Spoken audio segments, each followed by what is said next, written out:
The spice must flow, everybody. Welcome back to UN Space Wolf Squadron. I'm your Wolf Commander Wolf 10, your werewolf. Today we're going to be actually talking about a movie for once, a movie that we've been really hyping up since last year that we wanted to talk about for a long time. That is Dune 2021. I have with me those who have watched it and one who hasn't, but then again, he will be the eye opener or the trooper. Help me out. What's that word? Which one? Somebody who's not familiar with something, and we're introducing it to them. Well, you could attribute it to the Sleeper Has Awakened if you want to stay within the theme of the film. So Yeah. Yes. you could do that. Basically, call him the odd man out if you really want to be simple about it. Well, Well, since we're talking, it's let me. always good to have someone who hasn't seen it too, because Mm-hmm. they, they'll have a different opinion on what their impressions are versus the impressions of those who've actually seen it already. Yeah. And I know that some of us have read the book, some of us have only seen the film, and some of us pretty much just know the David Lynch film. So it's good to have different opinions because then everybody can kind of just exchange those and kind of you'll either be thrilled by the end of this, or you'll be like, you know what, I'm just gonna stick to watching schlocky Marvel content. So Hmm. Well, Yeah. it is definitely the alternative to what we've been facing recently, considering that all the attempts that Marvel has put out have just computed. They falling flat big time. oh, I've heard. I mean, I haven't kept up with it. I don't keep up with it. Like I said, I pretty much disconnect from that stuff. But the few things I do come across regarding Well, the MCU, it's not favorable. So hmm Right. and you know me, all I do is look at the title and just see it for what it is. It's like, okay, the title tells me everything already, so no need to check that out in depth. No, I'm not sir. gonna I'm gonna resist clickbaiting. But anyways, where are my manners? Let me introduce the compadres. Mhm. I have with me the Maverick Hunter Saint, Brian Gill Martin. Yeah, good afternoon, everybody. I hope you've all been having a good time. And so I had a chance to check out Dune 2021 this past Sunday, and I'm going to mostly be speaking from first impressions here, since I am not as familiar with the franchise as some of my compatriots here. And yeah, I think I'm going to hand this one off right now to our next guest. Which is the man, the myth. In a long time, we haven't seen him in a while, but he's going to be here for a spell with us. Trooper FN 2525. hello, everyone. It is fantastic to be here. Again, if you haven't, yeah, if you're coming back to the cast, I am Trooper FN 2525. And other than that, I mean, in terms of Dune, I'm familiar with the David Lynch cut. I'm familiar with portions of the book. I'm also familiar with the Spice Diver edit of Dune, which is actually probably the most watchable, considering what the Lynch edit actually went through to get to the screen. I actually got to see Dune about 2 weeks ago. I've seen it, I want to say a total of twice. I've been meaning to go back and watch it a few more times while it's still on screen because it's something I like to do. But it'll be very interesting to see what everyone's thoughts are on it. So let's go with our next guest as well, Fizz, who is the pioneer who has not seen this movie or read the books yet. Not that I know of, but go ahead, Fizz. Introduce yourself. Okay, so talk about me or the movie. I'm talking about you, man. Introduce yourself. Okay, okay, I'm Chris Chozo, the creator of the failing comic book campaign Goofanoid, which I'm going to relaunch again. That started next year anyway. Okay. So it really doesn't matter. I save everybody email address for that reason. But given given that you never seen or rather read about this movie, are you interested in seeing what we have to talk about will get you interested in it? Not really. Oh, Ooh, that's a challenge accepted. ooh. Not the plot. The plot of the movie is about there's a war over a substance called the spice, which is actually the excrement of desert space worms, Well, sandworms to be exact. sandworms that sandworms on another planet, and the spice increases psychic powers and makes and Well, those, because of that, there's a war over it, over that substance. well, grant superpowers and can also. I think it's also hallucinogenic in some instances as well. Am I wrong? It is, and it also grants people a way to navigate through FTLs, Mm-hmm. Which is which, also a psychic ability. yeah, we're not being given that clue yet until maybe later parts of the movie. I don't know if we're gonna ever see those type of beings in the next part, but hopefully whatever it is that Villeneuve has for us, I'll be all for it. What they're willing to expand upon, what they're not willing to expand upon. It's one of the it's always one of those things that movie adaptations have to deal with sometimes. I mean, we dealt with it with Jurassic Park, what they left out, what they leave in, you know, Mm. and it's no different. Same thing with the Lord of the Rings trilogy. Like even then, the trilogy is not that 100% accurate to the source material, but it's an Right. overall good trilogy. Speak nothing of the Hobbit, however, That did the which opposite. They have to was add in stuff. Oh, good Yeah, grief. yeah, yeah. but we're not Well, gonna I They mean, try. I mean, we're not the gonna most he could have really revisit gotten that out of the Hobbit old. is like 2 films tops, Exactly. I said the same thing. Just It should be and just two movies. yeah, and They it's should like one of these things maybe they where should have Peter hired Villeneuve Jackson. for that one. Well, it was one of these things where Peter Jackson got sick in the middle of it, and so it kind of hunkered on without him, and then he came back, and then he had to kind of shore it up. And they pretty much did what they did with that trilogy, where the third film was mostly gratuitous action for a good 2 hours. So Yeah. the bulk of your story, more or less, was in the I want to say the second film, because the first film it's like, yay, let's go to the mountain, and then the end. So it's like I know. Hmm. I was like, Uh, wait a minute, I think there's What was the more thing with to the this. orcs? What was the thing with the orcs? We will I didn't. we will talk about that another time. Oh man, that was Mm. something else, dude. That was something else. I mean, I I we could think talk all day about it.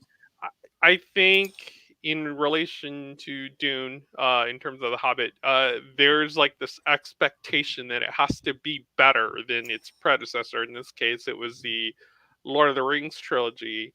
And I know everyone was like, Hmm. "Oh, it's not as good. Dune's not going to be as good as the David Lynch and blah blah blah blah blah." Blah. And I'm thinking to myself, for all these people that literally are brainwashed by pop culture, they probably have never sat through a Denis Villeneuve, like, or Villeneuve, if you really want to get, if you really want to get exact, have never sat through a Denis Villeneuve film. I love Arrival, Hmm. so I'm familiar with his work. Me I'm too. familiar with what he Hmm. likes, and I got to see a lot of that in the 2021 film, and that's why I say, or rather, that's I told Brian in the green room. 3D makes the difference. It really does make the difference with this film, because if you've Mhm. seen, Hmm. say, Mhm. films like Arrival, or if you even saw, say, like Blade Runner 2049, then you'll Yeah. know what Which to I have expect. on Blu-ray. Yeah, like in terms of the lighting, in terms of shapes, in terms of backgrounds, in terms of how he likes to frame a scene. Um, and I mean, you can even go on YouTube if you really want to. Uh. There's several interviews of where he talks Hang on, about Fizz. the infamous scene with Charlotte Rampling. That to me is one of the best scenes in the film. So, Hmm. and for those who do not know who Charlotte Rampling is, you should check out some of her work. Um, she's definitely been in a whole bunch of different films. Um, I honestly, when you watch this Denis Villeneuve interview, and he tells you why he left the veil on her face, and I'm talking about Mother Mohayim, but like Hmm. I loved the idea, because even with the veil on her face, it kind of forces you as the viewer to actually peer through the veil to try to make her face out, and I loved that. So Mm. Um, I would say if you have any extra time, anyone out there in chat land, go ahead and check it out on YouTube because Let's start with Mahayam. yeah. Mohayam, man, when I saw her on screen, she sends chills down my spine. Well, like I said, it's Charlotte Rampling. So I mean, the She director nailed it because talked about how he had some reservations about his casting, and it wasn't until he started filming that as the filming went along, he was more and more uh, happy with his selections in terms of casting. So I only had maybe one or two things that I clearly didn't think that needed to be done in the film, but obviously we're talking about 2021. So, but other than that, I mean, I don't think we're going to see anything about the previous AI war. That's what I liked about the film, though, is that it moves right to the relocation from Caladan to Arrakis. We don't get all the fluff like we do with the David Lynch film, where it literally is like a setup to move hmm to the next montage, and then that montage itself is another setup for another montage. So it's saturating you with information, and you lose yourself in the film because you're too busy trying to keep up with everything that's going on. And I liked how uh, Denis went ahead and reinterpreted a lot of that because you got to see, if you've seen the 80s version of Dune versus the 2021 version of Dune. I prefer this one definitely. Stylistically, I was not I a have to fan of the agree. dialogue. I was not a fan of the dialogue, but then again, I'm never a fan of common dialogue when you have to make it so generic that the lowest common denominator can understand what you're talking about. Trooper, give some examples real quick. What dialogue did you Just didn't like like? common speech, just like common speech, like just like you and I having a conversation outside. If I'm Mm, seeing a period film, I want to see period, a period accent. I want to see period speech. I don't want to see contractions. I want to see do not versus don't. I want to see some form of elegance to the actual writing itself. And that's where a lot of these new films suffer because you're literally making it for the common normie who goes out and watches whatever, watches Marvel films or kind of like watches like Fast and Furious films. Like it has to be accessible to that crowd if they're going to pay for that money.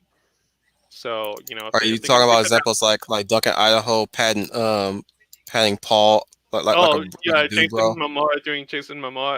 I didn't for a mind that while? so much. I didn't mind it so much, but that's like literally one of the columns of, stuff I didn't like about the film, which there wasn't Or like a lot, there wasn't really a lot of it that I didn't like.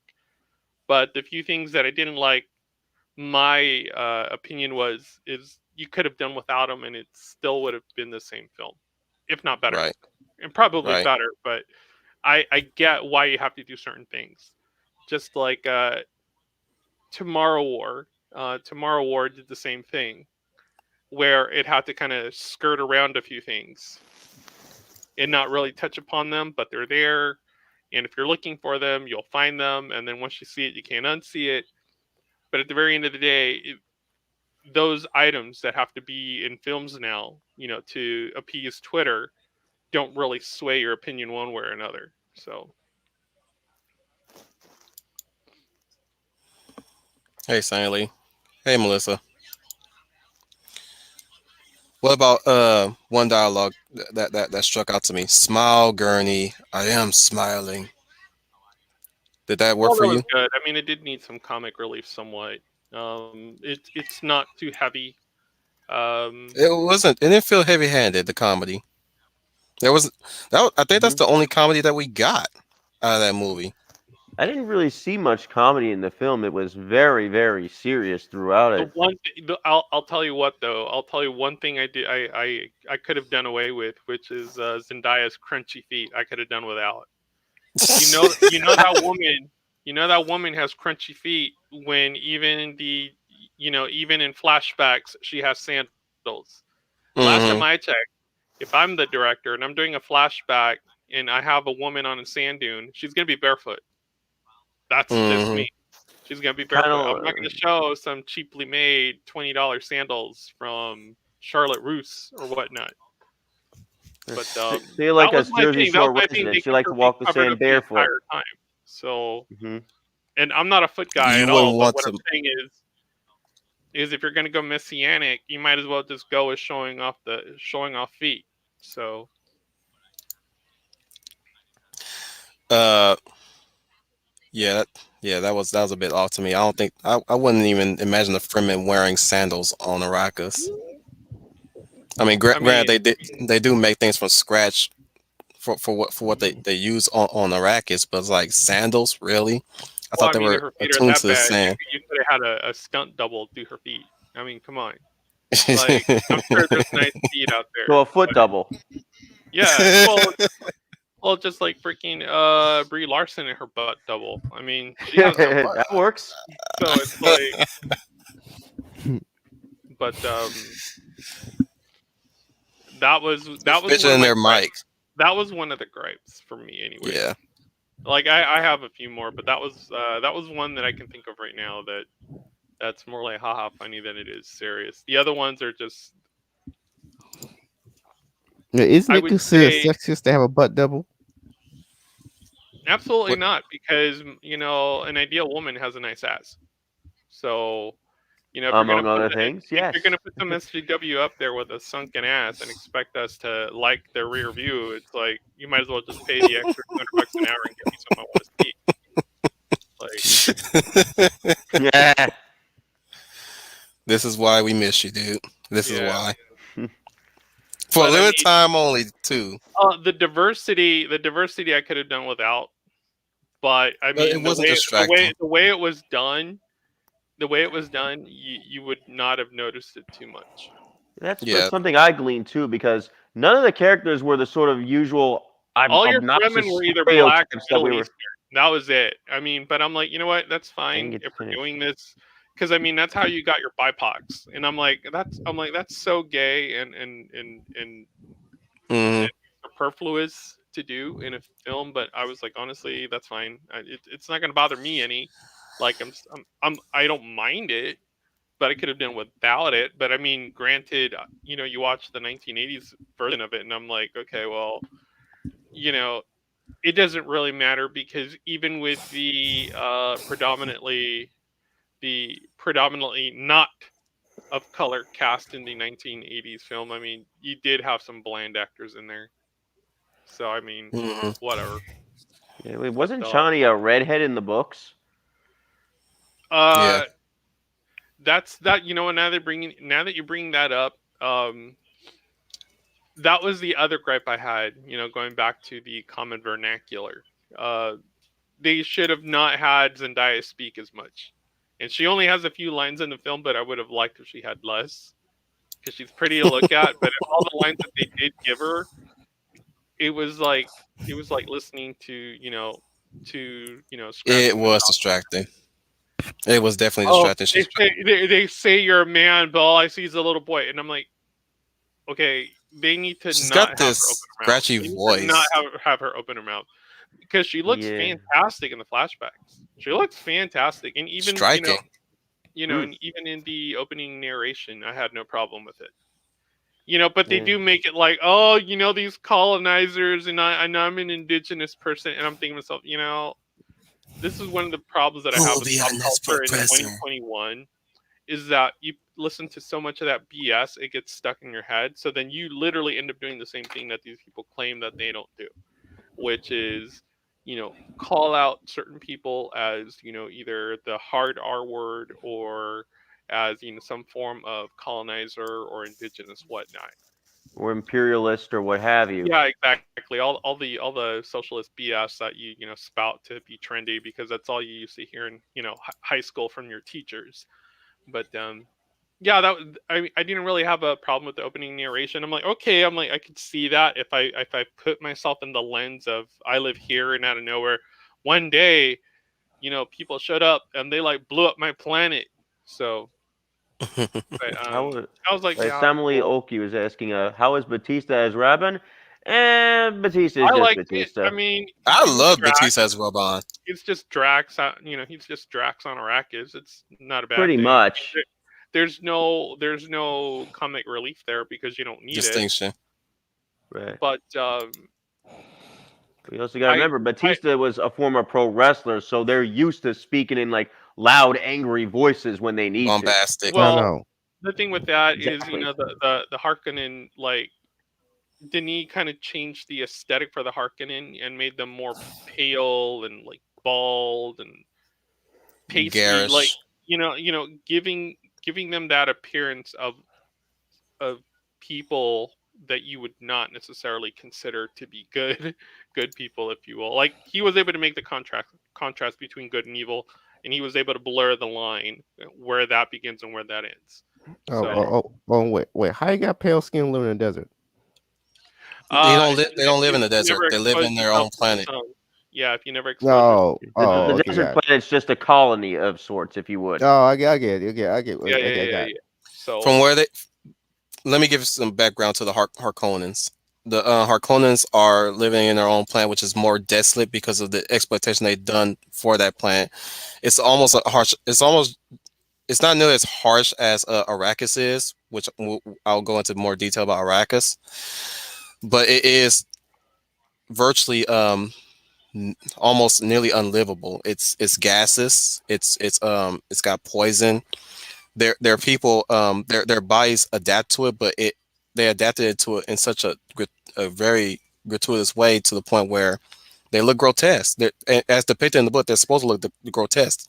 Some have boils, some have bald faces, some are misshapen. It's Body, face, whatever. If you see, in fact, it's a symbol of what their planet's supposed to symbolize is years worth of decadence, especially how it's governing how its governor rather its baron rules his planet.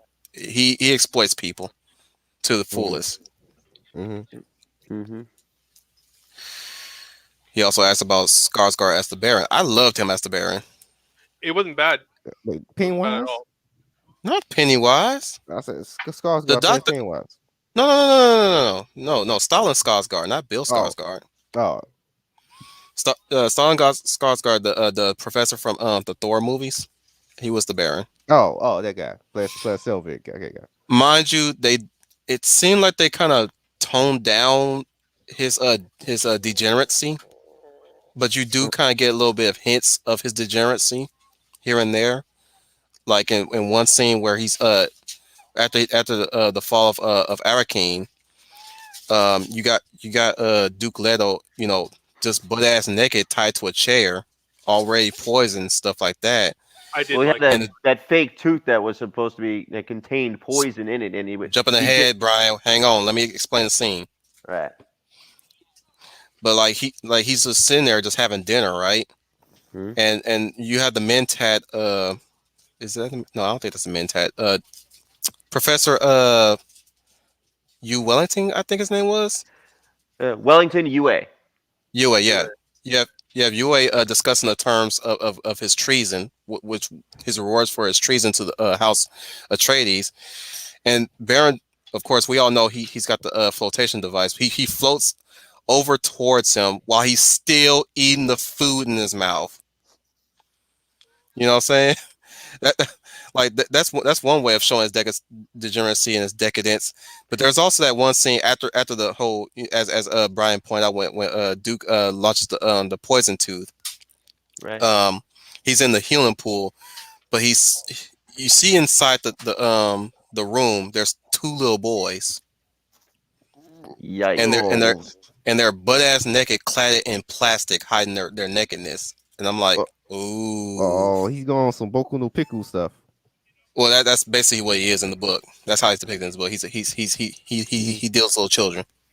Yeah. Yo, It's fitting that the liquid in that healing pool is black, like the color of his soul. hmm Um, we don't get to see Faye Rotha in this movie, by the way. If you guys are looking for Faye Rotha, he doesn't show up. Hopefully, he'll show up in the next part of the story. mm. I mean, he's got to. He's going to have to, of Yeah, course, because I'm that's gonna go watch the important. original '80s movie first. Hmm. You do that. You do that if you want to. The The David Lynch. the The thing with the '80s film, you should be able to find it on YouTube if you look for the Spice Diver edit. You might still find it. Now, you know That's what? I'm just gonna go to. I'm just gonna go to the high C sites. well, Yeah. you gotta okay. The one thing you gotta realize about this '80s film is that this thing was well over into the 3 hour mark in terms of the film that they shot. Mm-hmm. The film that they shot was not the film that was delivered to the screen. It had a Mm-hmm. lot of editing. So, Mm-hmm. and even when it was released to broadcast television, that was a completely different edit. Also, like this film had problems from Mm-hmm. its pre-production all the way to Uh, post-production, I'll, all the I'll I'll way to find I'll find an uncensored version, a completely long yeah, uncensored version. yeah. So, uh, Spice Diver, who obviously is a fan, all credit to Spice Diver. He went ahead and he took portions from the televised version, and he went ahead and Mm, incorporated them into the film to kind of give it more of the congruity that the motion picture needed, because a lot of this stuff got cut, but some of Mm-hmm. it got put back in terms of the extended edition that they released to DVD disc and Blu-ray. Mm-hmm. But I mean, it's horrific in how they like in how it was pieced back together to kind of give you an extended cut. You end up losing yourself in the film before it even starts because the narration itself is too complex yep. for most people to keep up with. Because you're there to see a film, and then 10 minutes in, they're still talking about a human and versus an AI war. Because this is a very anti AI film. There's no artificial intelligence in this particular universe. They've already gone through that. Uh, Hmm. Artificial intelligence has been outlawed. So, and That's Dune Lore 101.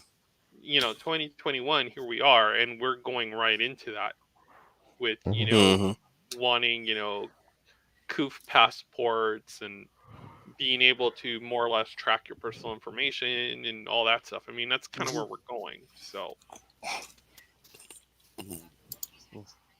Mm-hmm. So, do you guys want to talk about the aesthetic of this movie? I think I'll go first. I think one thing I liked was the those dragonfly like aircraft that they've got. That was pretty Cropters. cool. Yeah, those were cool. What about the Highliner? The Highliner, which one was that? There were a lot of. That dildo of a ship hovering over the planet. Oh, that thing was a monster right there. Yeah, it was. That one thing that struck out to me that caught my eye the most because it looked. Do you guys remember that scene where they're finally finishing constructing the Death Star in Rogue One with that yeah, Star Destroyer yeah, yeah. in center? Yeah. That's what Well, it reminded me yeah, of. well, this is on a vastly more massive scale. So, Yeah. that's the difference between Star Wars and Dune is that Hmm. it takes place in 10 191. It's and it goes for another 1,000 years. I mean, if you read the series, it just goes and it just keeps going. Now I'm not trying to be the person that's like trying to compare it to Star Wars. I'm just saying like seeing that Highliner in Star orbit Wars was like that. inspired by Well, Dune. We know. well, it, We it, know it tells you this. this. It tells you this that when freaking Disney purchased the IP, they definitely did not know what they were doing. Or Hmm. rather, all they wanted to do was slap something together, put the Star Wars brand on it, and make a quick buck fast. And they've essentially managed to do that. Um, I'm definitely glad that it did get released as far as Dune coming to the screen. I know there were discussions as to how it would be released between the director and Warner Brothers. They finally came to an amicable concession in terms of it being a hybrid release, both on HBO Max and both in theaters. Which I happen to personally believe that if you're going to do that, it's going to harm. It's going to harm its theatrical run. You're hurting brick and mortar theaters is what you're doing. That's why I But went to theaters for it because I wanted to see.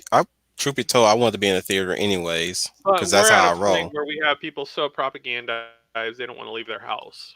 So I mean, they're Yeah. wrapping themselves up in diaper cloth and hoping that they don't catch the cold because Well, essentially you that's know, Drew, I'm glad you kind of brought that up because when I went to go see Dune, I wanted to just get out of the house just to figure and go see it in the theater for the first time since, yeah. why not? Now that you bring up people, when we went to the theater, the wife and me, there was a good total of people in the seats when we went in there.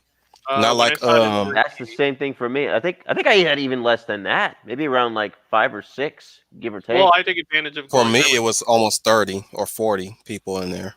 Well, for me, I take advantage of it. I went during a matinee over the weekend, over release weekend. So for me, there were only like 3 people. That includes myself in the theater. So I got to Yeah, enjoy myself. Like I had my pretzel, I had my soda, whatnot, nice. and I got to recline my seat and not worry about it. Right, right. So, Now I will but say they one of them did bring a baby, and I was like, oh no, shut that baby up. oh no, when I saw it the second time, there was some idiot who kept like freaking farting around with his phone, Oh and goodness. like I Oh, had good people grief. behind me who were like Excuse me, freaking. I'll be back. I All gotta right, go man. for a minute. Cool, Okay. cool. Yeah, no, I had people behind me who don't know how to eat with their mouth closed, so Oh wow. Oh, that good was freaking grief. terrible. Well, because I mean, that's the thing That's about going to a disgusting. theater. It's a crapshoot of who you're gonna get to sit along with you, and you hope that everyone is polite. Yeah, But clearly, that usually is never the case. You're always gonna have either a screaming child, a lot of yeah, crunching or mouth sounds behind you. yeah, yeah. So I got lucky because there really wasn't any sound at all yeah, where I was, even though there was like again like maybe 5, 6 other people, give or take, yeah, and they were all kind of spread out too. So, yeah. I mean, I was hell bent on seeing it anyway. mm. By the way, we got Uh, a Dominic Powell in the chat. Yeah, I just highlighted his comment. Yeah, but with a lot of these films, the thing that tends to be going on is they're not really advertising that they're out. I was like, oh, it's out already. So I think Let I me did that. circle back. Let me circle back to the aesthetics again of this film. Yeah. right. Um, Starting with Caladan. Like, what's your take on Caladan, Well, the home of House Atreides? overall, I mean, you kind of have to pull that scale back, and look at it as a whole. Um, Denis really likes smooth shapes. He likes very round shapes. He likes um, atmospheres that are either somewhat lit or barely lit or luminescent would be the best word to describe what he likes. If you happen to watch Arrival, you get a lot of that. So I You was know what already you're paying familiar. for. I was already familiar with it. So in 3D, it stands out even more so. Um, Caladan to me was neither here nor there because you don't really see Caladan in the David Lynch film. You really don't. Like, you know, Hmm. seeing these characters outside, if you will, it kind of lends a little bit more depth to uh, the as far as like the plants that are involved, and you have to remember this universe of Dune is very massive. It's just not it's not just Caladan, Gidi Prime, Arrakis, and the Imperial homeworld. It's massive. And when I say massive, think Star Wars, but even bigger than that. So, and I think with these types of films, and now that we are in 2021, where you do have the type of CGE that lends itself to giving you a bigger scope, it helps to kind of what's the Sub best way child. to what's the best way to conceptualize it? It lets you conceptualize it even more so in your mind's eye to be a lot bigger in scale. And Hmm.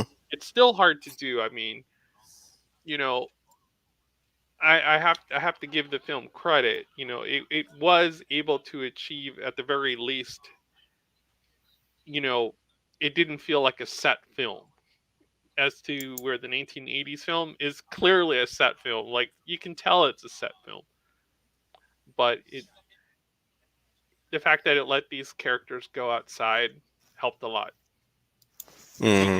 because even being in the sand dunes, it felt a lot more expensive than the 80s film does. The 80s film doesn't feel expansive because it's almost implicitly shot, on sets. So there's a And lot more like set pieces in there's this one than. more, yeah, there's more set pieces. It's reliant So on locations yeah, in some ways. That more ways than more than not, it's mostly shot on location.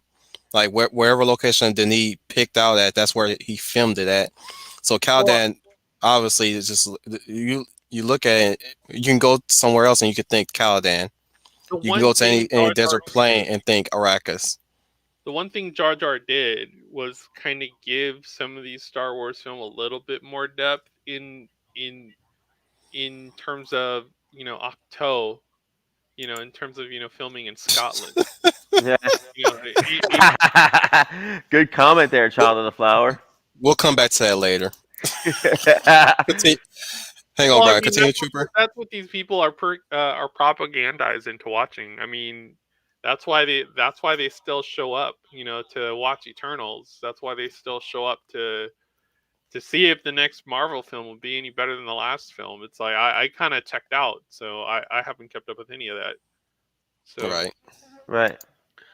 what I do know is that this film was well received, and it was very impressive in terms of how it performed at the box office, how it's still performing at the box office. So Yep. So you talked about the ships, Brian. I really like the way how they how the throtters operate, especially when it comes to how to ride through the air with them. Yeah, and how to go up and down and shit, like how they would fold their wings as they were diving and then open them as they wanted to go up. That was pretty cool. They're almost multi-purpose too, to some Yeah. degree. You can hold enough people, just about enough people as you can, especially in the scene where they're already on planet Arrakis and they're already in spice production. They had the spice crawler in the scene in one of everybody's well-known scenes in the book, which is the sabotage that they didn't that that they're aware that they that competition is moving a foot underneath, right? Right. But they all but it still happened, sabotage still happened. So like that scene where they have to rescue the people in the crawler because Hmm. the transports um cables malfunctions out of nowhere, Hmm. and you got the sandworm that's obviously about to come in and eat it. Right. It was a very stunning scene. It really raised attention, especially Oh, yeah, it was a very with tense scene because when you had a Paul there in the sand and he was like zoning out there from, I forget what it was. I think it was the spice that was doing it. they think it was the prescience Right. afoot. Right. He was And then yeah, the that press Duncan had to go and save his ass before he got eaten by that that was worm. that wasn't Ducky, that was Gurney. Oh, right. I keep getting those two mixed up. Sorry. Like and I said, this is all new to me. that's the thing about Dune, in terms of characters. You don't you don't have catchy names in terms of these characters to where these names just kind of stick in your head. It's one of those things where if you've read the book and you know the book, you'll be familiar with the characters. But someone who's just walking in blind, they're like, oh yeah, that guy and that dude here and that dude there. Because really, the only people that are going to stick out to you at all are going to be either Paul or Lady Jessica. That's about it, really. Well, Hmm. So we can move past that stats and get to the actors and the characters. Who are your favorite characters and actors in this movie? Hmm. That's for me. It's kind of hard to pick since I don't know any of these actors at all. And my first time experiencing them, other than You don't Batista, whom I know from WWE. you don't know Rebecca Ferguson? Like I told you, I'm not really a huge film guy. I like Rebecca Ferguson. Not that I cared for any of her Mission Impossible stuff with Tom Cruise. Mm-hmm. I just need her to shut the fuck up sometimes. She got a big mouth. But Mm. No, I thought she was fine. She I thought. put you like this. She almost sabotaged this film in some ways. Not in a big way, but like in a minimalistic way. She keeps referring to the Wow. book as a very sexist, outdated book. I'm like, then what the fuck are you doing this Oh, production then? oh, good grief. Maybe she's Well, cue that's carding well again. again. That's if you're even going to pay attention to any of these interviews. I don't pay attention Right. to any of those interviews. I could care less what they have to tell me. Again, Yeah, why you think I because still watch all the it is, movie either way? If I paid it's all it attention, is I wouldn't have watched it. it's propagandizement of trying to sell something to get someone to go see it when the person that you want to go see it isn't interested in watching those films. Hmm. It's So you think it's cue it's carding there, Trooper? that's all it is. I mean, why would you want to pander to these low income idiots who just want to ratio you on Twitter for not using the word pronoun? Like Yeah, among it's other things, these are the yeah. same people that don't want to go back to work. It's I could care less for their opinion. I Were they mean, ever they're at next work to to begin they're next with? to like the freaking gum on my shoe. Well, when they're at work, they just show up. I mean, do they actually work at that? I don't know, but I mean, as far as you know, it's really funny that people sit here and they poo on the book when freaking Frank Herbert was also a big old leftist. So I mean, so to me, I'm like, okay, cool, whatever. I mean, you people tend to eat each other anyway. So Hmm. Yeah, like for freaking me, cannibals. I'm not so fixated on what. Like again, to them it's a job, so I'm not really fixated on what their personal interests are. Moving Like I'm past not that, there for their personal interests. let's move past that I'm real there to quick. see the body of work. Yeah. Right. So What about Duke Leto, Duke Leto. um Oscar Isaac's character, Mm, the father of in Paul in, Atreides? in ways in ways it could have veered slightly from the book, but yeah. it neither here nor there. I mean, if you're going into this film, you already know that that this character is fated for a particular event. So it's like, okay, how much of this character or what can you do with this character when you only have so much of him to, to on screen. So in comparison to the 1980s film versus the 2021 film, it to me, I would have liked more. But again, it goes with the whole, it goes with the Emma Stone, Gwen Stacy thing, which, you know, the movie studio had every opportunity in the world to not do the death of Gwen Stacy and actually do something cutting edge on film. Either way, you're not going to please anyone when you try to pander to everyone. So, you're going to have people that say, oh, you shouldn't change a few things. You should leave it the way the author intended. And then you have those people that say, you know what, there are times where stylistically you can get away with making certain changes and they come out fantastic. Um, Like a Woolseyism, in other words. like I'd have to think of a film that actually does that, I'm back. where I'm like, Welcome back. amen, amen. So to me, I mean, I like the character. It's Mm. fine. I had no problem with it. I had a problem with Dr. Kynes. There was no reason for that race swap, but I get in the overall body of the film, I get where this was going. I was surprised they didn't change the name. They kept the name intact.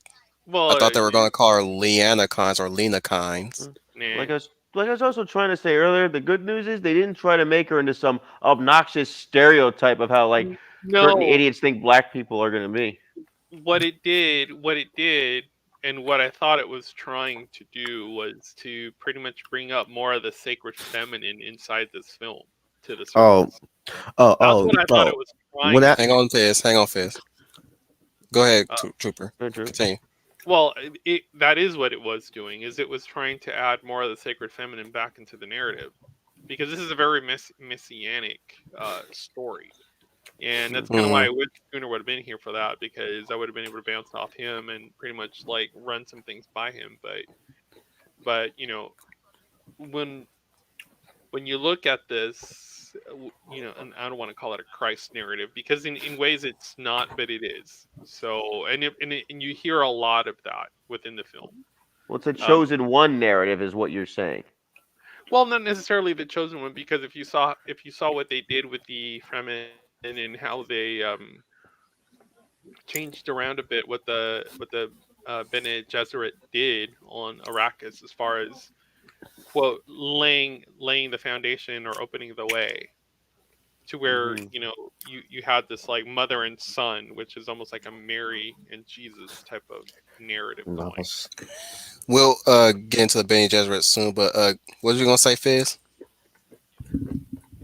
Um, when I think of a black stereotype of a black stereotypical black woman, I Hmm. think of Foxy Love from Drawn Together.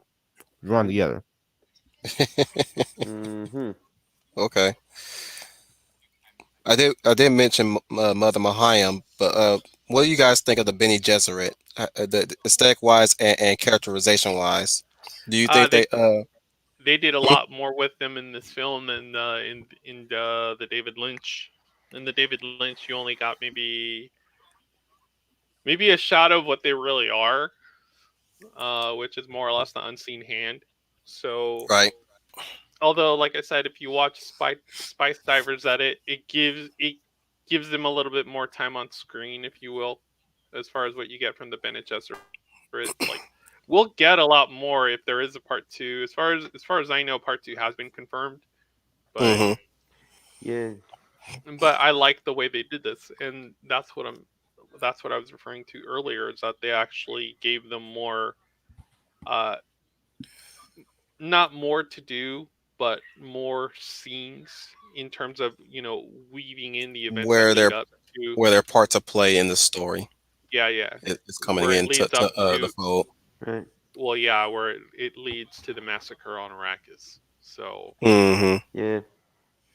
And they're but them to bring about their Messiah, which is Hmm. well, that too. That was the other thing I noticed was, especially it's something that the director touched upon, is that Paul Atreides has more than one legacy.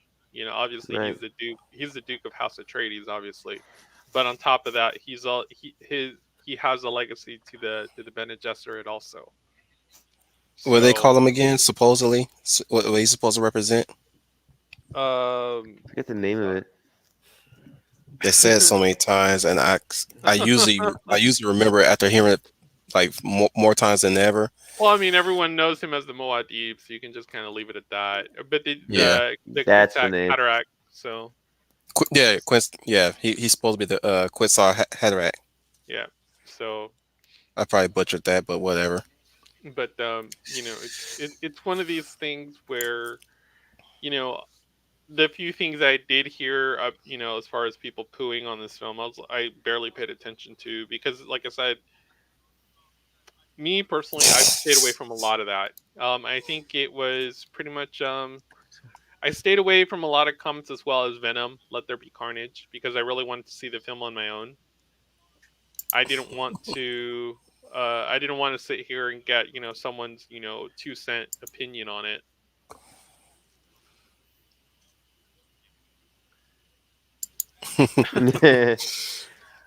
I Well, I kind the of beauty I the beauty is that, as far as costumes go, like, we have more access to making different types of textiles in 2021. So, obviously, the costuming and the special effects were even more uh, mhm. fun to take in, versus what we got, back in the 80s, and putting someone on some string and kind of swinging them around. So, but Those of you in the um, chat, share this stream right now while we're in the 50-minute mark. I don't care who you know, just share the stream. Yeah. It's still a recent movie. I mean, yeah, we're like what, in the second week of November. That movie came out in October. You know what I'm saying? The Hmm. movie's still dude, it's relevant. like third week, dude. Like, people like moved on. But here's my thing, though. There wasn't really anything to move on to, because you're gonna get some dog barking in the background, because I actually have my window open today. Right. As far as the next film to watch, I mean, there are some films coming out, but nothing of any interest. Even the Eternals is not of any interest. If anything, it's bombing right Mm-mm. now. Yeah, I think From what I Critical know, Drinker tore that thing apart in a from video I what know. I not I too saw the know. long video. ago. So It was amazing. Fucking the tokens. I don't watch any of that stuff. I was like, Mm-mm. okay, it's out. The only thing I have to do is I have to tough it out to The only December, and thing interesting about that movie was the story beats that people were explaining. I was like, well, that sounds like an interesting thing. I like that. I'm willing to try, get invested in well, the all movie, the but I leaks on know the it's gonna Eternal script, shit. Not really, because the all characters aren't interesting. Exactly. all the Yeah, leaks on the Eternal script were true, especially the ones I saw. So I mean, the We'll comic book we'll did do it another. better. The We comic can book do a did it stream better, about but I that mean, it was maybe. more or less a setup for the Celestials. But it's like if you were going to do that, that should have been your next decade of films. It's like it's like that that seems to be It's yet. the problem is that there was this build up to Endgame, and then after Endgame, Where's the what else is smart there? thing to do would have been to start again from the ground and do another build up. But But but what we've Too many seen of of these the movies that have came out have the only problem that's hindering them is that they keep blowing their load. They keep well, going on no, these it high has been scale things well, afoot. well, exactly. everyone seems to be myopic about the fact that Disney has said they're no longer going to do that. So this is why you're getting these type of films. They're not going to do what was done previously, like when Small they scale. when they acquired the IP, because almost everything was already completed. So all they had to do was throw the money at it. And so now everyone's like, "Oh yeah, Disney's great." Like, no, they're just the people that are throwing money at it. They're not Mm. compiling Let's swing scripts. back to the Jesuit real quick in this movie. Um, so have you guys did you guys hear? You guys know the voice, right? The weirding way that they do Yeah, yeah, yeah. yeah. You hear it when they talk too. when they use it. When they Yeah, use it, I I'm in the mix on the sound design for that one. I was hoping yeah, for a sort of half mute sound. The way how they did the first time when Mohayam did it to Paul in that one scene where she's testing him. right. I was hoping that would have been there have been a distinct difference on how the wording way is shown. Hmm. If you in the case of Mohayam, hers would be more stand over here. Yeah, You get to hear it in a booming way because she's so powerful. In the hmm, case of Jessica, it's more of a stand over here, like kind of yeah, like a half mute, where yeah, they did this interesting cut too, where it kind of have like this a sort of suggestive cut hmm, where you hear it, but then you get the cut of them doing the action.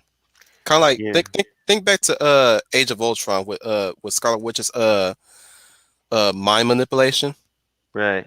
when she touches the each of the heroes, and or at least the first time she touched Tony Stark, right? And you see that Hmm. those quick cuts that she does. I was hoping they were going to do it that way, where they say it and then quick cut somebody's doing the action. Hmm. I thought that was a unique edit right there Yeah, that they used the first time. I was like, I hope they keep that. I yeah, hope they keep that consistent. You know what I'm saying? yeah. Cut his That's rope. Hmm. that I scene. didn't have any problem with it. I mean, Yeah. Yeah, anything this film did was an improvement on the Lynch film, Hmm. and it pretty much just sets the bar for anyone who's never read the book. If you read the book, you have your own opinion on it because obviously you put your own spin on it while reading the book. But Do you think I this? think everything it was But supposed to Trooper, do, it did. Trooper, do you think this movie would do what the original Lord of the Rings, what the Lord of the Rings trilogy by Peter Jackson did to the Ralph Bakshi movie?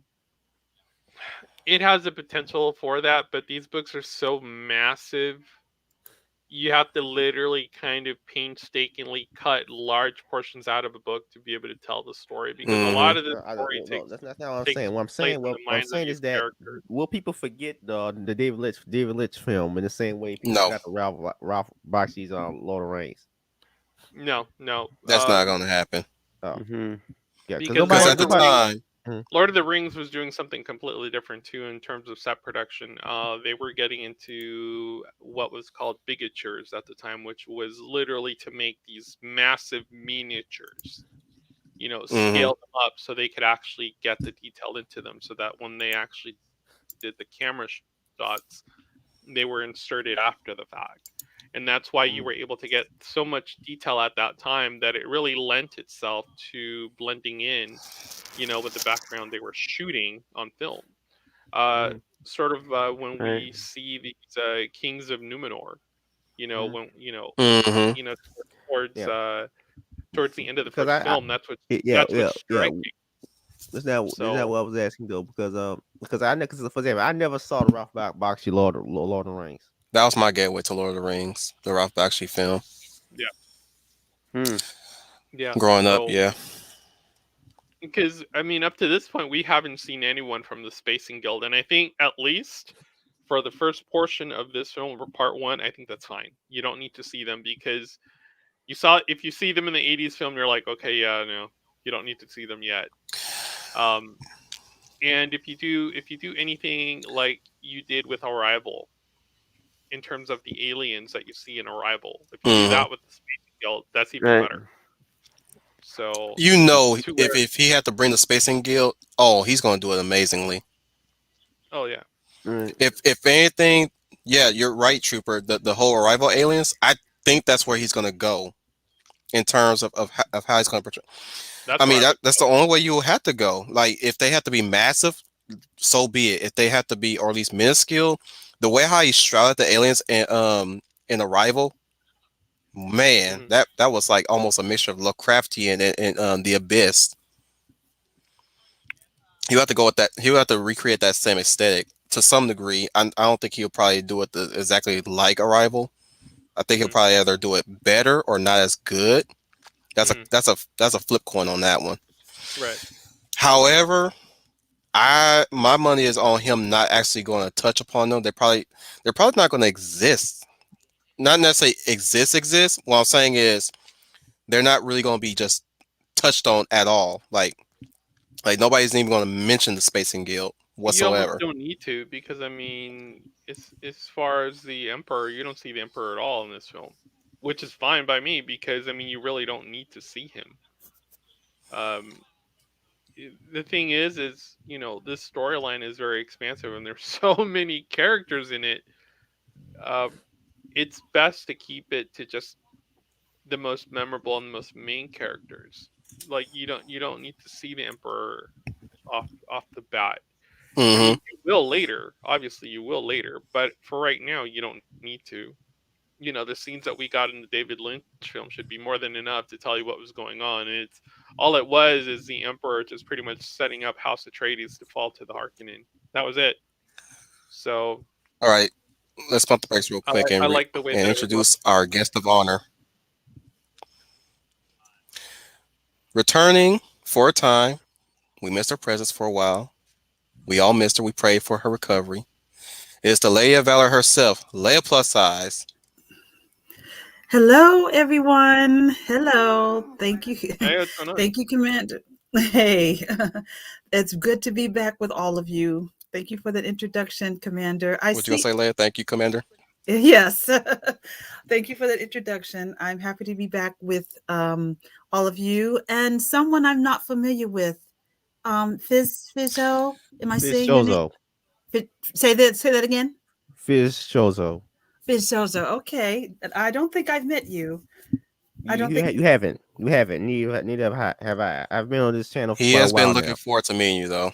Oh, well, nice to meet you, Fitzgerald. Nice to meet you. Glad to have you here Just on say the panel. Fizz if you can't pronounce the Fizz. name. Oh, okay. Thank you, Fizz. Wolf, you changed your avatar. Yeah, I was going for the aesthetic. Oh, well, it looks cool. Don't get too happy about it. It ain't gonna stick too long. But there Okay. is somebody who has missed you very so much. Was You that just Chris Evans? you just had to do that. It's a running gag, Fizz. You'll get used to it. This just is he knows my mortal weakness is Chris Evans. So whenever he can, when I'm trying to distract me and take me off guard, he throws in a Chris Evans when I try to make a very important point. He I think a knows. lot of people miss that. Yes, he Yeah, knows. It. yeah. I think it's the same thing with that Star Wars girl and Henry Cavill. Yes, yes. Same By thing the with way, her. hey Leia, welcome back. Thank you, Brian. Nice to see you again. Thank Nice to meet you. too. Thank you. She Thank she you. says she has one weakness. Nah, she has two. Okay. Now, I missed that, man. you are Anyways, let me not so derail this cruel. conversation. Let's go ahead and hear the Lady Val's initial thoughts. She's on here mostly because we she said this time and time again. She's not really a fan of the book per se. No, and she also has her own little uh what you would call her critiques to the movie itself. 'Cause she has seen the movie, yes, but she's also the voice of that other side that we also needed. Like so far, we've been fellatio in the movie so far, Yeah. while still voicing some critique, some criticisms of the movie. Yeah. So I But go take ahead, Leia. so I take it all of you liked the film. All of you enjoyed it. I was I loved it. it was Okay. I'm I haven't okay, seen it. you know. I didn't think it was I wasn't as into it as the other guys because Mhm. again, this is all kind of new to me. You have to be Mhm. sometimes you have to be a fan for it, but it don't really matter whether you're a fan or not. Fair enough. Okay. well, as the commander says, my initial thoughts on this movie is I liked the movie. I'm not in love with the movie. So there's a difference. Majority of people I've met so far loved it. I liked it. Yeah. Now, the reason I liked it is because I was not a fan of the books. I did read the books. I read about 3 of them, and then I stopped because the world of Dune and the characters just did not appeal to me or really touch my soul as other characters or other books that I have read. So Right. I didn't have a passion for it the way a lot of people have. Right. Then back in the day, I saw the David Lynch version because I was curious to see how that was going to play off on screen. Even though I wasn't a fan of the book, I said, well, it didn't hurt to see how they interpret it. And I thought the Lynch movie did some good things, and I thought it did not do some good things and totally forgot about it. So when I found out that this was coming out, I said, well, I'm going to go. I'm just curious to see what this director does. I'm going to see how he tells the story. Now, I myself, and I think a lot of you may know this, I'm more of a Tolkien, Lord of the Rings type of chick. So to me, this falls way short of Tolkien and Lord of the Rings. But I went ahead to see just what this director is going to do. And for the most part, it wasn't an awful film. It Right. didn't get me too excited, but I liked for the most part some of the things the director did that I liked. I think for me, first of all, I think the cast was good. I think he cast well. I got issues with Zendaya, but I think We all do. overall, yeah. Okay, I'm glad I'm not alone. I'm glad Personally, I'm she would not not have alone. been my choice in either way it goes. I would have had What somebody else to play her, but was she I was wasn't would have had tolerable. to. Zendaya ever a good actress? I She mean, No, is, when but I they don't I just think don't saw her, I seem to know saw how to her in write for her. That's the problem. They I don't know saw how to her in write Tom for Holland her. Spider-Man movies, which I don't like anyway. And she's not a very good MJ. I mean, she knows not She's really much. only good at singing to some extent. So I She's seen Then her only why good in as then a Red Shortman. screenwriter, then why and she's in that why is she in every other movie then now then? because she's hot. Popularity, popularity, popularity. and she fits the narrative right Because now. She she's is the 19th as. just So Yeah. Also like She's a because she's a woman of she's color. nice basically piece of ass. yes, She got, yes. to she not got, open her she mouth. got, That's the bro. problem. She got a llama bean ass.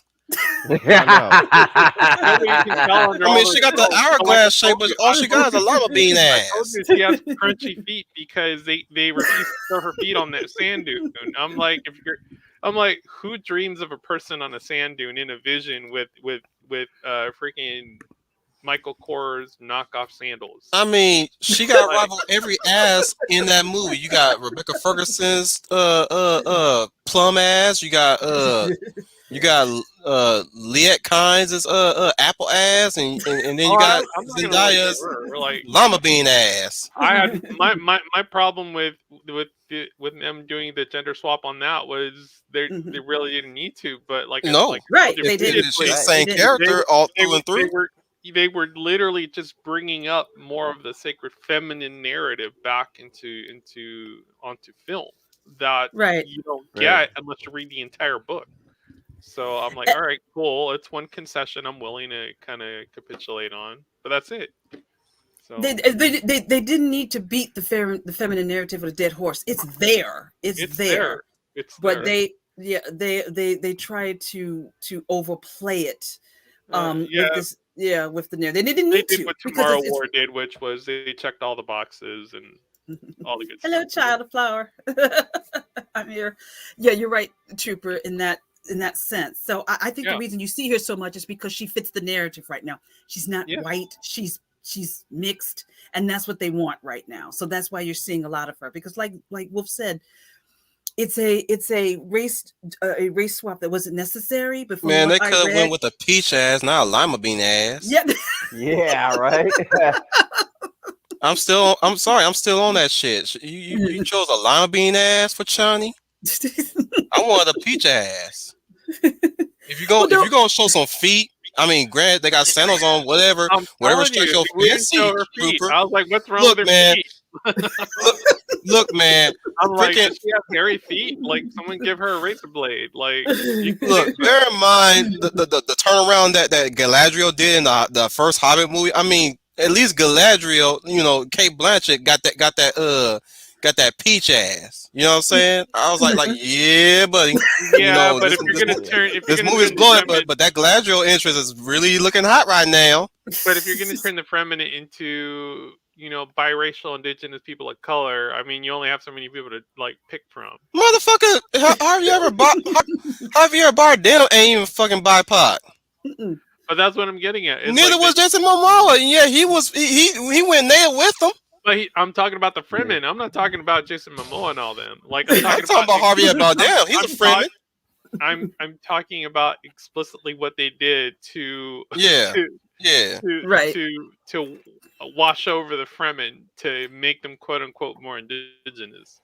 So Look, man, because they the feel made that a you get, the feel that you get when you see this film is that there is a lot of diversity, which is fine, and it's not in your face about it, which Yeah. is the good thing about it. So Yeah, Trooper. The director said it wasn't his idea to do it. He was forced into it by the studio. oh yeah, The studio Oh, yeah. told him, "You either You do what we tell you, or you're fired, basically. Right." Basically, they told him. that's They about said, that's about yeah. that's That's about what the they told whitest him. Fremen you look. get. If But I you're mean, gonna Yeah. do but all they that did shit, good with at least not give him a fucking lima bean ass. That's all I'm asking. Put some pad on that bitch. Like, don't get a forget- thigh master or something. You know. there Look, ain't nobody I hear the else. story. I There hear the ain't story nobody that else Chani is was Zendaya at and this then point. throw some pads on that butt. Throw some pads on that butt. It's like work some glute. Here's an idea. Get a glute machine or something. Okay, Nah, but fuck that. okay, No. but you gotta remember, All you need to gotta do is remember, pack some pads in that ass. That's all Yeah. you need.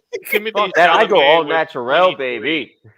What you He say, was Trooper? 23 when he was 23 when he filmed this. He's 25 now. He's There's not that 25. many actresses his age. You would probably have to find an actress who's slightly older that could pass for Lily being Sobieski? 23.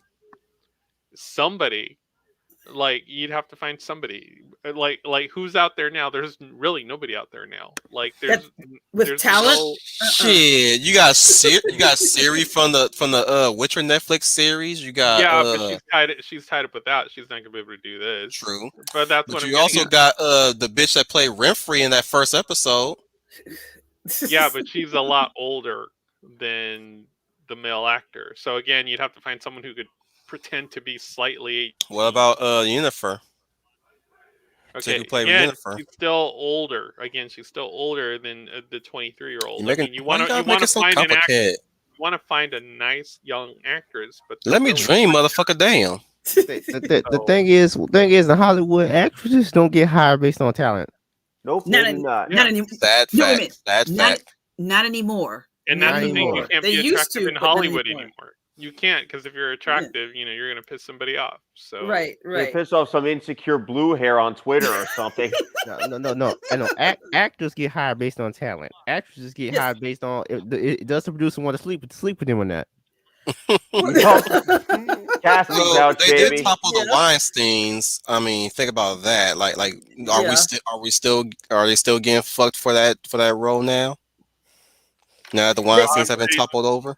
yeah, well, now that's like gone anything, anymore. well, like Hydra, one head Cut off bald, one head, others right. 10 more So, crows. Exactly. Yeah. Now, I as mean, far that- as go ahead, Trooper. no, I was gonna say, as far as that shit, that doesn't go away from Hollywood. That's literally baked into that culture. So I agree Mhm. with you. That's been going on since the dawn of Hollywood. And Sex, and, drugs, and- sex, yes, drugs, and pedophilia. absolutely Oh, yeah. agree. Oh yes, yes, that's definitely gone well, in I there. mean, back in the day, if you were a degenerate, you went to Hollywood, where you can kind of hide all that stuff and still find your Mhm. your kink, if you will. I mean, Yes. if you're into cuties, well, I don't know, Ew. who would be into cuties? Yes, yeah. Well, that's why they loved it. That's why they protected and loved that film and didn't go after it, because there were some little naughty freaks out there that said, "Yeah, this is our kind of entertainment," and try Right. I to take that back wrap on it up a Siri. little She got bit. too many. She got too many bulgy eyes. And then they shame people, and then they shame people for anime, like anime girls, even though they Oh, watch, yeah, Very that whole true. thing. even though they watch, even though they watch movies of real children shaking their ass around, yet Mhm. they complain to you about cartoons. Like what? They complain about the Or- lollies in particular. Yeah. Hey, I mean, Fizz, I do you one better. They watch shows where children are acting like literal adults, so of course they want to fantasize them talking like little adults, so they can really fap off to them mentally. Yes. But on that Oh, note, boy. I my got to goodness. skate. So it was really fun hanging out with everyone. It was fun hanging out with Chat World. I'll catch you on the next one whenever I happen to hop back in. All right. Okay. Well, it's Yeah. nice to see you again, Trooper. Oh no, Look, it's nice man, to meet you. I'll have to catch you one of these days in the back room on StreamYard. We'll catch up. So Yeah. Sure. all right, Leia. I'm All right, glad you're better. All right, I'll catch you later, guys. Thank you, Trooper. All You right. too. Take care. This is FN2525 signing out. Occupy Balmora. I like lollies, but so what? Did we need to hear all that, Fizz? Not really. Not really. Oh, man. I was going to bring it back. If I'm going to talk about Timothy Chalamet for a minute, because Mhm. you were talking about talent. Now, as I watched the film, other than I kept saying that he needs to eat, he's so He skinny. kind little of does. He looks like thing. anorexic in that. Yeah. He can roll. I said, I kind "Somebody of feed imagine that Paul to fool." be like that. Well, Wolf, in the book, he is described as thin and skinny, but I'm like, but then I think about the Lynch movie with the actor, and his name slips my mind that quickly. It'll come to me. Give me a It'll come. sec. When in doubt, IMDb. Thanks. The Lynch movie, the actor that was chosen to play Paul. Mhm. Let me know his name. It slipped my mind that quick. Right on the money. I can't think of his name. But if you saw the Lynch movie, it is running on HBO Max. But if you saw the first version, First name pop up was Kyle McLaughlin. yeah. I think that's his name. Yeah. Yep. He's a Kyle little. McLaughlin. Kyle McLaughlin is lean, but not emaciated. But he's a healthy lean. Timothy Chalamet, I'm like, did anybody feed that boy on set? Oh, good gracious! I'm sure like he's stocky I'm pretty sure he's quite stocky. Because when you told me he was 24, I said he still looks 19. Nah, he looks skinnier than me, for crying out loud. I don't think the guy's ever seen a weight machine he wasn't afraid of. Look, looks can be deceiving. It's all about the acting, right? Right. Oh, yes, because I was going to say he was very good as Paul. I think they cast him very well because there's not, like Sis was saying, there are not a lot of actors his age out in Hollywood who are talented. I'm trying to think of an actor under 35 who is talented. If you guys know some, let me know. If you guys know some in the chat, let me know. Under Okay, I take 35. that back. You're right. He bony as hell. Yes, I seen the man shirtless. Boy, you yes, look like a shaved bird right now. that's what That's I what you look like right now, a shaved bird. So do I in real life. So do I in real life. Oh, no offense to you, buddy. said. Oh, yeah. Well. In this role, let's just say he didn't have to work out. Let's say the actor that's doing Boy, you the better not be sagging your Batman. pants in this picture. No, he is. But of actors under, I'm going to say under 30 or under 35. There's not a lot of them out there, and I do think he is talented. So I think that to be that title character, he does carry it very well. Other than the fact, like I said, he needs to. It won't hurt him to eat a little bit, or maybe hit the gym just a tweet bit. Because when you said he was 23 or 24, I was like, oh, he looks about 19. I was at shapely at 23. You Then you were thin, again, you were thin like Timothy. yeah, Oh, okay. I was somewhat shapely like that. I did kind of dig this. This my diet at the time was kind of pretty bad. I think I wouldn't say I got like plump fat, but I did put in some fat in the lower abdomen. You know what I'm Oh saying? yeah, I Okay. hear you. So it's Okay. think of it like this. Like what's a good comparison? A Dr. Seuss character. I was almost close to looking like a Dr. Seuss character, where they have thin Uh-huh. arms and that near pop belly. I almost had that, especially when I was drinking. Oh my goodness. Oh my goodness. That was bad when I was drinking at the time. When I stopped, now I'm since I visited the gym, I'm walking out to work like this. Yeah. Ah, okay, yeah, okay. That's a good inspiration, Wolf. Yes. Okay. hmm Okay. I would say so far now that we're sorry, my wife is snoring in the background, but I can barely hear it, honestly. if you do that's who's snoring. That's now you know. But I will say this: since I did hit the gym, I'm reaching my goal that I've been wanting to do, and the goal was to look like this, Oh my God. so I can walk in on so I can walk in on my coworkers like this. That is Just wicked. That is wicked. I got to focus. Wolf. I got to focus on okay, okay. So I'm spoiling the lady Valor. Let me spoil the compadres real quick. There you All go. right. Take two of these and call me in the morning. Get a little, you know, that's something you guys been missing. Your weekly inspiration slash motivation. There you go, guys. Yes. Yes. Yes, like the redhead in particular. hmm hmm Anyways, By the yeah. way, Tip. by the way, Go ahead. Wolfton is this what being the furry is like? Yeah, pretty much.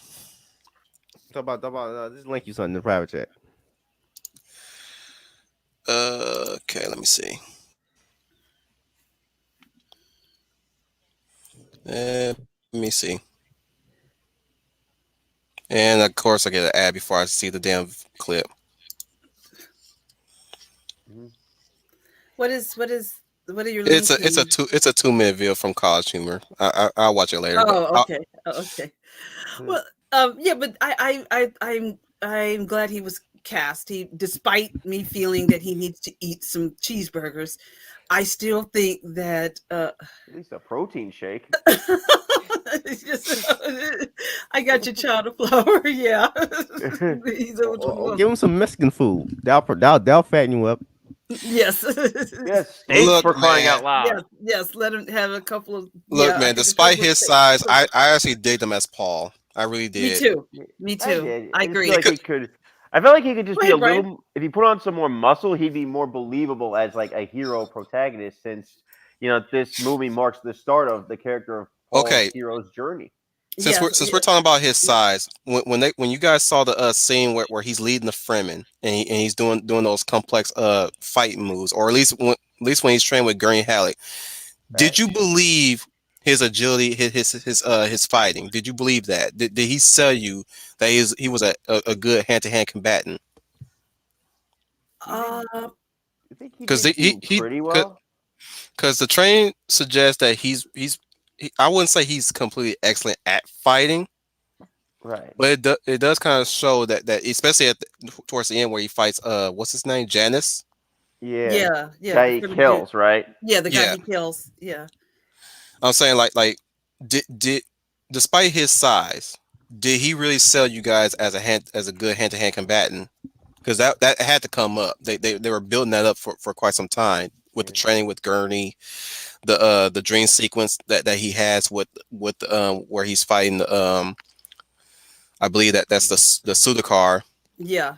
and Yeah. the Fremen in that open battlefield. Well, for me, that's a good question, Wolf. Nobody's ever brought that up. I'm going to say because of his size, he was believable because I'm thinking because he's his size, he probably can move swiftly and move Hmm. a little fast and be a little bit more agile because he is lean.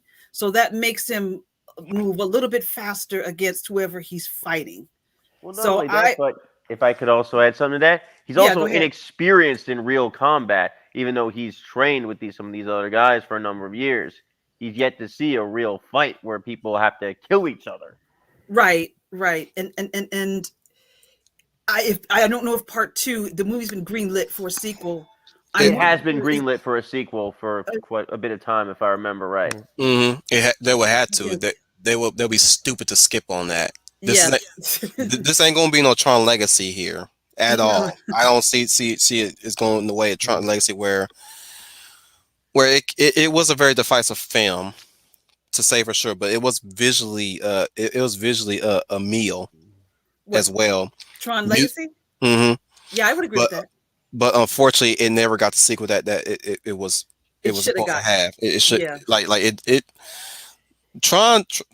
they tried with Tron tried to climb up that hole. And it almost did with Tron Uprising, which again they fucking cock blocked that one too. Just when it was getting started at the end of its run, the first Yeah, season. yeah. This Disney stopped caring because they now own Star Wars. So once they just bought Star Wars, they stopped caring about Tron. Right. Hmm. You're right. They Right. abandoned it once they got Star Wars. They gave up on it, which was sad because it deserved a part two. Because, like you said, it was visually stunning. I loved looking at it. I loved the way it was scored. They had something they could work with, but they abandoned it. It was too bad. I'm glad you mentioned score because we're definitely gonna be talking about the score pretty soon. Oh yeah, Dune. yeah. But Eargasm for my rating. I couldn't Yeah. stand it either. I mean, What? you liked it? I didn't like the score. I loved it. It was noise. Look, It was Inception. I'd say hit and miss for Yeah, me. well, yeah. the thing is, Go ahead. Hans Zimmer, for his aesthetic for a time now, since the movies that he's been tied to, yes, it's been the same noise over and over again. But I have to say, this one was somewhat different from his usual aesthetic, and Dunkirk was also different too. If you guys ever seen Dunkirk, that music Yeah. was actually a vast improvement Yeah. than what he did with Inception, Yeah. Interstellar, and even Batman. It's not Batman. Dark Knight Rises. You know what I'm Right. saying? Like this one was. I like damn. Somebody actually told him stop doing that Inception bullshit and finally work on your fucking music. Right. Well, for me, I see what you're saying, Wolf. I see what you're saying. I think he overthought it. Mm, Like Brian, there were some sections. There were some sections that were good, but a soundtrack Yeah. overall, I think he just overthought it. I think mhm. Yeah. he thought too hard to make it different instead Now of just letting But it the you know be reason like why something? Inception. All right. I'm sorry. The reason why I say it felt a little different because immediately I originally thought it was the musical score for Sicario. You guys ever watch Sicario? Hmm. I I thought have not. I thought that dude was working on the music, but then when I saw Hans, I was like, wait, this was Hans Zimmer's. Oh wow, I'm surprised. I'm surprised. I'm actually surprised. Like, damn. But since we're on this topic, when I was in the theater, it kind of highlighted something that it took me a while to realize it, but I really don't like modern Hollywood sound design at all these days. You're not the Hmm. only one. You're Yeah, I not mean, the only like one. even like whenever you hear those previews when they do that constant "Durr, Yeah, durr," in especially every in the other trailers. film for an action film, that's just noise to me. That's not That even music. and they Yeah. relying on these very famous songs, but they play a slow. They hire a singer to do a slow version of it, That's singing like she's got Vaseline in her tongue. You ever, right? you Yikes. hear, yeah, that's you're right. It's like they're taking classic songs and they get this singer that oh, this house is loud, this loud, this loud is all I hear. It sounds like they have Vaseline. Or They they'd be sound like, like this. ah, bitch, shut up. Or you got. Wait, hey man, don't diss the one woman wail. It's a tried true And tradition, man. then the movie trailers have become incredibly interchangeable. Movie Yeah, Yeah. trailers. yeah. Especially what started this was Lord's Everybody Wants to Rule the World, where they used for Dracula Untold, and all of a sudden now everybody seemed to have everybody needed that just to ease everybody into the trailer and whatnot, and then Mhm. and of course they rise it up. In the case of Dune, the first teaser they used, from what I heard, it was Rolling Stones music. I can't remember. I Yeah. have to go back and look at the teaser trailer, but I Uh, can't remember. I thought it was something else. Give me a But sec. but Brian, When in doubt, yeah. YouTube. yeah, yeah, Brian, you make a good point that a lot of people are saying the art of scoring a motion picture is dying art, you Yeah. know, And and, plus, it's that. Plus, I also think some of Sound Engraver's influence is kind of rubbing off on me a little. The things he's talked about in some of these films. Like, I don't Mhm. know if you guys maybe you've I heard ain't caught seen some one of of that. her videos yet. You Well, gotta you catch her stream sometimes. You don't know what you're missing, bro. could Yeah, have sworn I'd point you in their direction. like the score for Lord. I have the soundtrack to the score for Lord of the Rings. If a soundtrack is good, I own them. Lord of the Rings, of course, the Yeah. classic John Williams. It's very hard. I'm finding it people because John Williams is officially retired, and it's sad because he doesn't have an heir apparent. They don't know how to score a film. They usually use, like Brian said, use noise, or they use the same note repeated over again. It's either higher or lower, but it's the same note. And then Yeah. What's that guy name? Hans. What's his guy's name? Hans Hans Zimmer. Zimmerman. Zimmerman. Zimmer, Zimmerman. yeah, Not Zimmerman, Zimmer. Zimmer. John Zimmer.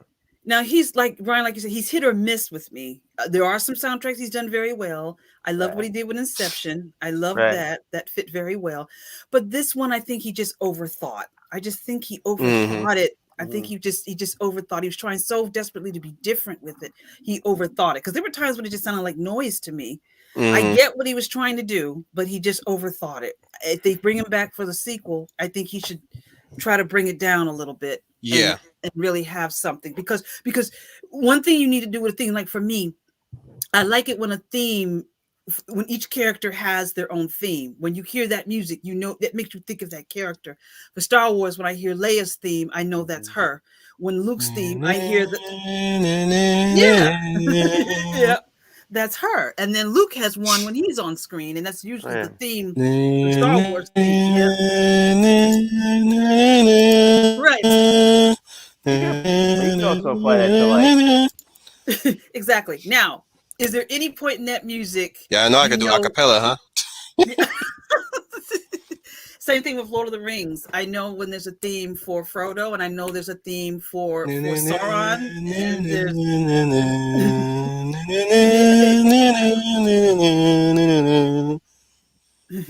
very good. Well, yes, the because I know there's a Or theme for the hobbits and the Isengard. Shire. Yes. Yeah. Or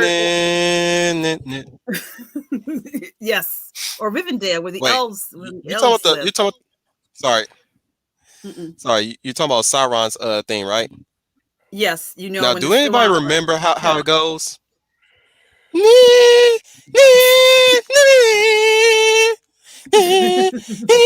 Wait, is that the Witch King? I The think they're used for both. They represent all of the evil components. all of Mordor, yeah. Yeah, because they're all 51.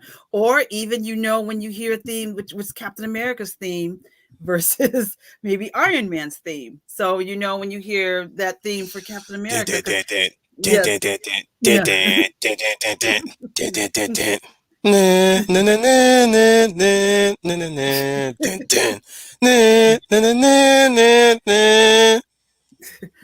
Oh, and Cause exactly. the one movie score everybody remembers from superhero movies, of course, and Wonder Woman's theme. Yeah, that's a good thing.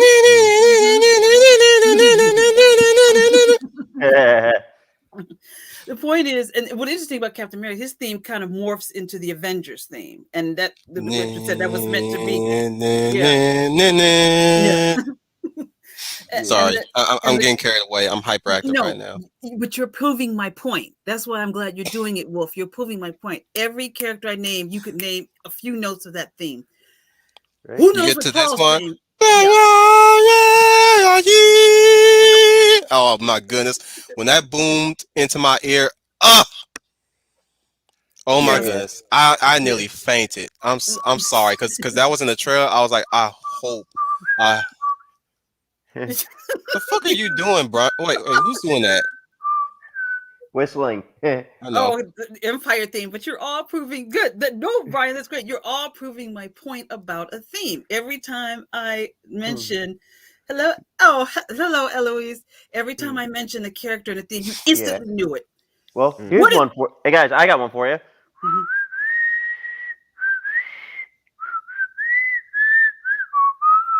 Sound familiar, Wolf? Hell to the no, cuz I think you're butchering it. Is a Proto Man's whistle from Mega Man. Bro, do I look like I played that much Mega Man? I only know Uh, Mega Man X4 through 6, man. Oh, you Same didn't thing play with the me. NES ones. Ah, I see. I played them, but I don't remember every damn song, man. Yeah. Another thing everybody remembers was just almost as much Star Wars as Harry Potter. Harry Potter. Mhm. Yes, I know the theme. When I hear the Harry Potter theme, I know it's Harry Potter. You're right. You're right. John Williams again. John Williams did the score for Harry Oh, Potter. oh, I didn't know. Yeah, he did. Mhm.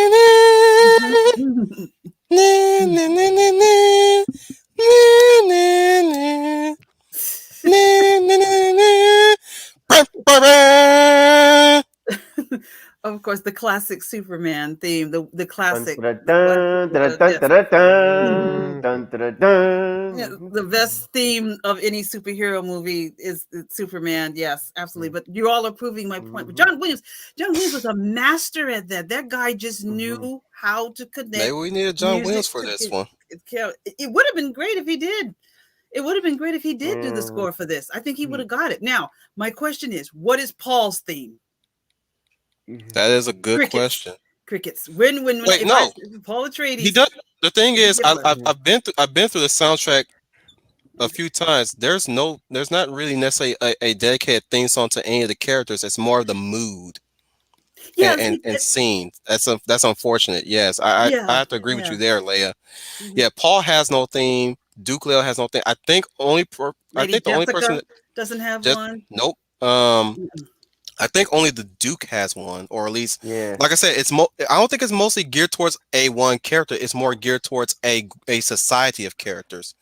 Like you had the song for Atreides, you had the song for Harkonnen, you had the song for maybe the soda car, which is Oh God.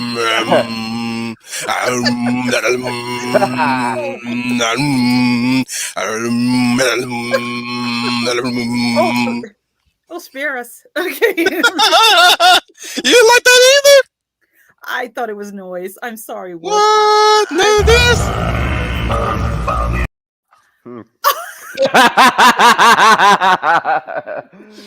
I'm sorry. I actually I was feeling that.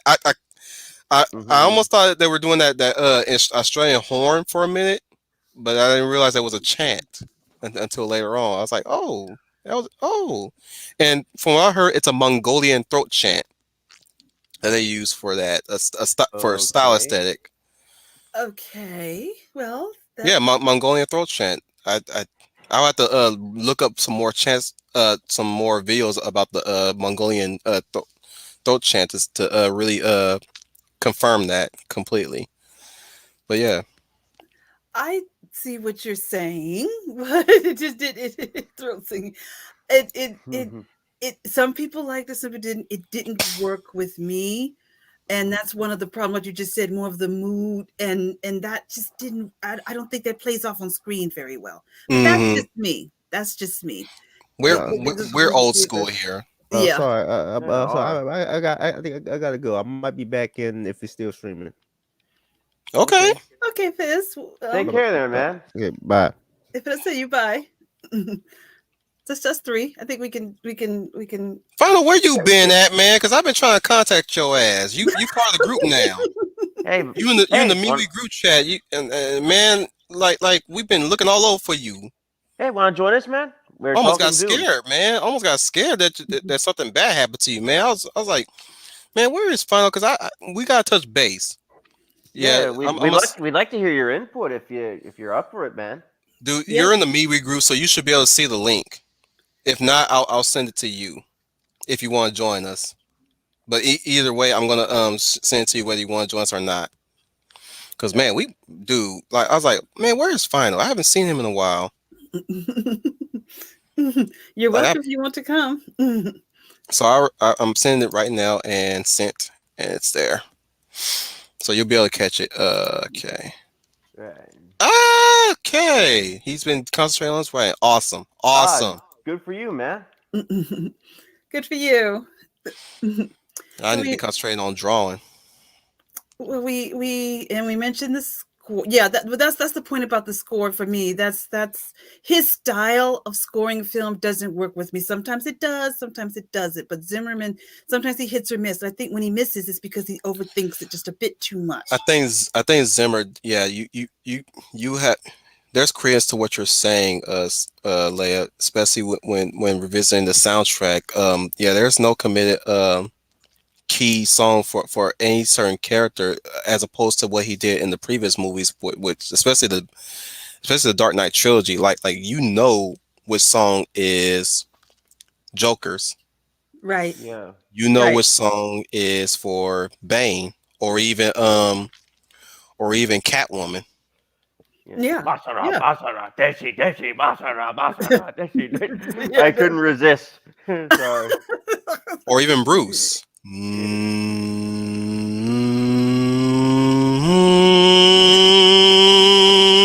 Wait, that's Batman. Wait, no, Batman's. Dun, dun, dun, dun, dun.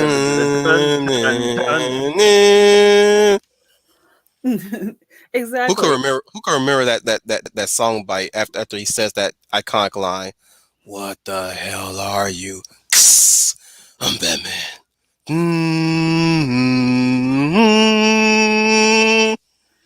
Y'all remember that? No Batman Begins fans. Okay. No, I remember. I just had to think for a I, second. I'm messing with you guys. I'm messing with you. Yeah. When he just busts through that window and just snatches him, he says, "I'm Batman." Where are the other drugs going? That's Dark Knight, dude. I prefer Batman Begins voice. It's not the mask that defines me, but what's beneath it. Yeah. It's like, I didn't know anything. I swear to God. Swear to me. Or his nightmare. Yeah. Or What his was that nightmare. noise that I just entered into? That was Batfleck. What? I didn't think that you would. I didn't expect to hear something that funny than Christian Bale making man sound like he has lung cancer. That was me doing an impression. You think it was good? Is she with you? I thought she was with you. Tell me something. Do you bleed? You will. Sounds a bit more like Spawn than anything. Like, yeah, it sounds like Keith David as Spawn almost. Never! Yeah. What makes you think I will lead your army? You could take that army and you could shove it. Sounds like a movie. Sounds like a song. You could take that army and shove. Oh wait, you got the I want to beat the the little clown's butt look. Yes, yes, I'll lead your army. Anything for one. Wait, that's Kratos. Zeus, your son has returned. Then all of Olympus will fall. That's 300, right? That's the God of War. Oh, okay. Sorry, I thought it was said. Now, if I want to do 300, Spartans, take your dinner and eat hearty. For tonight, we die in hell. I love that. This is where Yeah, we because like hold them. 300, Go yeah, ahead. Yeah, go 300's ahead. like part of the Rome, ain't it? Uh huh. Go on, finish your statement. When I was just about to ask, like, wait, yeah, 300 takes place in Rome, does it, or is it Greece? Greece, Grace. Oh, Thermopylae specifically. Yeah. oh yeah, that's right. That's the gladiators. No, Thermopylae is where Because 300 Spartans fought against the I know, Persian military. I know, because for some reason I keep on thinking Rome, and then I'm thinking, oh wait, no, that's yeah, the gladiators are Roman. The gladiators are slaves of all nations that they pick up from. However, they do fight in Rome. Oh, okay then, I see. Yeah. Uh, don't worry, you'll catch up on the history later on. Okay. But I actually What? liked Tyler Bass did the music for 300, but they were somebody else Um, that did the music for Rise of the Empire, and I did like Rise of the Empire music as well. be right back. Huh? Oh, he He said just be right said, back. "Be right back." Um, I was going to say overall. Oh, what was my thought when I got back to? I was thinking back to Dune. I'm thinking about the music. I think we touched on the Yeah. score, but the score has all it to me it I think he just overthought it because for the very reason that you explained. Maybe it was more for mood, but to me that just didn't work. I think hmm that a thing about a score is you want to come out humming it, and nobody came out really humming it too much. I'll give you my idea, or rather my impression of what he was going for. Hmm. Majoritively of the film itself, since majority of the film is going to be taking place on Arrakis, which is obviously a desert planet. He was going for more of a Middle Eastern slash ambient type of deal. Right. More of like a what's the word I'm looking for? Atmospheric. Yeah, he was more atmospheric with this tone and the way how he scored it. So you hear you hear the Middle Eastern chants, you hear the drum beats and what have you. It's more drum beating and and chanting. You know, Right. that's what I he was think going for mostly. I think that's a thing with Zimmer's style too. Is a lot of percussion in a lot of what he does.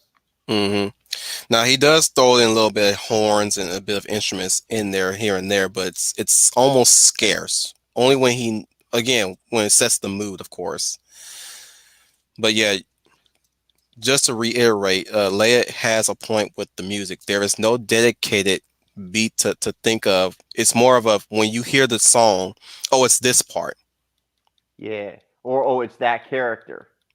No, you don't. That's You it. know, It's only this part. There's no character. there's no That's what I'm character. talking about. There's Right, nothing like right, that. Yeah, right, right. when it comes to again another now Danny Elfman, I have a bone to pick with his ass half the time. But Oh, if anything, when it comes to Danny Elfman,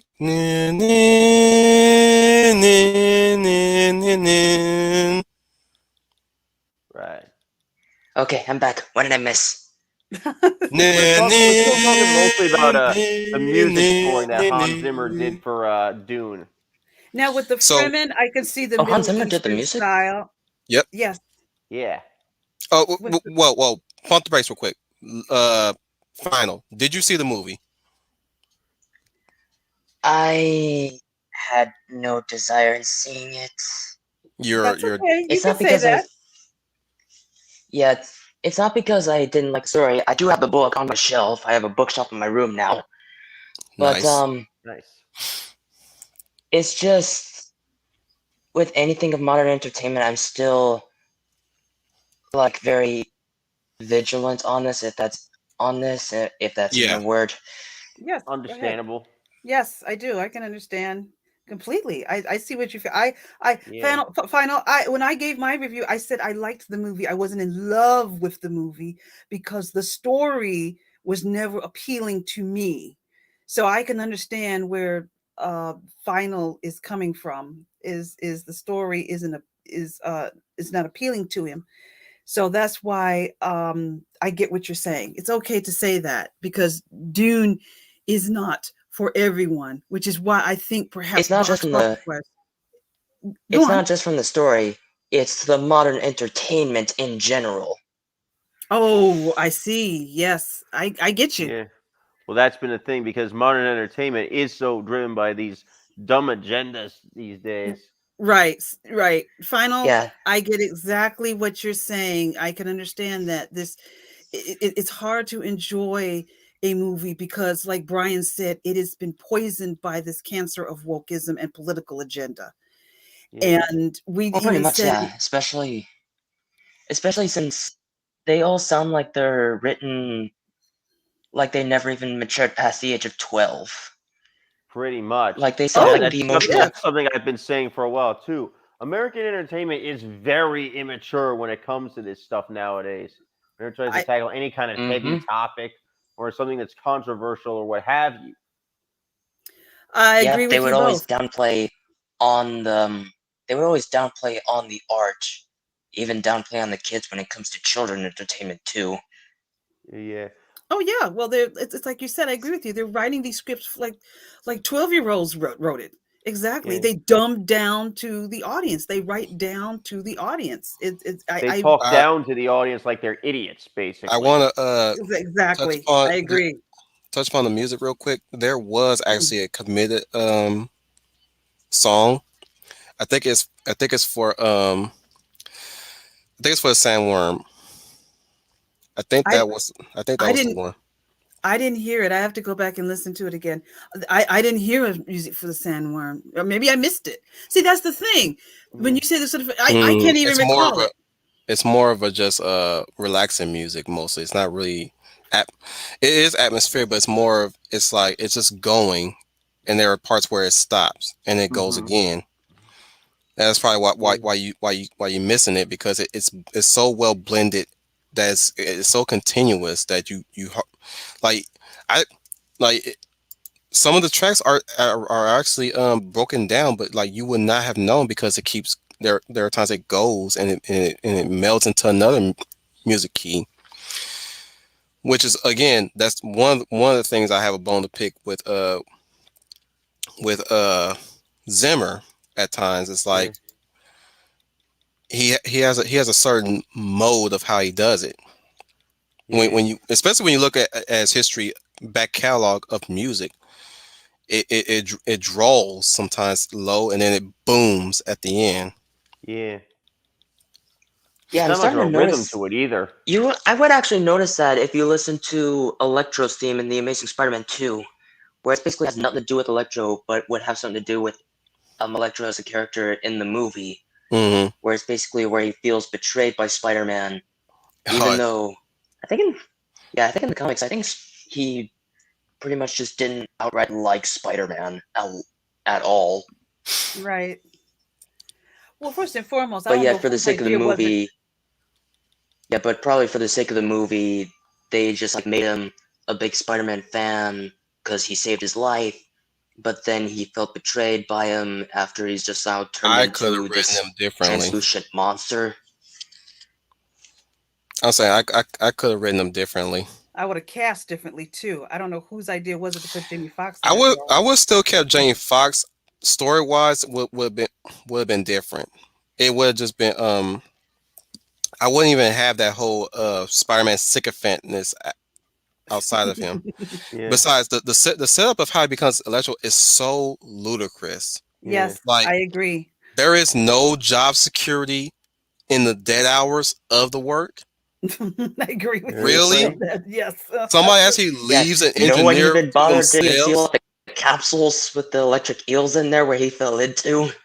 No, my again, my thing is there is no night shift workers at all in that like Oscar is supposed to be this multi-million-dollar corporation, right?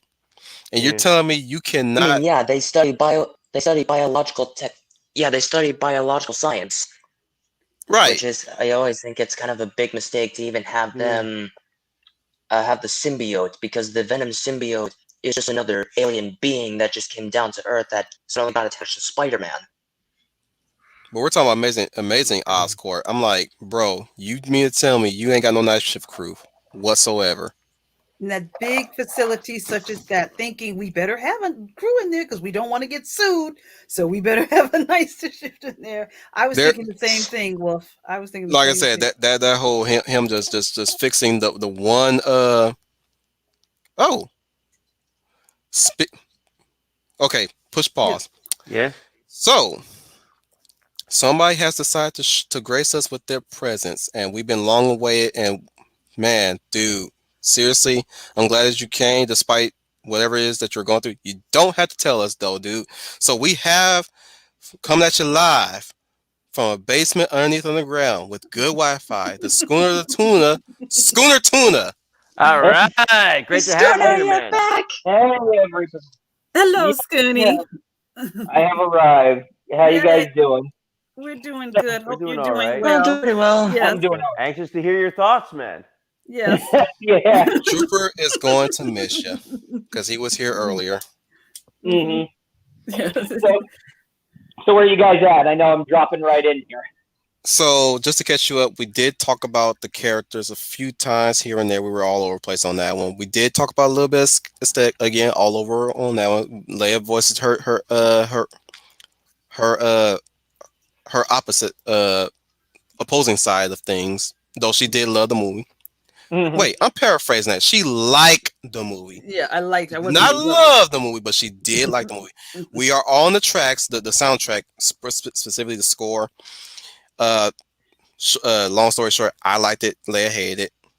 Same thing with Brian. You know, I was all for the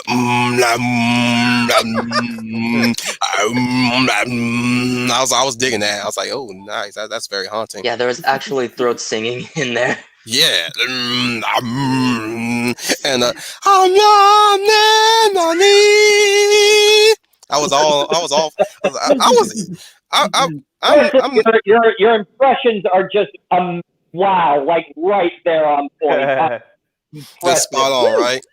Just spot on. Look, I'm not bullshit. I was eating this movie up while I was in the theater. I was just eating it up. There were so many times I was shifting in my seat to pay attention to the details. Yep. Well, this is the thing about Denis Villeneuve's films is that there's a lot to take in, and that's what I love about his movies. They're very atmospheric. I'm kind of on the middle of the road. I adored the movie, much like you, Wolf, but like Leia, I'm cautiously optimistic because this is just part one of a movie. This is only a piece, and it ends abruptly, and you're like, no, wait, no, I want more. Big problem with that ending. I had a huge problem with that ending. That was they an missed audio that cue Sounds like right they there. would have made it a TV show, if you ask me. Well, Yeah, I they think did. so too. They did in the second adaptation, Children of Dune, on the Sci-Fi Channel. There was a TV adaptation of Dune. There was a TV adaptation Oh, there of is a Dune, TV which show. everybody by the Sci-Fi Channel. It doesn't have the big Hollywood budget, but this is what Even everyone as a show, regards yeah. as the superior adaptation. But Funny enough, James McAvoy was in that one. yes, he was, and so was William Hurt. I thought that was Yes, he was. He was Paul's father. yeah. Leto. Yep. Although I'm gonna have to say, Oscar Isaacs is the strongest character in this movie. He's my favorite. Yeah. I agree with you. Let's swing back to characters again, because we kind of talked about them. We only talked about the actors specifically, but we never really got in depth with the characters. Okay. So let's start with Duke Leto. Personally, I'll start with myself. Personally, I love Leto. I did too. For the briefness that we had of him in that movie, especially the scene where he talks to Paul, and they mention that iconic line about leadership, where he says, you know, my father once said, leaders are not born, they're called to, even when they're not ready. I'm paraphrasing, by the way, but like he's and these days when I'm gone, the same expectation will become to you. Now, should you say no, you'll always be who I always wanted you to be, my son. Boy, that I got That's a, teary eyed when he delivered that line, especially I when he did placed his too. hand on his shoulder. I got teary eyed. I was like, damn. Well, it's because first, what I like about at least what it said to me, and this Leto, you definitely feel it with him. He sees Paul as his son first and his heir second. Mm-hmm. Yes, yes. Right. I, He's a I, good I, dad in that sense. and Mm-hmm. that is one of the strengths of this film is we finally got a good strong father figure since this Mm-hmm. woke garbage has been giving such negative view of a male fatherly figure, particularly Caucasian. They've been really tearing down the father figure, And they and just well, won't stop. yeah, They they don't won't stop stop. coming, and they don't stop coming, and they don't stop coming. Yeah, and I Back it was up, back it up, afraid back it knocking. when I was afraid when I saw this that Duke would not be portrayed in a positive light. So I'm not going to sit through and watch another father get bashed. And Mm-hmm. Scooney Wolf, I had the same reaction you did. I thought that was like one of the, and I remembered that line. That's one of the best lines in that movie. One It of was a the line in the most trailer. beautiful lines in the Mm-hmm. trailer. But like I said, I guess, but in the movie, just to hear it in the movie in the context of the Mm-hmm. scene, it's exactly the way Scooney said. It's like I see you as my son first, and not my heir at first, but you are on my son. And what advice could any father give to his son? That's the way a father talks to his son. And what I like about it, what Oscar Isaac did, is he portrayed him dad first, ruler second. Exactly. Yeah, Dude, that's the since that beauty movie, of it. that's how I'm gonna impart onto my nieces and nephews completely. It's Mm-hmm. like that's the wisdom I would want to impart onto them, no matter what endeavor that they choose to Mhm. go to. And if they have questions for me, especially if they point to me for guidance, that's what I'm gonna say to them. What I That was also reflected to what my father had said one time when I asked him, like when I talked to him about whether or not I've done anything to make him proud, because there were times I questioned, like, is he proud of me? Has he been proud of me despite me not being, you know, say a leading tech expert or manager at a job? Like I've had I have so many times of lazy moments where where I wasn't employed, or I wasn't looking for a job, or I wasn't Right. keeping up in school. It's yeah. and he told me, like son, I'm proud of you no matter what you do. You know what I'm Mm-hmm. saying? Right. I've always been very proud of you. You are my son. You are my flesh and blood. Mm-hmm. And that actually But that that's what boys need to hear, and the woke will mm, allow them to have that. That's what they boys and girls, but particularly young men, particularly because they're attacking young men. But that is exactly like you said, Wolf. I didn't mean to interrupt you, but that's mm, exactly what they need to hear. Just like you said, that is it is. If you don't take anything away from the film, you take away that speech right there. mm-hmm. Yeah, that's what they need Or to there hear. are moments where even just I love seeing scenes with Leto alone. Like sometimes, Yes, Yeah. the way how Oscar was waiting for this role, you can tell. he's one of the Oscar best parts of the film. Yes, Oscar was waiting for this role for a long time. He was Mm-hmm. like, I don't know what But his attitude was towards the I, sequel trilogy that he was in, yeah. or rather even like him being Apocalypse and X-Men Apocalypse, but he was waiting for this role. yes, Mm-hmm. I agree. I agree with you. I agree with you on that. You Like know. the moment he didn't even reprimand two for the Mentat. Yeah. The one that betrayed him. No, that Oh, was okay. UA. Okay, all right. I Yeah. got it mixed up. Okay. No. Okay. Howlett was the black the albino black dude. Oh, Mm-hmm. okay. You're right. Yeah. Yeah, You're right. he was the Mentat that was head of security, and he said, when Paul was almost assassinated, Mm-hmm. Yeah. um, And I love. Yeah. He says you you know want absolute. Yeah. He says I forgive me, my Duke. I accept my resignation. And he says no. Uh, You want me to I'm forgive back. you? You oh hey, what's hang that? on, Fizz. Yeah. When he says you want absolution, you want to be forgiven, find the one who tried to kill my son. Mm-hmm. Yes. Yes. I Yeah. wrote that bit. He says you want to be forgiven, you want absolution. It's not running away. You finish what you do and figure it out. Love that Mm-hmm. line. Love I that love when he line. said that too because he didn't say him as my heir. He says my son. Yeah, Right. difference. Note the difference there. But I think what I also like about this Duke Leto is that there's this very dark sense of foreboding he has. He knows he's just one cog in a big machine, and he knows that things are unraveling faster than he can control. But what I like is that he even goes to his wife and he says, "Will you protect Paul?" I'm not asking. Concubine. Okay. His concubine, even though he does address her as his wife in the Right. book. He even says, "I should have married you," but Right. because he sees Lady Jessica as his wife. But he goes to her and he says, "Would you protect Paul?" And I am asking you not as his mother, but as a Ben Jesuit, because they know where the universe is going. Okay, and he's asking her, when it comes time for her to make a decision, is she going to be loyal to her order, or is she going to protect Paul? And she actually says, "Why are you asking this of me?" Because that actually scares her. Did you notice that? Mm-hmm. Yeah, it does. And Right.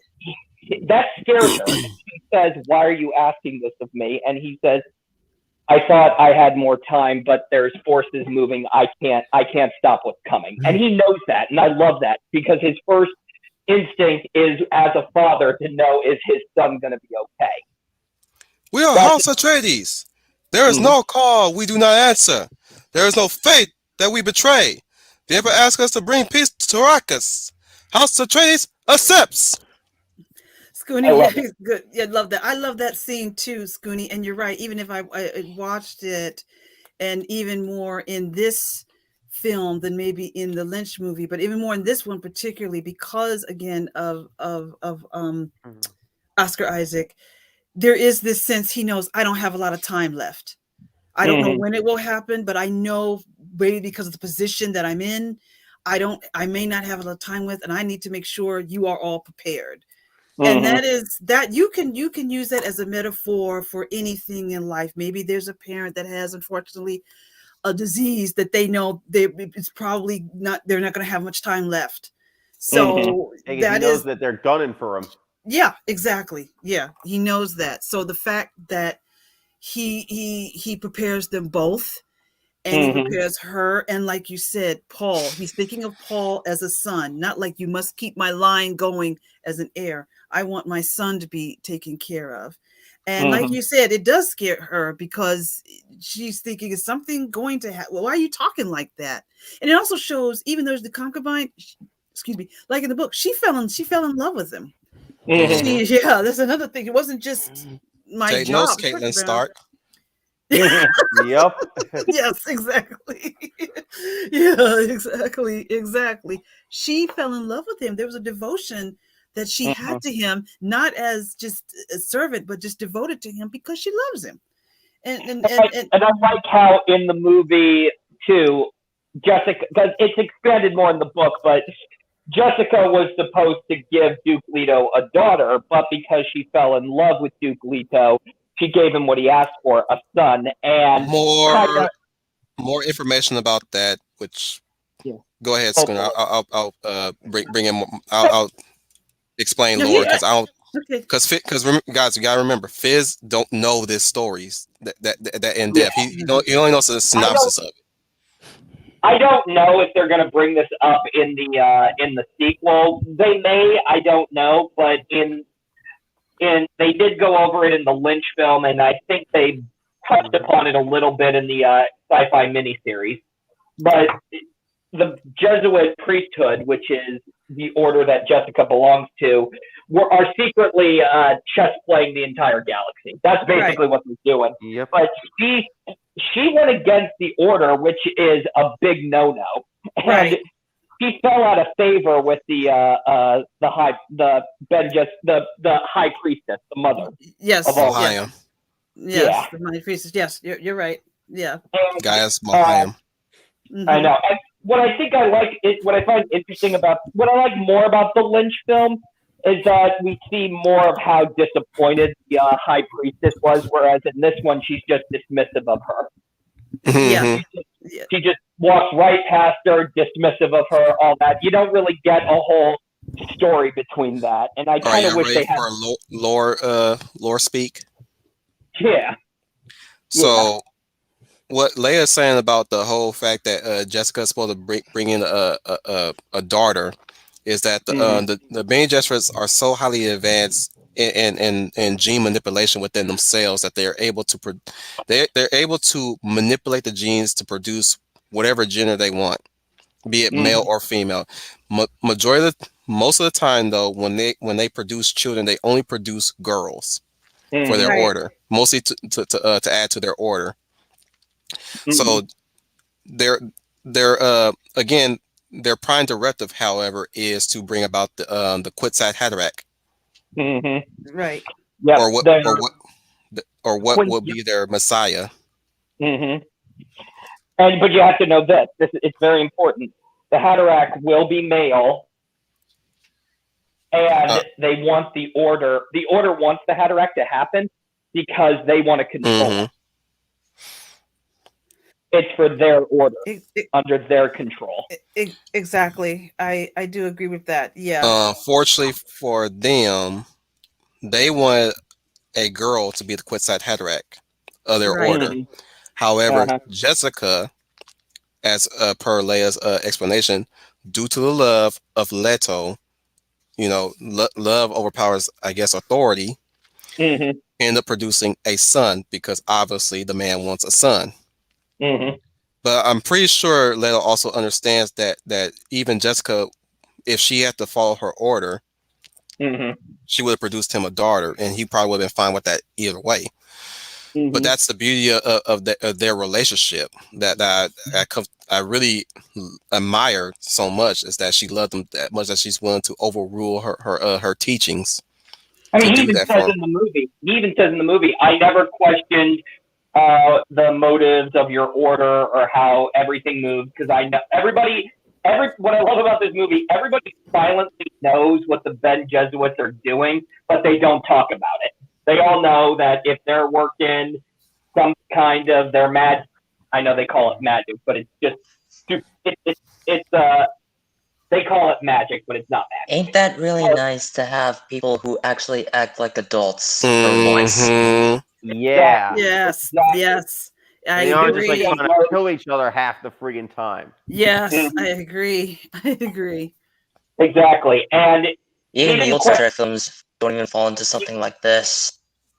And that actually further enhances the scene with him and Jessica even more, is because he says, I never questioned what you or your order ever did. That's something that's beyond me. But I am asking you, would you go against your own order to protect our son?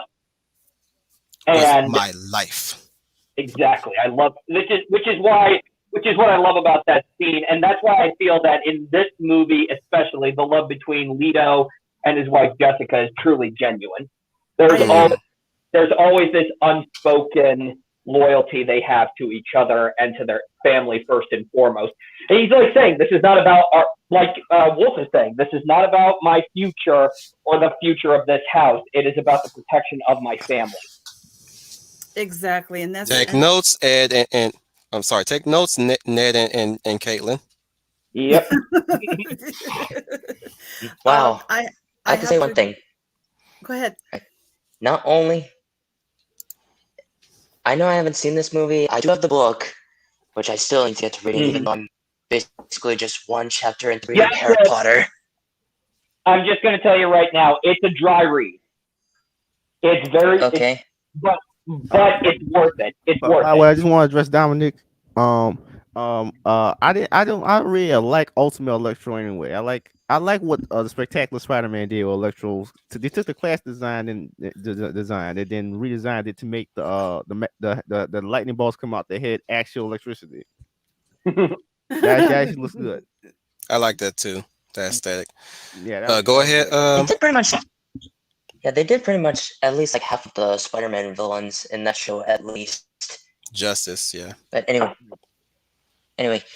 not only that, it's so, yeah, because like I said, I really want to get back to reading Dune, because yes, I do have the book, even though I'm just already reading Harry Potter. But I was doing the audio read on YouTube until freaking YouTube removed it for some reason, and they had really brilliant voice acting, even though the voice actors changed throughout the chapters, which was Yeah.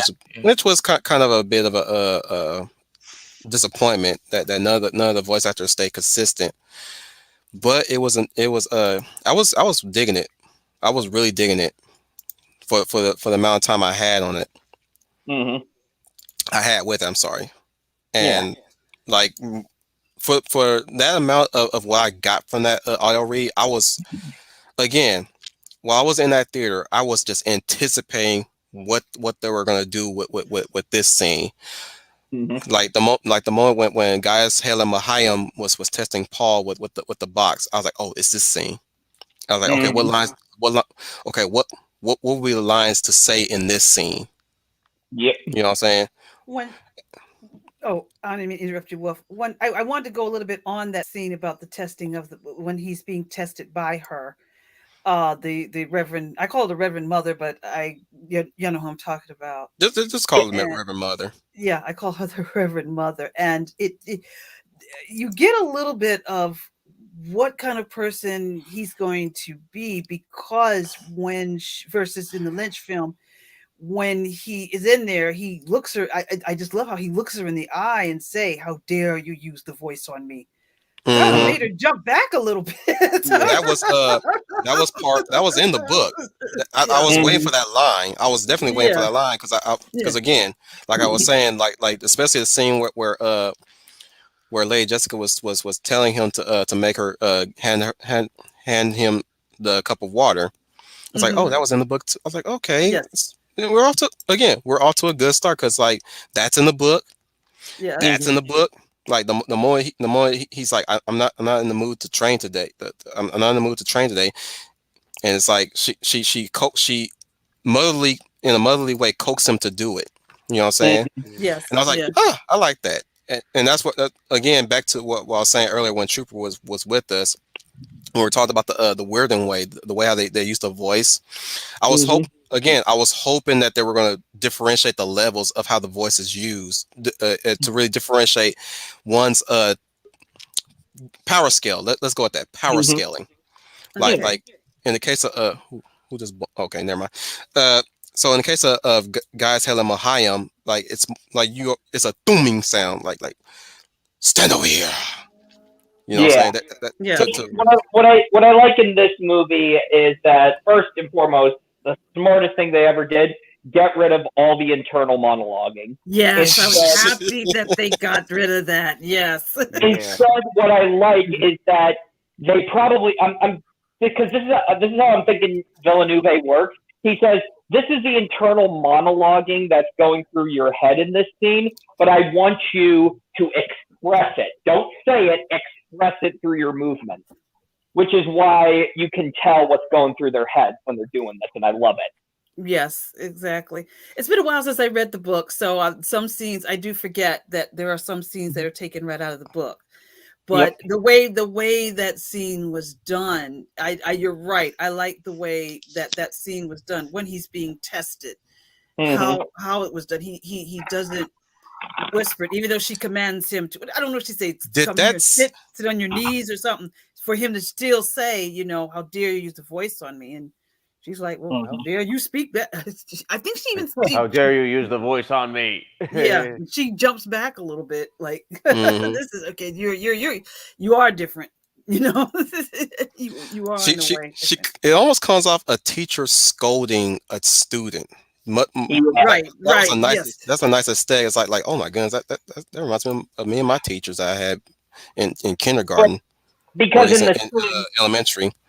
yeah, at least in the book, she did it the casual way, like she would do it the way any other person in the galaxy. But he actually bites back, and she's like, "Oh, okay, some strength there. That is interesting." But yes, you are nowhere near my level, so more forcefully, she says, "Come here." right, exactly. Yes, I agree. And then, like And you guys and then said, there's the scene where he puts his hand in that box and he's like, an animal will gnaw its way out of a trap. What will you do? Hmm Perhaps yeah, a claw or something like. I'm kind of paraphrasing. that's okay. Sorry. Mm-hmm. That's You're okay. proving you can rule yourself. Now you must learn to rule others. Something none of your ancestors learned. My father rules an entire planet. He's losing it. He's getting a richer one. He'll lose that one too. Yep. Yeah.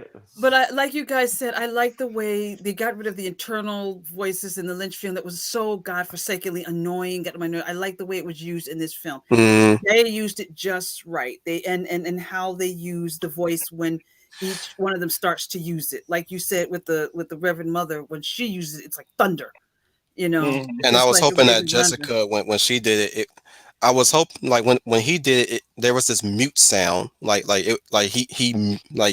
spoke, but it was kind of like slightly muted, like how they used Mhm. the way how they convey no sound in space, right? Like in Gravity. Y'all remember Gravity? I Yeah. do remember Gravity. Hmm. You know how when they're out in space and you things impacted, right? Yep. It's muffled. I was hoping they were Mhm. gonna keep that level with her, but I guess they forego that when they had to get free of their bonds with the Harkonnens that led them away from Araking as it was being decimated. Right. Mhm. Yeah. I was Yeah. Yeah. like, oh, y'all couldn't keep that consistent.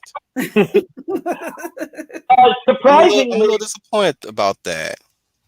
speaking of the cast, I think surprisingly, despite having a large ensemble as it is, they actually cut the cast for this movie, which is Really?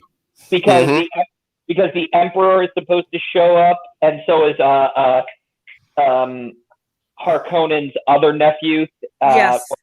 Fade Root. Rafa. Yeah. Yeah, Faye Rafa. Yeah. Yeah. Fade Rafa was cut. But yeah, there was a lot of people cut. They kept it focused where they should have kept it focused. It's Mm-hmm. Harkonnen, Atreides, and Arrakis is caught in the middle of their conflict. That's Right. smart. They even bring in the Sardaukar. Mm-hmm. The Yeah. Soda car. Yeah. Yeah, that's the Actually, only. you know what? Let's move on to some other characters. Quick, Yeah. quick, quick, Hmm. quick aside though. Did anybody rub their hand after that scene where he got tested? Did you rub your Yeah. hand? No. Mm-hmm. Yeah, Not really. I did. I did. I Oh. did. I did. Like the moment he pulls his hand and he rubs it, I rubbed it too. I rubbed my hand too. I was like, oh my goodness. I didn't quite get that. Like Well, in the book, it's explained what it is that it's simulated pain. It's not mhm. real pain. It's meant to target the nerves in your hand to make it seem like um, Something is in the biting Lynch on him film, or something. Yeah. no, that his hand is like burning. That's on fire. Mhm. In the Lynch film, and even in this movie a little bit, they'll say you'll start to feel an itch, and then he starts feeling the pain as it Mhm. continues. I But like how it was a void in there too. yeah, Even though the way how that room was lit, you can almost you could at least see some corners, but it looked like like if you could stick your whole arm in there and it's just nothing but touching a shadow, a void, an abyss, if you will. Right. Like it's a pocket dimension, you know. I like the yeah. way how that looked. I was like that, like you want to look what's inside that box, but you'll never see what's inside that box. Right. What's in That's a the good way to box? put it. What's in the Oh, it's just box? like Mary Poppins' bag. What you say, Schooner? Yeah. What's in the box? What's in the box? Yeah, pretty much. Yeah. By the I way, was thinking, What's repeat what you in the said. box? no, I was thinking, I was like, what? So it's now like the Mrs. like Mary Poppins' bag, where it's just like everything Right. in there. Or Felix the cat. Yeah. Or even like Merlin's bag from Sword in the Right, right, Stone. right. Hoggity, hoggity, Ah, hoggity, hoggity. so first, we can talk Hoggity, about hoggity, this. hoggity. Oh, Yeah, there Billy we go. White. Yeah, yeah. Hoggity. Hockety, hockety, right. Hockety, pockety, wackety, whack. I said not the Donium. Higgity, spiggity, spiggity, spoon. First the tutorial. Higgity, spiggity, spiggity, spoon. I couldn't resist, man. I know. Go ahead. Anyways, yeah. So moving on from that, let's talk about the I know I mentioned the Mentat. Shit. I got Dune. I got Dune on tap right now. Let me look at the cast again. Yeah. Oh. Okay. Speaking Where's of You- the cast, I was actually surprised that Jason Momoa's character got as big a role as he did, because it's Jason Momoa. He doesn't Yeah. have any. They Yeah. were able to fit him in and even extend a lot of his because he dies completely differently in the book. Yeah. Yes. Yeah. But I In like this the one, he fact. tries to take the Emperor with him. Well, it's not the it's the Emperor's chief. Yeah, it's the Emperor's fighting squad. But yeah, I love I love Jason Momoa's character. He's definitely. I mean, don't get me wrong. He's playing the same guy in every movie that he's in, but the guy he plays is just so likable. They fight like demons.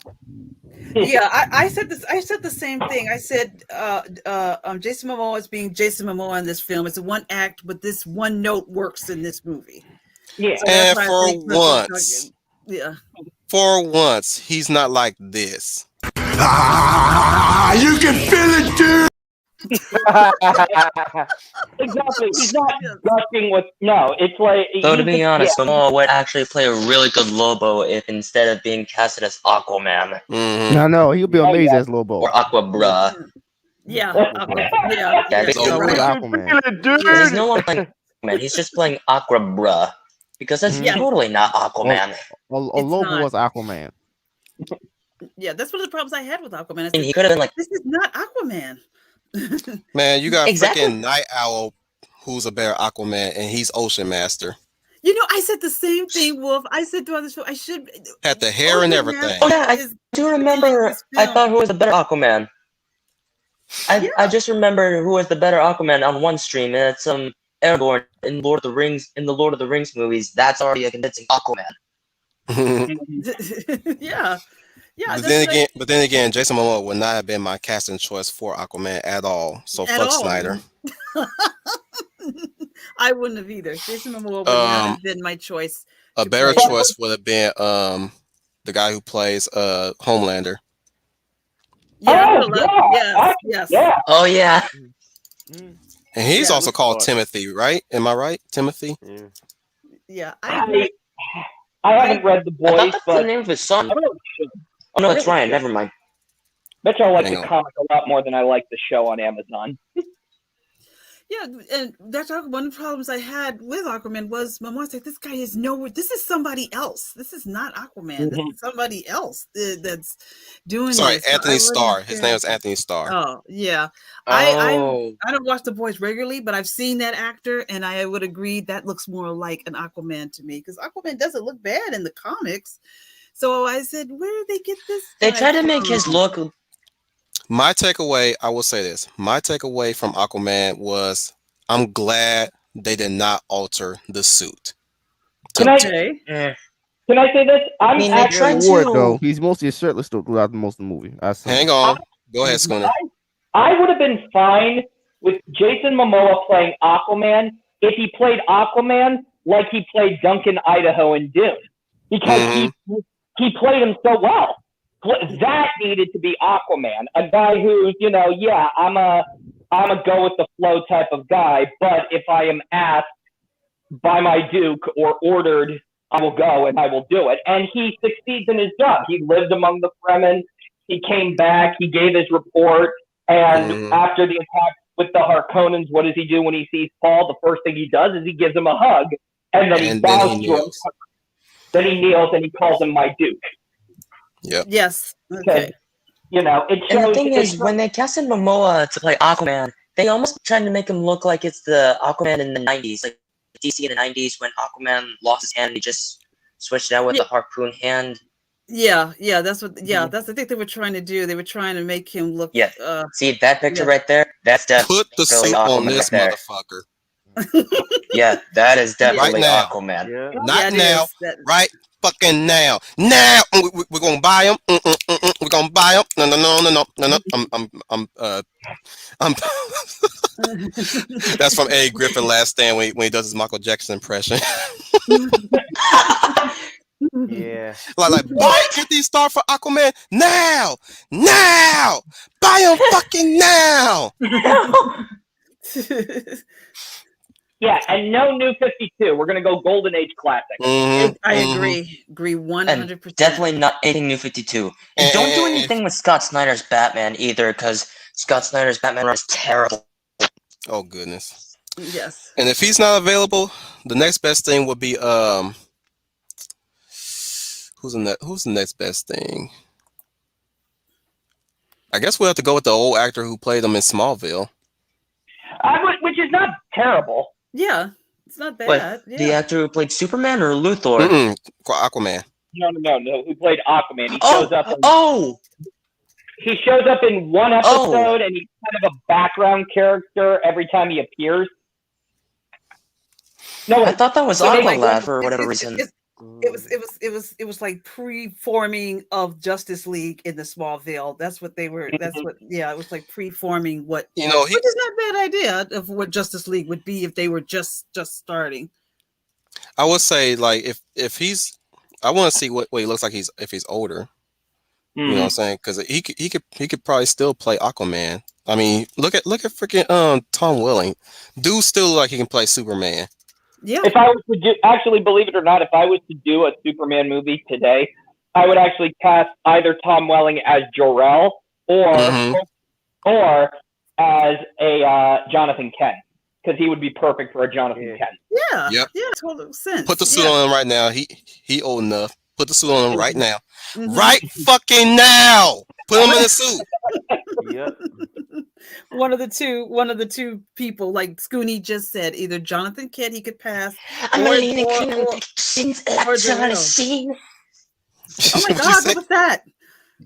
Oh my God. That was me. It's just like, I'm a leaning clean. I'm gonna kick the sins like Charlie Sheen. Exactly. Okay.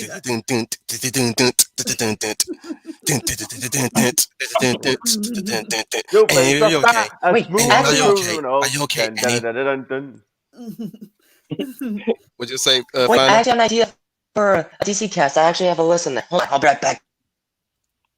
Let's show that for another fantasy studio Sure. one of these Yeah. days. Yes, you can put that down. Yes, I He gonna agree. come back. I know it. Let's keep talking. Okay, yeah, just keep going. I just heard that. That's nice. Comedic timing. I love it. I love it. Comedic timing. It's like, Yeah, that's why I love these streams. I love doing what you got. no, not that. We gotta save that for later. Wait a minute. Are you Oh, mocking okay. me now? No. Damn it! That's Jojo. No. More. No. Yes. Okay, we're getting a little crazy. Let's get back on topic. That whole no thing. That's exactly how I felt when Duke Leto was betrayed in that moment, because Yeah. he's sneaking right up, because every instinct is telling him to run away, but he can't. So what does he do? He does the only thing he can. He activates his shield, and as he's going forward to the body, I'm doing exactly that. I'm going no, and then I go. I was that too. I was like, dude, why don't you just run away? Something's not right. Call for security. And he's just walking close. I'm like, oh, He did actually. Do you remember that? He did actually. He calls security and he says security. And oh, yeah, you're right. And then he looks up and he realizes there's a communication outage. And he's like going, oh, crap. Yeah. Yeah, the body that he motions to is Shadut Mapes, who was also a character earlier that does die in the book. Yes. Specifically. She's the one that presented the Chris knife as a sign of relations. Yeah, as a gesture of goodwill. I like that. I like that scene too. But that freaking security guard, like, you bitch, you stupid. Why you gonna draw your weapon? Yeah. So, like Jessica Moses starts like prepare for violence. Bitch gonna draw that weapon. Like bitch, you're supposed to put the hand on the handle first. You don't pull your weapon out and let your enemy know that you are that you're about to kill them. You give them first rush, like you give them a You should visual warning. have your weapon drawn when you're gonna be in a fight. You give them Exactly. you pull your weapon. The only time you pull your weapon is when you intend to use it. Exactly. That was that. I mean, granted, yeah, you want to have that ready, and ready. And if you want to intimidate, you make them look you in the eye with your hand on the weapon at the ready. Mm-hmm.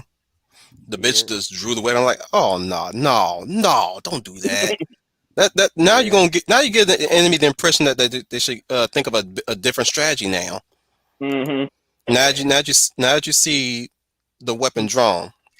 But I do like the hand gestures that the sign language that Jessica does, which Yeah, is Yeah, a nice method. yeah. I like that But, she does. I'm sorry. Go ahead, Leah. No, I was going to say I was going to bring up now the bad guys, the Harkonnen. the Harkonnens. Oh, wait. Harkonnen. Before we do that, we need to talk about Duncan Idaho's opposite on House Atreides, which is Gurney, aka portrayed by the man, the myth, the legend, Josh Brolin. Josh Brolin is as we say, he's underrated in Hollywood. He's a good actor. I don't This care man what anybody plays so many says. badasses. I can hardly keep count. He has. He Yeah. is. Thanos. Yes. Yeah, he was Thanos. He was Yes. Thanos. Also Cable. Yes, he was. Yes, Cable Cable. too. Yes. Men in Black 3. He has just like you said, Scooty. He and this one he pulls it off too. Yeah. In this scene. It's funny that you mentioned Men in Black, Leia. I was actually thinking about having us all together to do a Men in Black discussion. The trilogy. Excluding one. Of course, the what's her name? What's her name? International. Yes. We will not even talk about that. We can even talk about the lesser known Men in Black the animated series. But we will that's not. gonna be. I saw a trilogy. I saw 3 movies. I saw all three the movies. And I thought so you guys are up for something like that. What about you, Final? Yes. If you can make it. Oh, maybe. Yeah. I have vague memories of the second one because I did see that one, but I forgot most of it. Oh, don't worry, I'll catch you up. My whole brain is a fucking bible of movies I've seen so many times. I chronicle that shit. So I'll catch you up. But what I like getting it back. Oh yeah, he knows because I do it.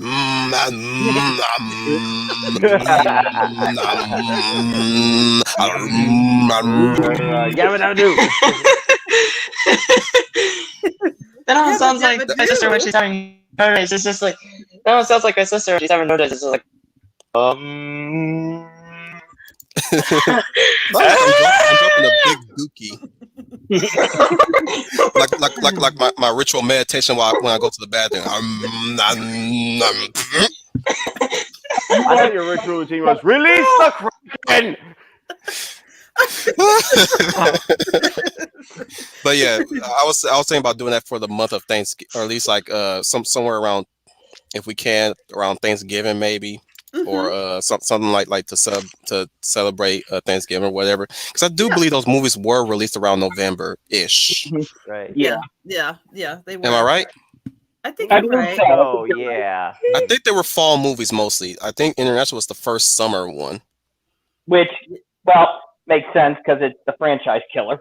Yes, it destroyed the franchise. I was just about to ask you, as long as we don't let me double check. As long as we don't talk about Men in Black International, I'm okay. But if I said, are you going to bring that? Did you not hear me? I heard you. The whole trilogy except one. Yeah, we all know the one. I didn't even see International. Good. Or rather, let me rephrase. Let me rephrase. Right. Let me rephrase. The trilogy minus one. I got you. I could say, you could even, you can even say the animated series is like an extended lore. Mm-hmm. Yes. It's beautiful. It was done so well. Yes, if Melissa was here, she'll probably mention the comics too. It did have comics. It started off as a comic. It was a very different comic book, though. Totally different. They were dealing with not just aliens, but supernatural stuff, and not only that, they were actually not. They were not opposed to killing any witnesses. Oh yeah, much darker and edgier than the movie. By the way, did you know? Funny enough, do you know there's an organization like that in my comics? Of course. Mm-mm. But the most is operating in Europe, but of course. Nice. Of course. But what was I going to say? Getting back to Josh Brolin. Yeah, Josh Brolin. Go ahead, Josh Scooney. Brolin's character. He's supposed to be. He's. You can. I believe that he embraced this role entirely, made it his own. But I could tell this is a seasoned veteran. He is no talk. He's all business. Although we do get some dry humor from him in that scene. Smile, Gurney. I am smiling. Yeah. Talk is cheap. Fight. Yes. Yeah. Well, Oh, I take that back. These were all summer releases. All the Man in Black movies were summer releases. So whatever. Splitting hairs there. with Scooty, with Josh Brolin, that's the thing. I believe him in every role he takes. He is just 100% in every role that he does, and particularly Thanos, because that was a voice cap motion performance, but you feel him putting everything he could into this character, even though he's technically not on screen, but it is him. It's his voice. It's his mannerisms. When I watched the making of it, he's in a stop motion suit. He just really, and then I'll get back to that, but he just really made Thanos what he was and why everybody liked him out of that, because he just gives Infinity War Thanos, not Endgame Thanos. Right, exactly. It really exactly right down to his voice. He's great in voiceover work, and in this movie, this movie has this cast has a lot of great performances. There's a lot of great performances, and Josh, you could tell, put 100% into this as Gurney, even when they were being attacked. You know, he runs out there and just, you know, with me, and let's, you know, ain't no time to be wasting, and you know, when everything is just blowing up and exploding, he's still right up there at the front. But even when he's training Paul, you know, like you said, so again, Josh, I think he should get more credit than he's been given, because every time I see this guy does a great performance. I want everything with guns off this planet now. Yep. And I think what I love more than anything is that that's my favorite part of the whole scene with him. I mean, it's his highlight moment. He realizes surprise attack, we're outmanned, outgunned, this is the end. What does he do? He looks at that charging force and he points that spear forward with all of his soldiers, and it's like, let's go. We're going to fight. On me. And I love how he's just walking with that look of combat ready as he's walking towards the Harkonnen forces. Right. Even though he's outnumbered, he still goes. And I love that. That is what we've not been seeing in movies, particularly with men and masculinity. I don't want to get into that too much because it covers much, but I just love Man that. Back 3 was a spring release. Yeah, Men in Black 3 came out like a couple of weeks May 25th. after the Avengers had opened. I remember it coming out in May, like a month after the Avengers opened. Men in Black 3 breaking the mold there. Yeah. Either ways, we're gonna do it in November. Fuck it. Let's talk about Will Smith getting his ass swing around by aliens all damn day throughout those movies. And his little that one that was giving birth to the squid. Oh yeah. I remember that. Everybody remembers that. And the cheesy one-liners, I love it. I can't get enough of it. Like, right. Good thing he didn't get tentacle hentai, if you know what I'm saying. Right. Like, I've seen enough hentai to know where this is going. I'll let you guys know what day we're gonna do it. So okay, all right, that'll be great. Just to let her know, that'll be great. But yes, Scooty, thank you bringing up Gurney and Josh Brolin. Oh shit, we're gonna have to do it on Tuesday, the 23rd, because Thanksgiving's on a Thursday. Yeah, well that's fine. I'm fine with that. I'm fine with that. I want you on here, Schooner. Trust me. No, I'm gonna. Yeah, I can do that if it's on Tuesday. We'll celebrate Thanksgiving early. Thanksgiving. Nothing wrong with that. Nothing wrong with that. Now, obviously, no spoilers ahead with Gurney, but I love that. No. This discussion. No, Schooner. This is a discussion. Spoil all of it. All right. I kind of know his story too. You can go, Scooty. He's gonna come back. Okay. Yeah. Look, man. Fizz ain't interested that much. He just want to hear us talk shit. That's it. Exactly. Yeah. By the way, That's something. by the way, next week are we doing the Now and Then Here and There? Yes, we are. We're doing next Tuesday. I will say I like most of the show except one thing. What? Exactly, Save it exactly, for next exactly. Tuesday. That's exactly what I'm about to say. I'll save it next Tuesday. Yeah, save it for next Tuesday. But you probably already know what it is, though. Maybe. But I pretty much got through that. Now we're in a 2 hour mark. We'll take a little small break to touch base on what's going on. So Brian, did you finish it yet? I'm most of the way through it. I just only got a few more episodes. I should have it all done by the weekend. Okay, cool. Fizz is done. Schooner, have you finished Now and Then Here and There, or do you need the link again? Send me the link again personally, but I did get halfway through. I stopped because of, well, something Your situation. personal. Yeah. Situation. Yeah, but I'd like the link again. Final. Since I have you all here, can you do Tuesday for Now and Then Here and There? Your first anime spotlight? Like what we're gonna be doing? Anime spotlight, an anime called Now and Then Here and There.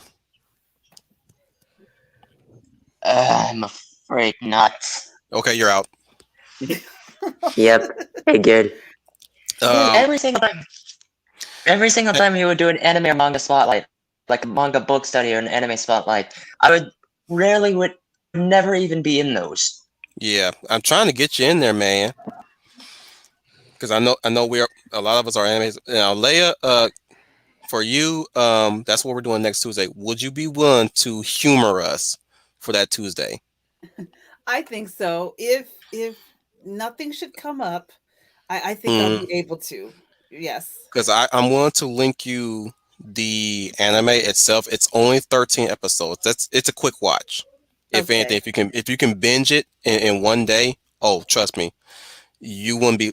If I'm not forcing you to do it. If you don't want to do it, you don't have to do it. You can just be hearing us, listen to us either gush or talk shit about this anime.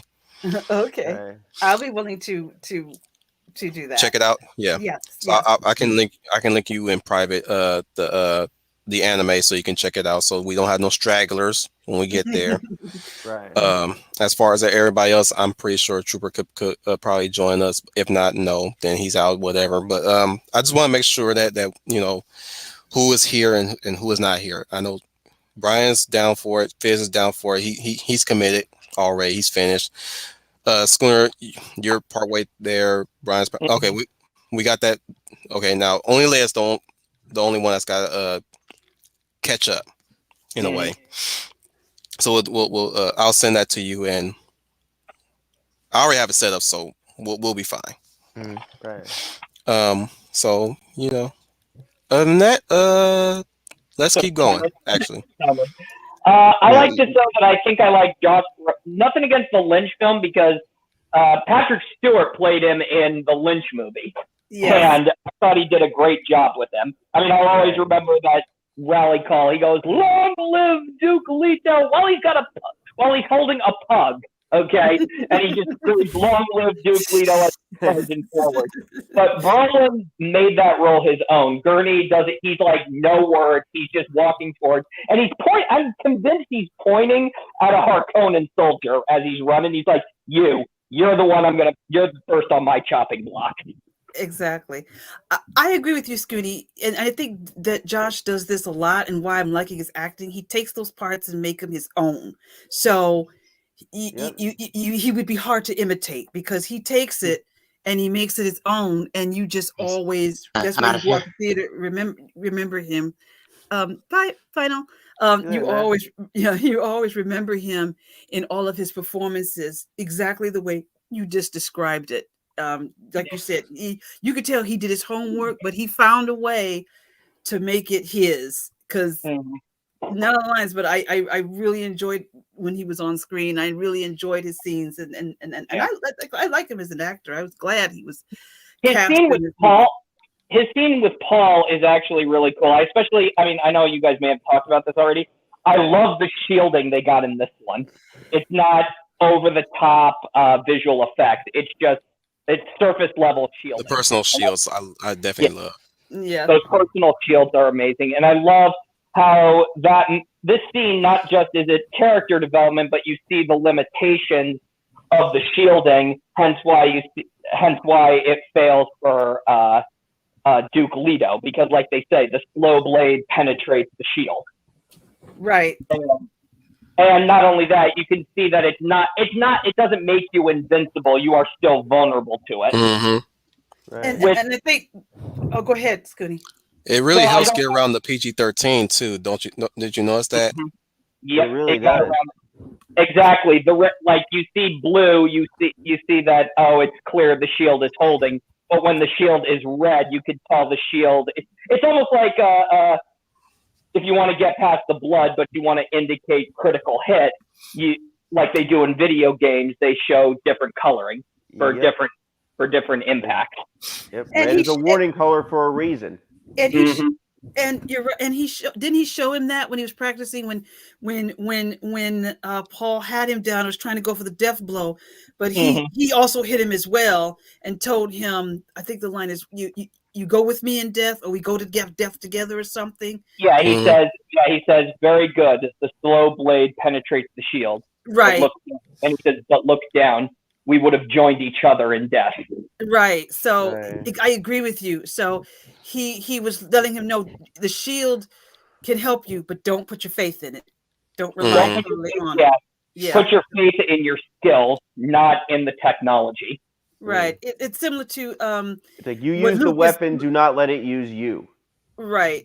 Exactly, Brian. It's Am I kind of the like only one? Yeah, exactly. I'm sorry, I don't mean to cut you off, Leia, but I think I know where you're going with this. Am I the only one who says this is what the sequel trilogy of Star Wars should have been? yes. It should have had. Yeah. Yes, Denis Villeneuve's Dune. This was the Star Wars movie we were asking for. Exactly. I agree with you. And it goes back to what Brian said, and I think you said, Scooney, and I think you Fish, you brought it out. The sequel trilogy talked down to the audience, but this does not talk down to you. And You know you're what right. both movies This are is missing? what it should have been. Should have been that.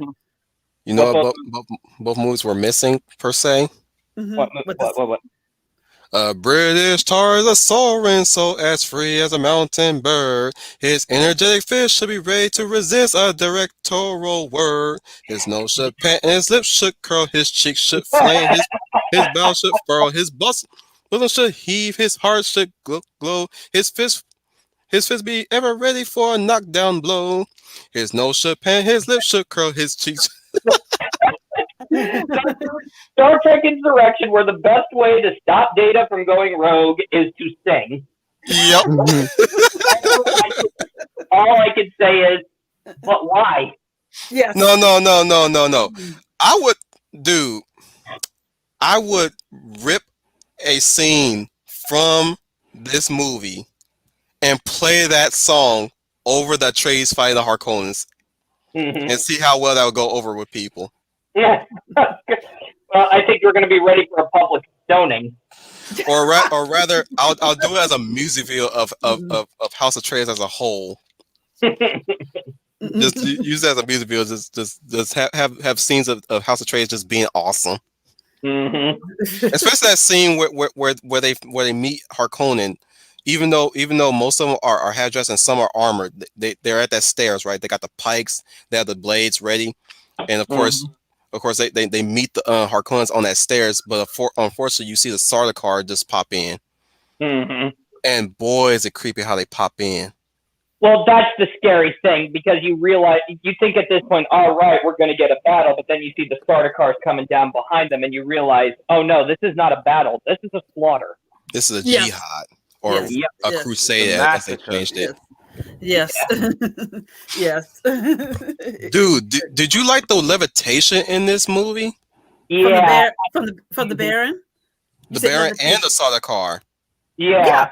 The way the Sardaukar come down, I love it too, because they're coming down, and I don't know if that was levitation. I think they were attached to something, but No, they weren't. That was levitation. no, you're right. You're right. It's levitation. So as soon as they cut, yeah. What the fuck was that? That was stretching. I think somebody was stretching. Yeah, is that how you yawn? That wasn't me. I was going to ask, what was that? I- Oh, it- well. it's like somebody doing a lamb chop impression. But, It says that song that doesn't. No, But yeah, the That's levitation what you're to saying. me The was yeah, haunting, like ghosts floating down, exactly. Thank you. angels of Exactly. death. That's exactly what I was saying. Angels of death coming down. Oh goodness, that like the music too. When they, especially when they try to meet the Fremen, when they float Yeah. down in the shot that was obviously in the trailer, but damn it amazing how they did it. Mhm. Speaking of Fremen, let's go with the Let's go to the Fremen real quick, especially with Okay. Stilgar Okay. and his introduction, especially me. Now that we brought up Leto, when we talked extensively about Leto and Gurney, but Mhm. but especially and same thing with Duncan. We get all four of these motherfuckers in one room, Mhm. and that was an Yes. interesting exchange between us two. Well, Yes. it's also because we got you cast perfectly Javier Bardem. He's perfect for that role. And Motherfuckers just going there like with a no giving a fuck face. mhm. I agree, And Scooty. you think at first that what he does is an insult. He walks in and he spits on the desk. You think that's an affront, but Gurney quickly says, "We thank you for your honorary gesture and providing us with Duncan. Duncan. We thank you for that honorary gesture and provide our fluids as well." And they both spit. Yep, It's a even custom. Duke Mm-mm. does it. Yep, it's a custom. It's an Arrakis custom. Yes, that's a great scene. Yeah, I agree with the friend. I think Yeah, that Harry Javier Bardem was perfectly cast in even that. the outside viewer would thought the exact same way as the are they called I know they're House of Trades, but they're called the Calderans, right? The Yeah, they're from Kend Caliban. They're Caledonite. yeah, Caledonites was saw that Yeah, I would have took that as an insult. Well, he's coming in and it's okay. That stops that conversation right there. But But then I realized yeah, go ahead, Leigh. I'm sorry. I was thinking a lot like you. At first, I thought he was just disrespecting him. Like, well, that sees what he thinks so much about Leto. But when Duncan explains what that is, I'm like, oh, well, I'm glad Duncan told him because I would have been like, oh, this dude spitting at me or what? I didn't even say nothing. What Okay, you say something what about I, my mama? yeah, Pretty much. yeah, what I like about that scene too is that it also explains very well in the book why all the other houses always turn their noses up at beings like the Fremen, because that behavior is clear. That behavior is just so inappropriate. But and much like how explorers, because remember, like you were saying, I don't think you guys were saying that. Frank Herbert was really heavily influenced about the Middle East. The Fremen are heavily modeled after the people of the Middle East, and Duh. Mhm. Right. yeah. a lot of people in the world did turn their noses at them because they thought that they were backward savages. Right. I agree. Yeah, I agree. So that one worked there. What else? Oh, I forgot the other part I was going to say about the Fremen. Yeah, I agree with you, Scooney. I think that's what they were representing. But Leto handled it. That's why he was so memorable Mhm. because he handled it. He didn't come across as a threat, as maybe Mhm. the Fremen probably thought he would be when the Harkins were over them, and the Harkins were bullies. Not the Mhm. Harkins, but yeah, that's right. I'm right. I'm right. The Harkonnens, you were right. The Oh, quote Harkonnens. it. They Yeah, were dealing with the Harkonnens for a long time, and they are very they're very very cautious around anybody who's coming to their planet, because it's like, this is our planet. You guys are coming here. What's the difference between a Harkonnen and a Leto, right. or an Atreides? I'm sorry. Yeah, and What's the difference between a Harkonnen and an Atreides? And I think what I like about this movie, they really are expanding on Duke Leto's plan on how he needs to make an ally of the Fremen. But I want to ask this question: Yeah. Are the aliens on? Are there any aliens in Dune, or are they all just humans from different planets, from different colonies? It's really mostly human. However, yeah, the navigators, the guild masters, Which we do they not see. ingest. Yeah, half the time we don't see, but if there ever is a moment where where we do We see see them, the next. Right. Yeah. but they ingest so much spice that it mutated them to the point where they hardly appear human at all. Okay, but okay, so there's no aliens. So you got it. Yeah. No, There there's was If anything, you would now call there them was human aliens. Mm-mm. yeah, human to alien, or rather, there used to be mechanizations too, or rather Right. androids and machines, thinking machines as they like to call them. AI was Yeah. also outlawed and thoroughly systematically extinct. No, we already know that already. I already know that already. I just Yeah. Yeah, that's just want to know if that's there's aliens like in this. Are there like I aliens in said, Dune? No. that's Dune lore 101. Um, mostly it's just mutants, actually, mostly mutants. Yeah. It's For lack of strange better how term. it's strange how it has source in space in the future. And it's no aliens. Like, huh? No, it's different, and I actually find sometimes I find that fun. It's like, well, maybe humanity is alone in the universe. Mhm. Yeah, yeah, Fizz. It's not like Star Trek where you're going to meet Klingons and Romulans in this particular story. Mm. They are other human or human-like creatures, pretty much. I don't remember, and you guys can jog my memory if I forget. Like I said, it's been a long time since I read the books. I don't remember any alien-like creature that they really run into. So you don't. That's Yeah, very interesting. Even it's though not like known space. right. It's interesting. This book is in the category of science fiction. This is considered the book was considered a sci-fi novel. Yeah, but you don't really have traditional. You don't see the alien from Alien movies. You don't get that. You don't get Klingons or Romulans in this. The So only aliens in this movie, aliens, are just alien creatures like sandworms or right. whatever that thing was that was in Harkonnen's throne room. Exactly. You don't have Oh, intelligent aliens. Right. Yeah, that thing that the Reverend Mother that hated. thing, That yeah, that thing in Harkonnen is most likely an abomination created. It's basically something human that was that was constructed from human parts, or somebody who was punished long time ago, No, cursed to live like that. As a, that's still just a mutant. yeah, Yeah. I mean Pretty much. it's mostly mutation, or in the case of the thing that we saw. Sorry, that was my final. Hmm. But Final's not here with us right now. he's in the comments. Oh, He's in okay. the chat. But yeah, like in the case of that spidery thing, that's augmentation. Okay, I'm gonna be in chat too because I gotta go eat. Go no ahead. Alright. problem. So You bye. go eat. Bye bye. Bye. Yeah. Have a good dinner, man. Yes, Yep. eat well.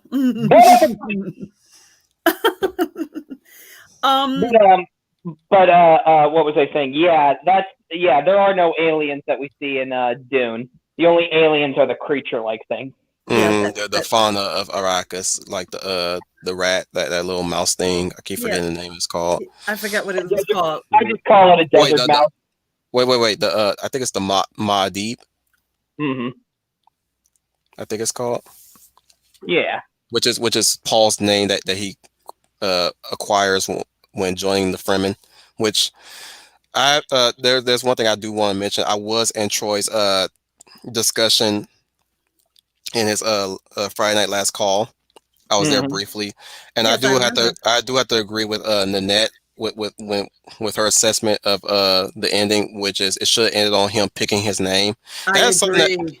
that is my something God. that's now being scarce in most modern movies. Nobody wants to pick to name themselves anymore.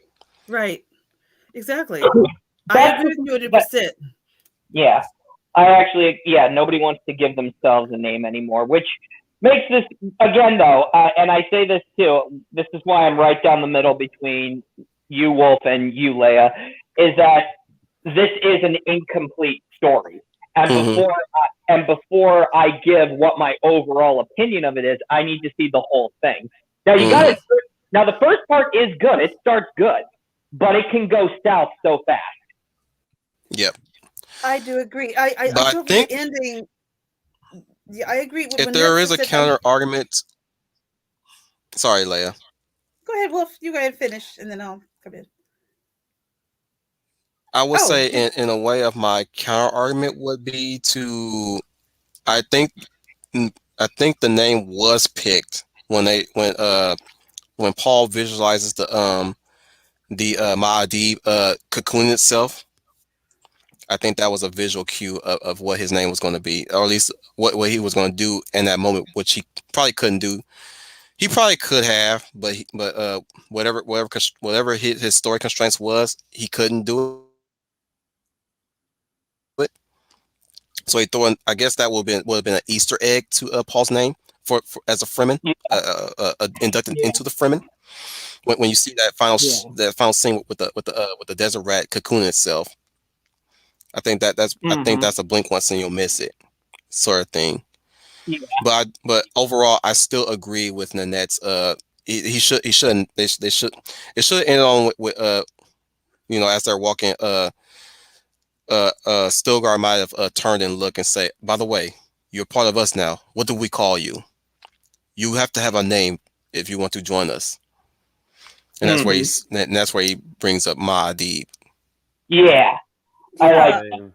I like that. That would have been that would have been a better ending. But the problem is, yeah, I think if you really want my honest opinion, it was cut off because I think hang on, I'm trying to get my thoughts straight here. Denis Villeneuve, I think he filmed a lot more than what the film showed us. Because if he wasn't going to get his sequel, then there would be no point. He just needed to end it better. That's where I say he should have ended far better, but he didn't. But the movie's runtime was already going so long. I don't think he wanted it to end there. I think he wanted it to end somewhere else. Yeah. I agree with both of you pretty much. I felt when the ending happened, he missed it. If he had just ended it with him taking his name, I'm like, okay, he's getting it. He's like got the Lord of the Rings ending, whereas what it ends on Frodo and Sam having that final conversation, and that's where it just cuts off right there. Right, and it fades out perfectly because it's just the two of them reaffirming that they're going to continue with their journey, and you hear Frodo say, "I'm glad you're with me, Sam," and then they walk forward, and it fades out. That's beautiful. And yeah. I don't know what that was, but that's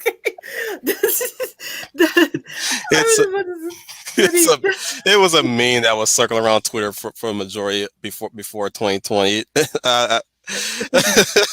It gets me every time. I barely even know the context, but there are clips of him, and it's a guy. It's definitely a guy.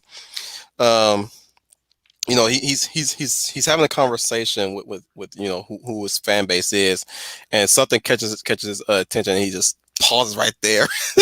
I love it. I just wanted to throw that in there. Oh, that's okay, because I was going to say to Scooty, he took the words right out my mouth. The ending of the Fellowship was perfect. That was really perfect because it made you ready to take this journey with those characters. I like the way he ended it, not only for Frodo and Sam, but they let Aragorn speak a little bit. A quick aside.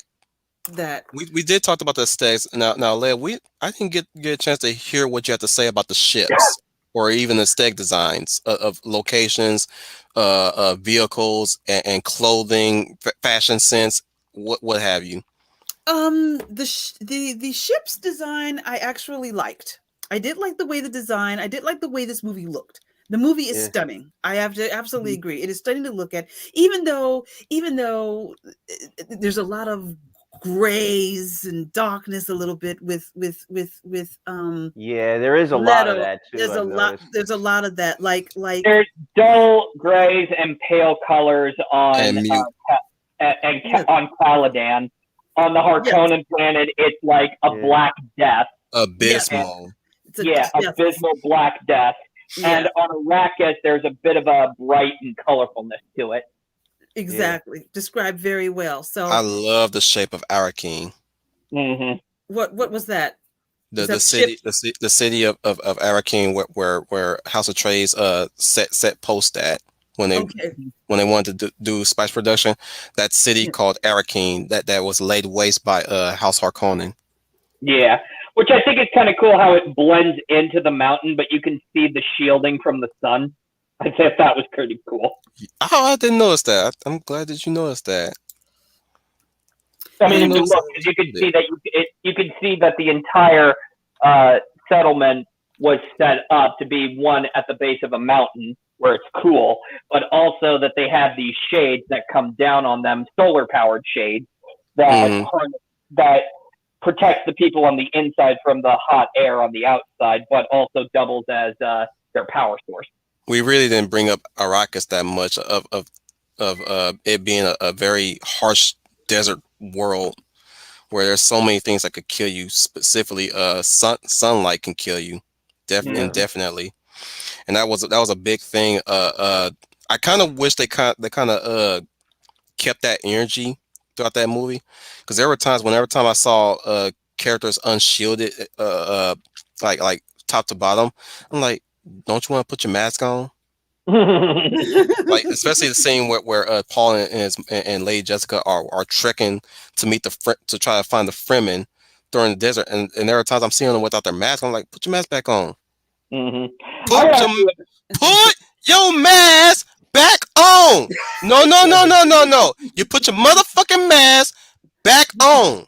Yep. You are in the desert. Your lips are chapped as fuck. Put that mask back on. You'll probably be breathing in the sand too while you're at it. Yeah. Yeah. No, they got the nose things on their nose. They ain't got nothing to worry about on that. I just kept tripping off the fact that we know what the actors look like. Damn it, keep the damn mask on. I would have been fine with this too. You know, when they first arrive on Arrakis and they're doing the meet and greet with the locals, but then once they get inside, you like see everybody like, oh, like taking off like their heavy set clothes. Mm-hmm. Like, holy Lord. Or the fact that they agree with a bagpipe song, which I actually liked. That's another thing I also wanted to bring up aesthetically. That bullhead did not stick out like a sore thumb at all. That was crazy. As opposed to how everything was designed, that regular bullhead did not stick out. That's I pretty was cool. shocked. I looked at it like that should stick out and that should bother me, but it didn't. Well, it's because you know what I like about it is that they're very how would a culture look in space, and you got to remember that this is not in this is supposed to be the distant, far off future. So not everything Earth related would just disappear. It would just evolve. Yeah, exactly. And that was my thanks to Nerdy Cookies Doom lore. Mm-hmm. I was like, again, me being understanding of the way how the world functions in Dune, and I saw that I was like, oh wow, that does not stick out at all. Yep. That should. And I'm sitting there. I'm like, again. They go back to the bull, right? Even when they put it in the box, I'm like, that's supposed to bother me because it looks so normal as opposed to what you see already in this world, but it doesn't. Mm-hmm. How about you, Led? Did you find the bull distracting? No, it didn't distract me one bit. Like you said, it should have, but it didn't. I rather liked it because Yeah. it showed exactly what you just described, that this is the future, but it's evolved from what we know right now. So the Mhm. bull, it brought a sense of reality in some ways back to me, even though I'm in a different world. But it lets me know what the past could have been like on this planet, or for this family, or for any of the other characters. So I wasn't distracted by that bull at all. Like you said, it's so subtle, you don't really notice it, but it doesn't take away from the film. It looks like it belongs there. So I have no issues with that at all.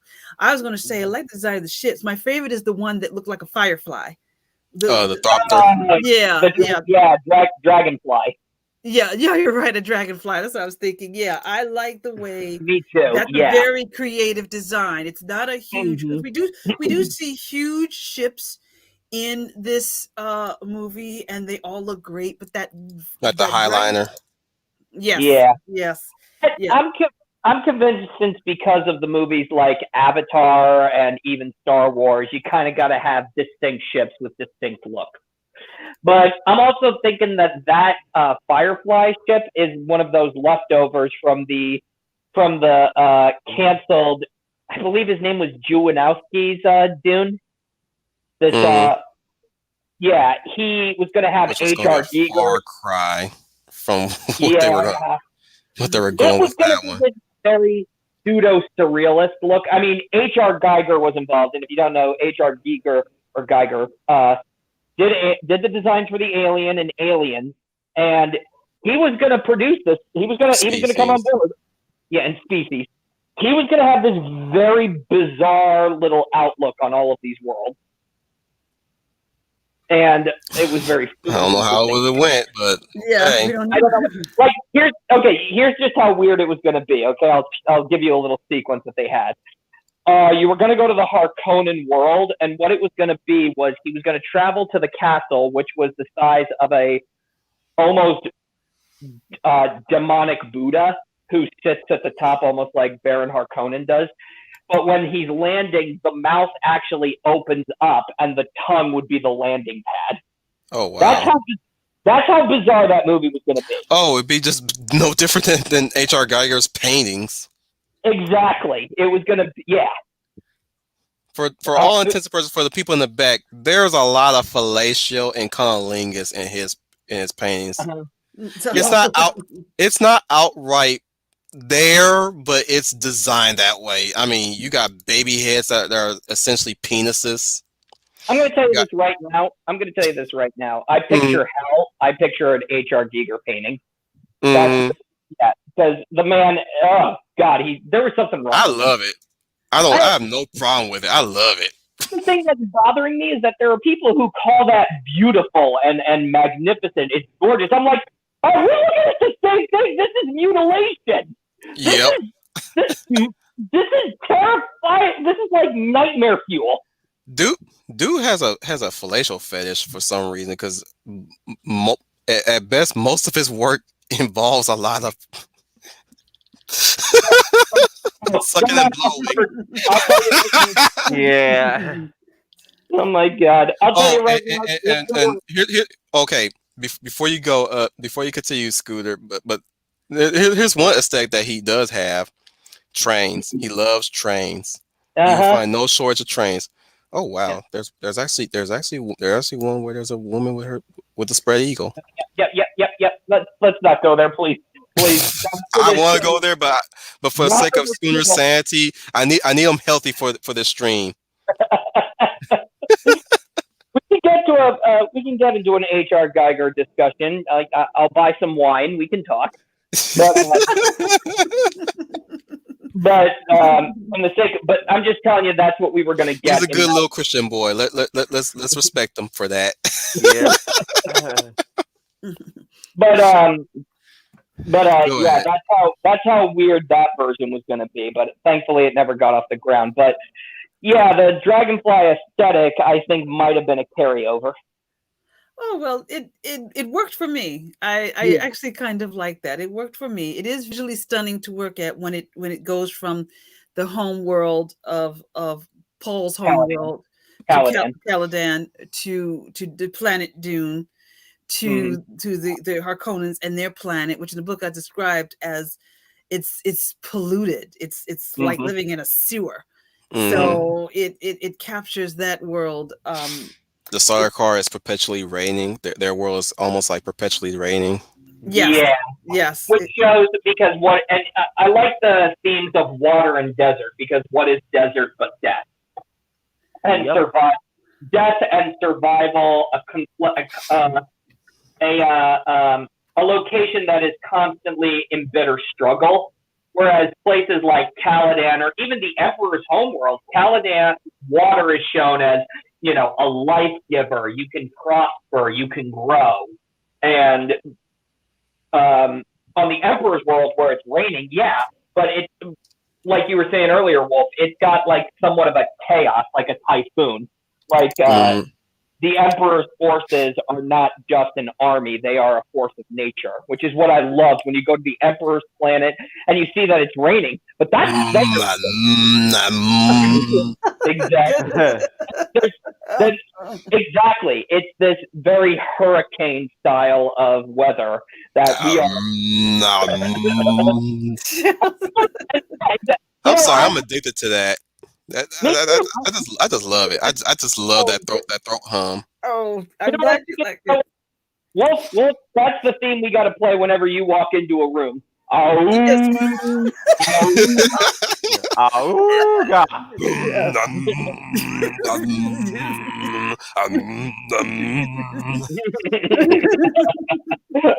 I never knew people could take to gargling as a form of a melodic sound, but I guess I mean, if it works. I mean, come on, Leia. You know, every culture has their own way of war chant. You know, you got the and then you got the num num num num num num, and then you got the Wakanda forever. Sorry. That's well, I was doing the Zonde. Okay. Unlike the Wakandas, the Zonde are real motherfuckers. Okay. Oh yeah. Well, you got another style for war, that boom boom boom boom boom boom boom boom boom boom boom boom boom. And I know I'm butchering, but sorry for my Pacific Islander brothers. Okay,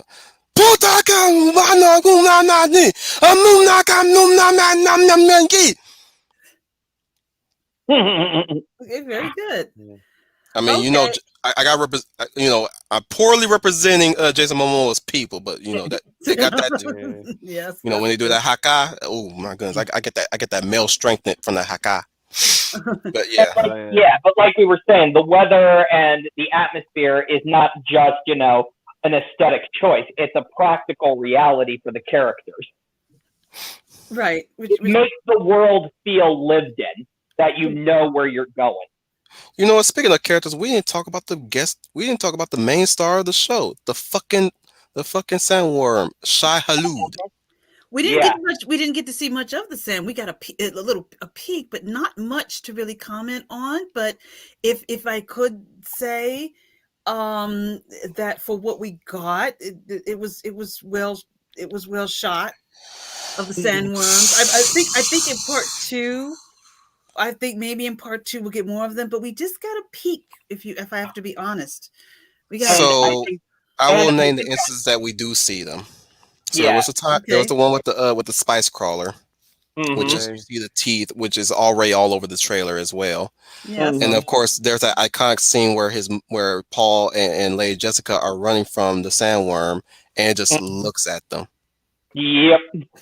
Yeah, that's a good shot. Also in the trailer, but I was waiting for that moment. I was like, oh my goodness, I was not prepared for that. I was not prepared for that. I thought it was trying to talk to him, but nope. It's like, oh, I guess I can't cross here. Well, you got lucky, motherfucker. Bye. That kind of reminds me of that fish bear in SpongeBob, where it can't cross the circle and it just points at Squidward like watching you. That's what that sandworm was doing. It's like, all right, fine, you got me, but I'm watching you. Then of course, I dare you. Of course, going back to the Precious that Paul was experiencing when he sees himself leading an army against the Sardaukar, you get to see a sandworm topple one of their attacking ships in full view. I was amazed by that scene where it pops in, just snatches the ship from the air. I was like, man, you guys spare no expense on the scale of these motherfuckers. Yeah, and I also like this time in Arrakis when you were seeing the sandstorm, they actually show you the spice. I mean, it's a substance that is important, but in Arrakis, they finally show you what it's like in the environment of spice when they're inside that tent and they're getting hit by a sandstorm, and Paul, because he's ingesting the spice, and because of his training from his mother, you see this energy, and he is now seeing past, present, and future. And I think that was so cool. I even like how in this one, Paul actually resents his mom in that scene. I never thought I'd see that in a Dune adaptation.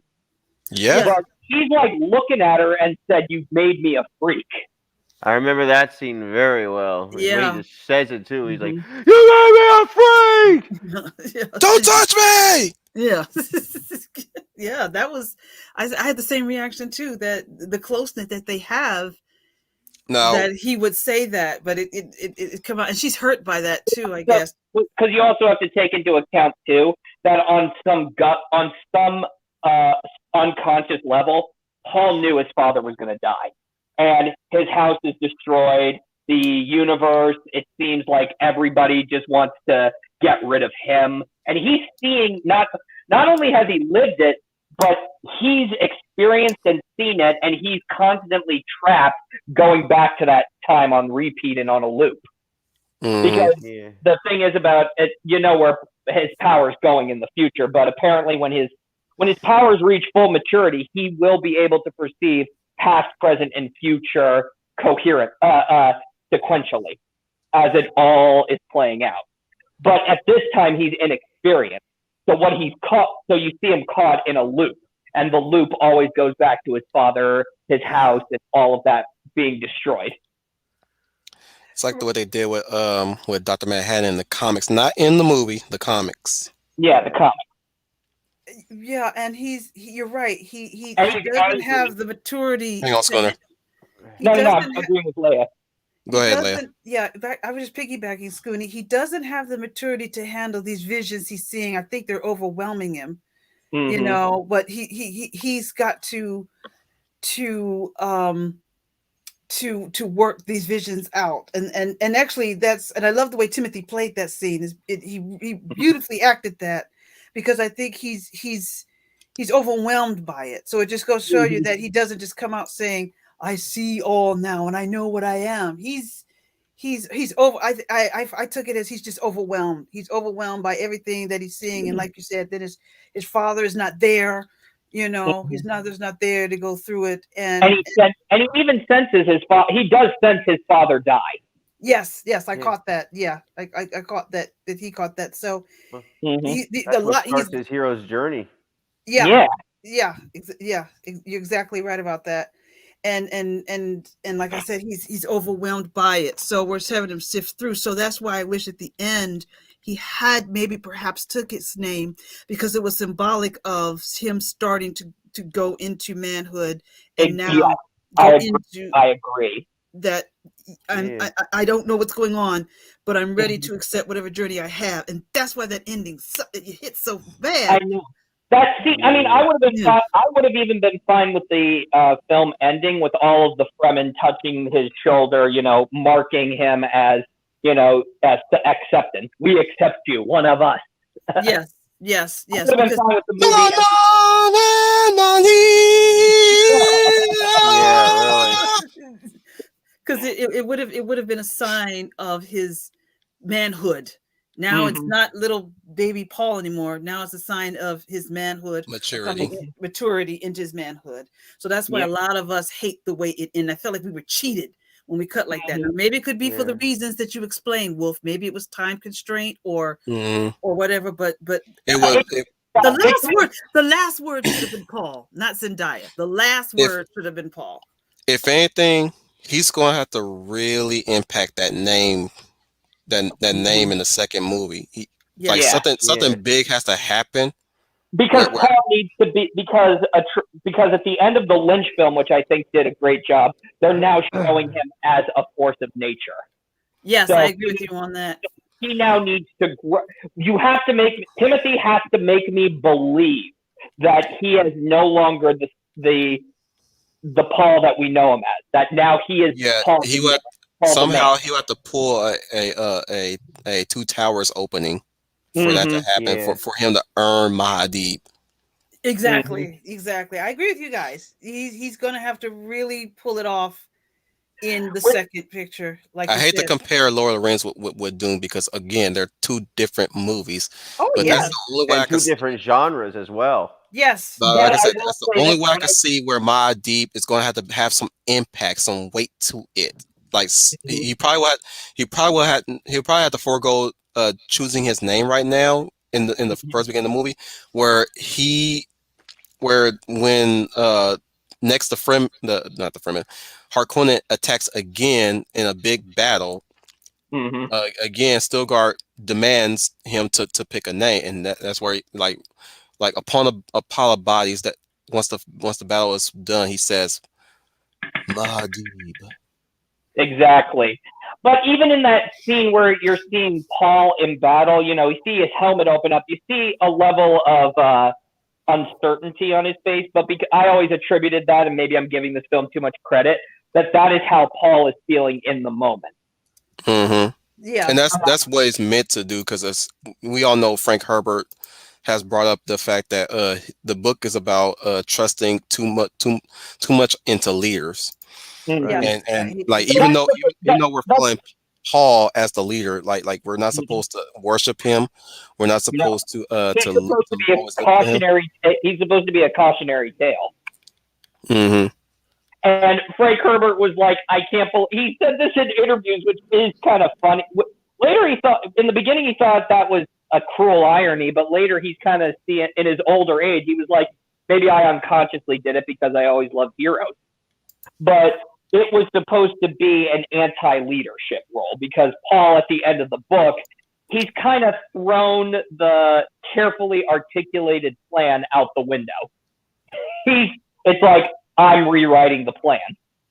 Right. Pretty much. And that's why the books never appealed to me, and why I never fell in love with this series of books or these stories. Because, and if you guys know me, or if you guys remember when I was interviewed by the professor about the hero, and you saw my list of heroes that he asked me to list, you know that my stories have always been the hero's journey, the aspirational journey, the Luke Skywalkers, the Frodos, the Steve Rogers. Right. That is not Paul Atreides. Paul Atreides is more of the Anakin Skywalker to me, if I had to make a comparison. Well, that's It's the thing. written well, yes. Yes. And Frank Herbert, see, but that was the thing. Frank Herbert said that's what everybody was supposed to take him as, but I instead ended up writing him like a Luke Skywalker. And the subsequent sequels that he made were showing the damage that were done, but most people only know of the one singular book, Dune. Right. They don't know what comes after. And I try not to tell people, because people who've talked to me ask me, why are you not into Dune? And I try to explain it without spoiling it, because they don't know what is to come. And I read 3 more of them, and then I just stopped, because that kind of journey is not my story. Exactly.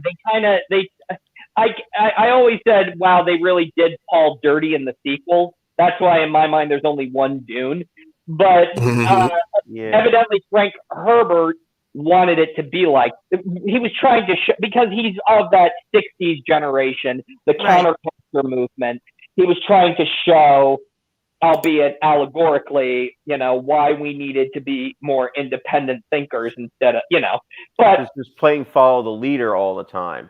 Yes. The funny thing is, Dune had a backfire.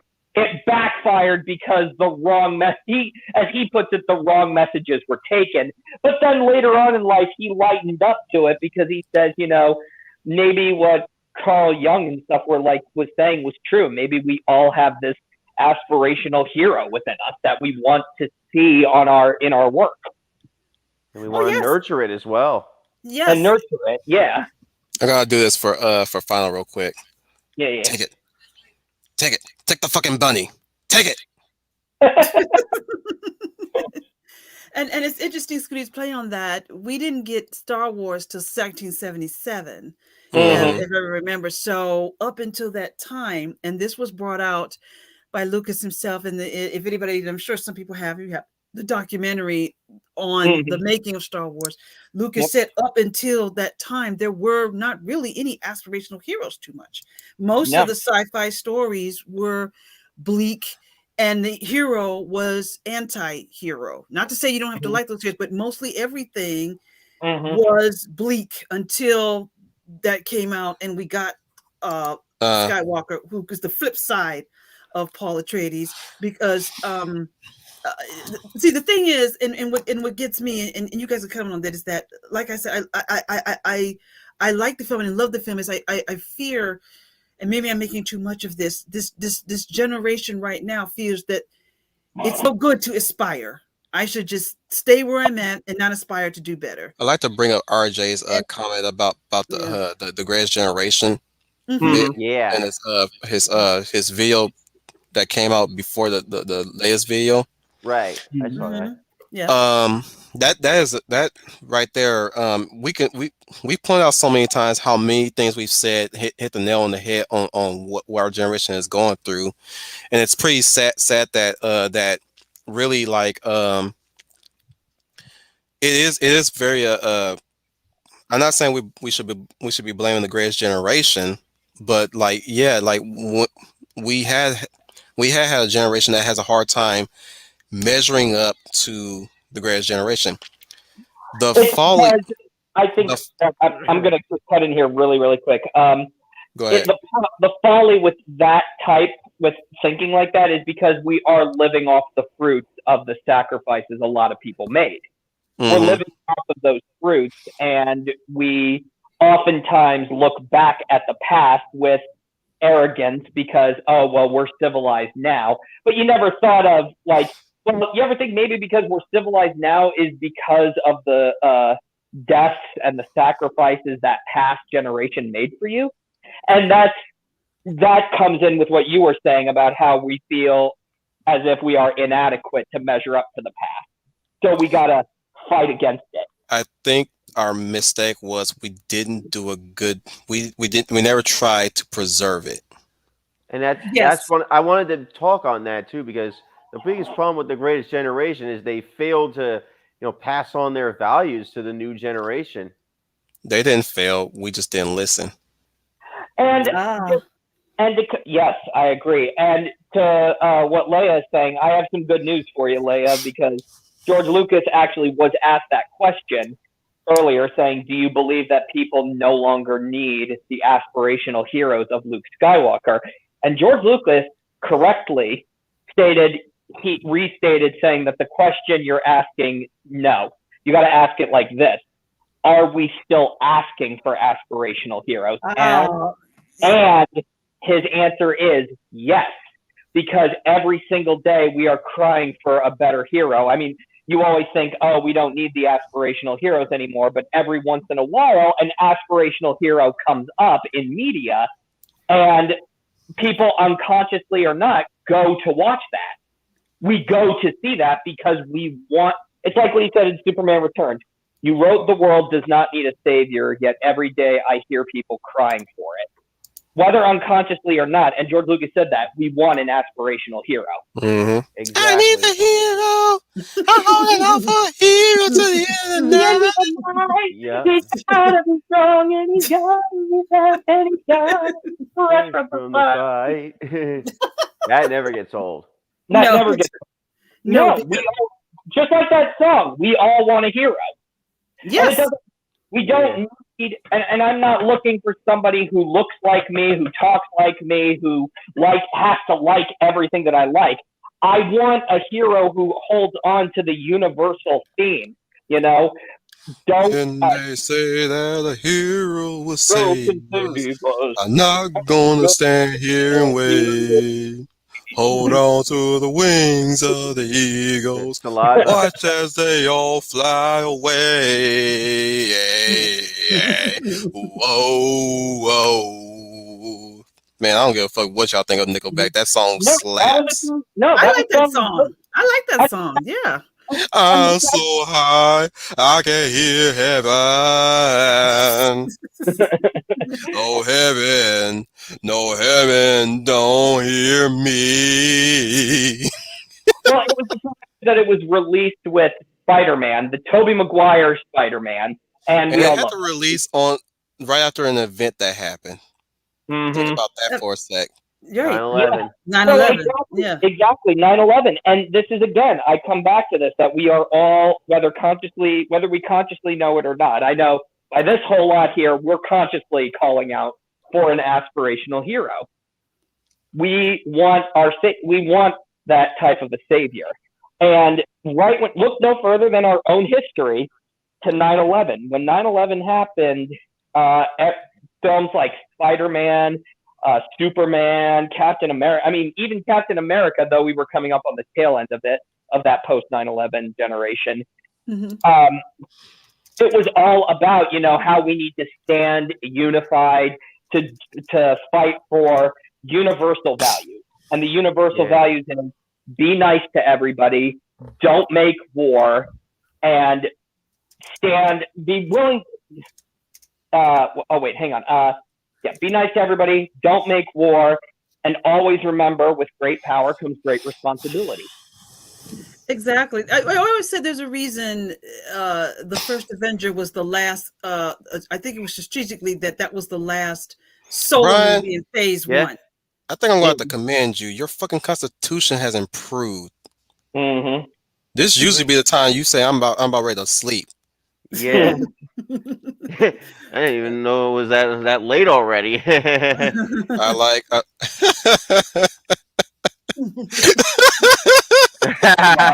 You sound like Patrick Star singing. That is nice. Me trying to imitate. What's the lead singer's name to Nickelback again? I don't remember. I thought it was Chad, Saliva, wasn't it? Chad Krieger. I think it was Chad Krieger. I was. Go ahead, Yeah. Leia. I was just going to say before I lose my thought, Scooney, that was back on Scooney's thoughts about the aspirational hero. That was absolutely perfect.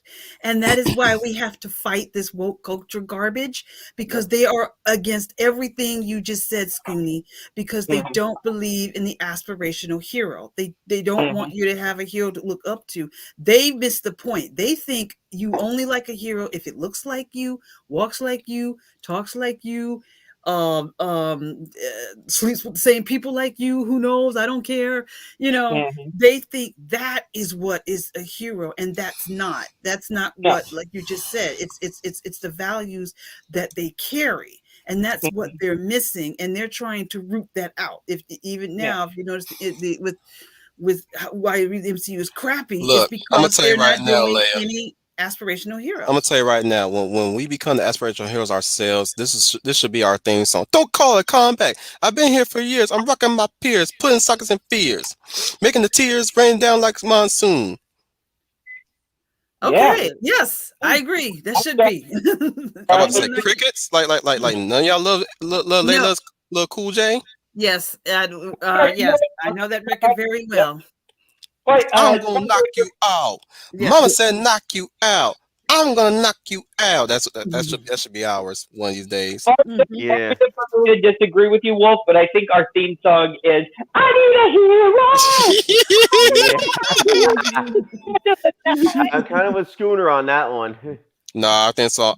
And they say that a hero will save. Nah, kid. Nah, bruh. I'm like, man. You know what? I have to agree with you, Leia. Yeah. We need some more memorable songs in these movies these days. Yeah, we need memorable. The back in the day, I remember in the 80s, even in the 90s, you had. I think the really problem with memorable Hans songs. Zimmer is that he makes music where you have to look YouTube in order to remember them. Yes. Yeah. Yes. I'll even say this too. I mean, because the guy's been in business for so long. Hans Zimmer is awesome, and he knows it. And he's coattailing on that to some extent. Don't think for a second he'll just, he's not willing right now to cut corners if it means, all right, at least I get out of here early. So let's just half-ass this, and everybody will call me amazing. Okay, that's so probably... it's arrogance on his part, is what you're saying, Schooner. Yeah, it's arrogance. It's basically, I'm already locked in with a contract, so they got to pay me either way. So what I churn out is what you're going to accept. Now, that's been great for him because that's what's helped him get business so far. But it's also served as a little bit of arrogance, if that makes any sense. Well, yes, because it can be his downfall. Because when they start to get arrogant like that, and they start to feel you can't tell them anything, that's when they start to have a downfall. That's where you start to see the cracks in the walls, and they start making the mistakes, and they start making some bad material. I'm trying to think of someone Look at like this that. photograph. Every time I do, I wind it up. How does it get so good? I think this photograph really should be the big time thing. For example, Danny Elfman. I mean, he is responsible for some great tunes, but he Bro, also has some bad I ones would too. I would challenge Dane Elfman to do a song that don't have a choir to it. Yeah. Look, I love the chant choir in his aesthetic, but it's starting to get a bit too grating, even for movies that don't Yeah. need it. Mm. Like Alice in Wonderland. Yeah. Oh yeah, Allison. Yeah. Yeah. Oh, Oh, yeah. oh, Question. oh. Can I ask a question? This actor who plays Paul Atreides, what was his name? Timothy Timothy. Chalamet. Timothy something Why, or other. why is he gonna go from this fantastic film to a Willy Wonka prequel? Why? I would rather he be Charlie. Yeah, I would love to see him as Charlie. I could Well, see the him as thing Charlie. is, now I know y'all might hate me for this, but if I was running that show, I think Wonka would be a title that Charlie adopts. Yeah. I mean, I don't know if you guys are okay with that. Like, think of it as a Batman Beyond thing. I would actually say that, yeah, when Charlie takes over the chocolate factory, he's not going to call it Charlie's Chocolate. He's still going to keep the name Wonka. Mm-hmm. He would keep the name Wonka. I bet you $5 that's what they're gonna title that fucking movie, Wonka. Yeah. Yeah. I think so. I agree with you. Oh, and right underneath the title is the tagline, Waka Waka. Fozzie Bear, anyone? I'm more Yes. curious as to how they're gonna do the Oompa Loompas this time. Oh no, not the Oompa Loompas. Oh, Oompa Loompa, Oompa-dee-doo. Because they had one brown man for every Oompa Loompa in Charlie and the Chocolate Factory. Oh yeah, if that ain't method.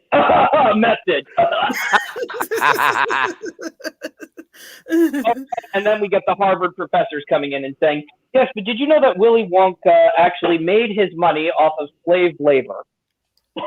Yeah. And I'm just, yes. I'm just like, it's a movie based off of a book. Yes, did you know that the person who wrote that book You know what kills me about the Oompa Loompa lore, or at least the Oompa Loompa backstory in Charlie? They had to put them in native garb. Oh good grief. Oh Now, my statement, right? I'm not gonna be the SJW here, but I'm like, really? That's the best backstory you could come up with? I get you want to They're being the SJW if that's all they take from them. It's well, here's the thing too. It's like, okay, but you wanted to show that they were an uncivilized people. Well, what about Roman togas? I mean, what about I don't know, something else? You had to go with just that? Maybe like lucha libre masks or something. Lucha libre masks, exactly. And they gave them bugs to eat. Like, really? Really? As a peace offering? Really? That movie was a mess, period. Well, Yes. I'm just gonna laugh. I also think it's kind of. I did think it was pretty ingenious that the Oompa Loompas went with Wonka because he gives them a special rare nut. That's actually pretty common where he's from. So he says, "Come work for me, and I'll give you all that stuff that you can eat. If you want, I'll even pay your wages in them." Well, for me, my take is I'm kind of like you, Scooney. Timothy Chalamet, who as an actor I like, goes from this, which is considered a masterpiece, to a reboot of Willy Wonka, and that's the problem I'm having with a lot of movies lately. Is they're making movies nobody asks for. I have to be honest. When they announced him in this, I'm like, I think I'll pass. Because the one with Johnny Depp, I didn't care for that much. Johnny, I just didn't. And the original one I saw, but I wasn't in love with. Then again, I liked it. It got a little trippy in some part of the film. Like, what were they smoking when they made this film? Because it's just, yeah. I mean, when you hear this,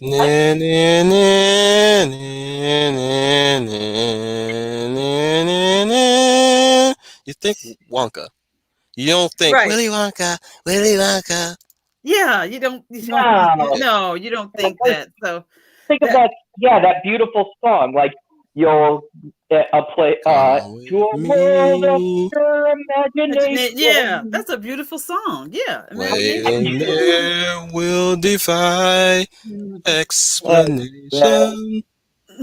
And Gene Wilder, I mean, that's when actors were actors. You Right, know, you could right. not just but you could dance If and you want act to at the same view time and do the paradise, proper gestures. simply look around and view it. Right. And I agree with you, Scooney. And I just think that some movies just have their time, that maybe they Mhm. weren't meant to be redone. Man, And you late. when I don't see it Wonka, I'm like, Hey, what? buddy, glad you could join the party. Hey, Hey, Hello, hey Dominic. everyone. Happy to join in. yeah. Yes. Took you So long enough. I'm I've thinking, I've been busy. Yeah, I get it. Hmm. It's we cool, dog. understand. So I do like what Final Fantasy said in the comments. I do understand now why people are skeptical to see movies like Dune, because Yeah. we didn't ask. Technically speaking, we didn't ask for it, but Right.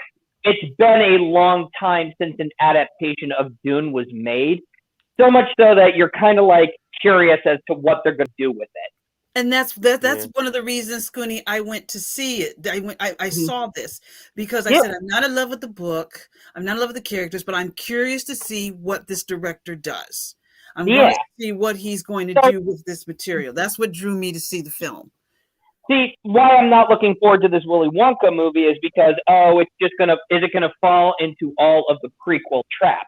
What would get my attention, believe it or not, Man, I'm is showing screenshots of the fucking movie. I'm surprised I'm not taken down by this shit. exactly. But What why do we need a Wonka prequel? Why? Yeah, why do- Never yeah. ever did I thought when I saw this movie, like, gee, I Yeah, wonder what I Willy think they're Wonka still was trying like to as a like little copy boy. the MCU in a way because they're Mhm. trying to be part of a franchise now. I Well, agree yeah, with you. And, Yeah. right now, they should have. oh yes, you guys are gonna love this one. Apparently, the Sci-Fi Channel is working on a TV series. Oh, Where- good lord! I don't know. I don't know if it's the Sci-Fi Channel. I know one of the channels is working on a series where Dorothy from The Wizard of Oz runs into Alice in Wonderland. I heard about that and I'm like, please don't make this. But you're right, Stephanie. That's what they want to do. Yeah. And get this, guys. It gets I guess how they're going to make them meet. Apparently, Dorothy and Alice are in the same mental institute. What? Oh, fuck no. Yeah. No. they're both- See, you Oh, already my had me God. with the potential crossover, but then you Yeah. had to run it by the location. That's just get it, shit. guys. At the very least, you could have had like Orochi from Warriors Orochi bring them together or some shit. Anything but a fucking mental institution. And So guys, apparently, yeah, it's a mental institution, and they both because they're both seen as crazy because Dorothy is claiming she went to Oz and Alice is claiming she went to Wonderland, and then something happens that puts them through. And I know they're going to screw this up because it's like, oh, I wonder what this is going to be. Oh, are the bad guys in this movie the terrible men in both of their lives? Oh, you Yeah. know they're gonna be, man. That's how Man, it always goes. they're gonna take a page from freaking Sucker Punch. I Yeah. heard, fellas, you're right. It's going to I'm- be a girl power movie. It's going to be a women power. They're going to have women power in this. Yeah, it's not Dorothy even a true and girl Alice. power. It's whammon power. And Yeah. they're gonna be like the most insufferable Karen stereotype you can think of. Yep. It's I bet you important don't to shave note the side of their head to too. anybody Most listening. don't even shave their armpit. Hang on. Schooner has a point to make. Anyone listening, we're not against female empowerment, but this is the wrong kind of female empowerment. Okay, because I don't know why we have to make that distinction. We love bitches. I know, Yes, but we have that is to true. because there's a right way to do something and the wrong way to do it, and the wrong way knows it is the wrong way, but doesn't want to change or self-improve. Female Sweet empowerment does not Or mean. even admit that they're doing the wrong way. Mm-hmm. Female empowerment does not mean you make your women into fucking Karens. Yes, and female empowerment does not mean you degrade Let- another gender to make yourself look big. Let me go ahead All this crap we're doing. let me go ahead and explain what we want. We want what was in Dune. Well, that too, but Mhm. I'm gonna explain what we really need. Tonight, you pukes will sleep with your rifles. You will give your rifles a girl's name, because this is the only pussy you people are going to get. Your days of finger banging old Mary Jane Rottencrotch through her pretty pink panties are over. Yep. Hey, that's exactly what we need now. Yes. What we need now is Yes. somebody who's basically telling you, you're a man, for God's sake. You do not, every little action that you have is not terrible. Smack. But sir, he says, but sir, wee bad. Smack. Yeah. I'm gonna give you 3 seconds. Exactly 3 fucking seconds to wipe that stupid looking grin off of your face, or I will gouge out your eyeballs and skull fuck you. I love that line. Here's what. He says, where are you from? Wisconsin. No, you're not. I am from Wisconsin, sir. No, you're not. You're from your daddy's balls. Yes. What? I want you to say it. I'm from my daddy's balls. Don't make me say it, sir. Smack. Please, sir. Smack. Please. Smack. Hell, I like you. You can come over to my house and fuck my sister. I'm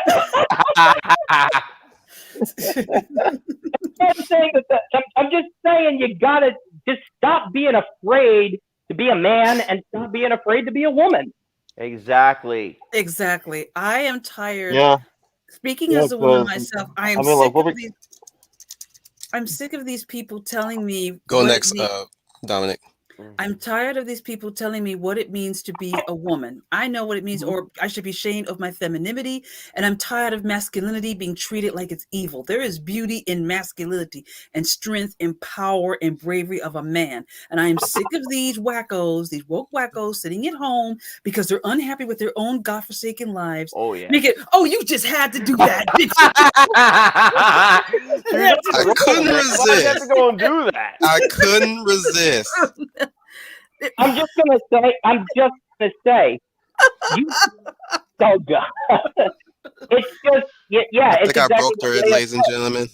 We are, Yeah. it's exactly what Leia says. We are kings and we are queens, and we should embrace that. Yep. Embrace the inner king and I don't embrace the understand inner queen. how that's a hard concept for these motherfuckers. I guess they didn't get whipped enough. Because they don't want to get it. That's the problem. You know the Well, difference not between only that, Yeah. I don't think they want the right kind of whipping either. They want Yeah. that other kind of whipping. Yeah. But like I said before, we're living off of the privileges of a generation that had to sacrifice a lot for us. And the problem And we is feel that gypped because they left nothing for us whatsoever. yeah, and we do feel gypped, but I also want to say, yeah, so Who am I kidding? I'm coming back in here anyway. Why you being incognito? I love it. He's coming in. Why? Yeah, why?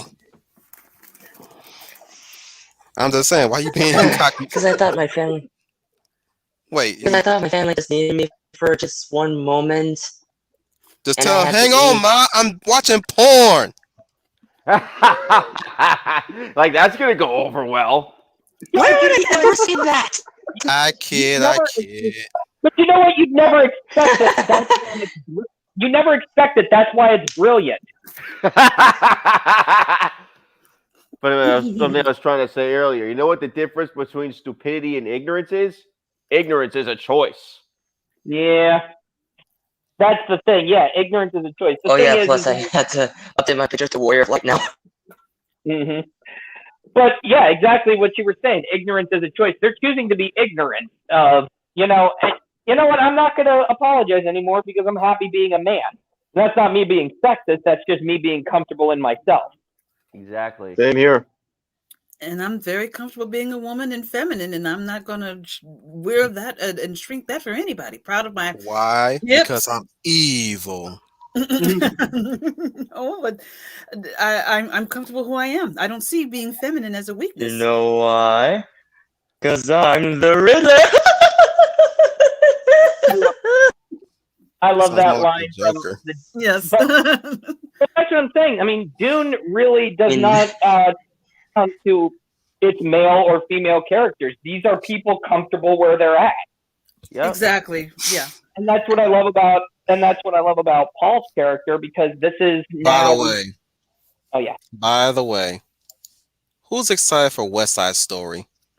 Oh God, not me. Yeah, Not me. Story. Yeah, Honestly, not it's really. So Not I really. don't. It's Steven Spielberg, and I like Steven Spielberg. Yes. So, and I know that he's either, if he is anybody who is anybody that's above the woke ideologue, he's the guy. So I kind of want to see it, because I want to see how Steven Spielberg would do West Side Story. Not how woke Hollywood would do it, but Steven Spielberg. I hate to bust your bubble, Scooney, but Steven Spielberg said the reason he made this film is because he wanted to make it with authentic Puerto Ricans. Oh, good. That's the Nothing wrong. only reason with that. Yeah, but Nothing wrong with that. There's Yeah, nothing wrong In with of that. itself, not much, but I'm But giving. see- I'm put it like this. I'm giving him the benefit of the doubt on that one. Yes, He's because not. He. It don't sound like he's being pressured to do it though. yeah. It's not like he's making a choice on that one. So it's like, if he's going to do woke, he's going to do woke his way. And surprisingly, anybody who does woke different than the full-on woke crowd might actually be worth watching. I'm just not. I'm not. I'm not looking at a light show fest ever again with him. He hurt my eyes too much. Bad enough. I'm nearsighted, but this motherfucker, man, you need to look. I want you to go back to natural lens flare. Damn you, Lucas! You fried my retinas! well, Scooney, if you see the movie, you have to tell me how it is, because I'm in I nowhere to will. see it. Yeah. Again, another remake I didn't ask for, but you know, But at the same time, I would go and see it, because the original adaptation was Puerto Rican as well, that I saw, the original one. So I'm not I'm not crying foul over that, as long as they are not changing the setting around to fit woke politics. I would be fine just watching. I mean, because West Side Story is basically Adam and Eve for the not Adam and Eve. Wow, Romeo and Juliet. Yeah, Romeo and Juliet for the 50s age. So that's what I'm going to see. I'm going to see Romeo and Juliet. Exactly. Right. And that's probably why. But I'm a sucker for those types of films. And we haven't seen an adaptation of West Side Story in so long. I see where you're coming from. It's like I said, it's just like the reason. Look, man, I'm not finna to be looking at no light show again with Steven Spielberg. I already had my feel of that shit with Ready Player One. I'm done with him. Yeah, but I love Ready Player You want a director who really hurts your eyes with the light show? Have you seen Baz Luhrmann? Oh damn. No. Good thing I was too. going to say Michael Bay, but yeah, that works too. Nah, that's J.J. Abrams doing.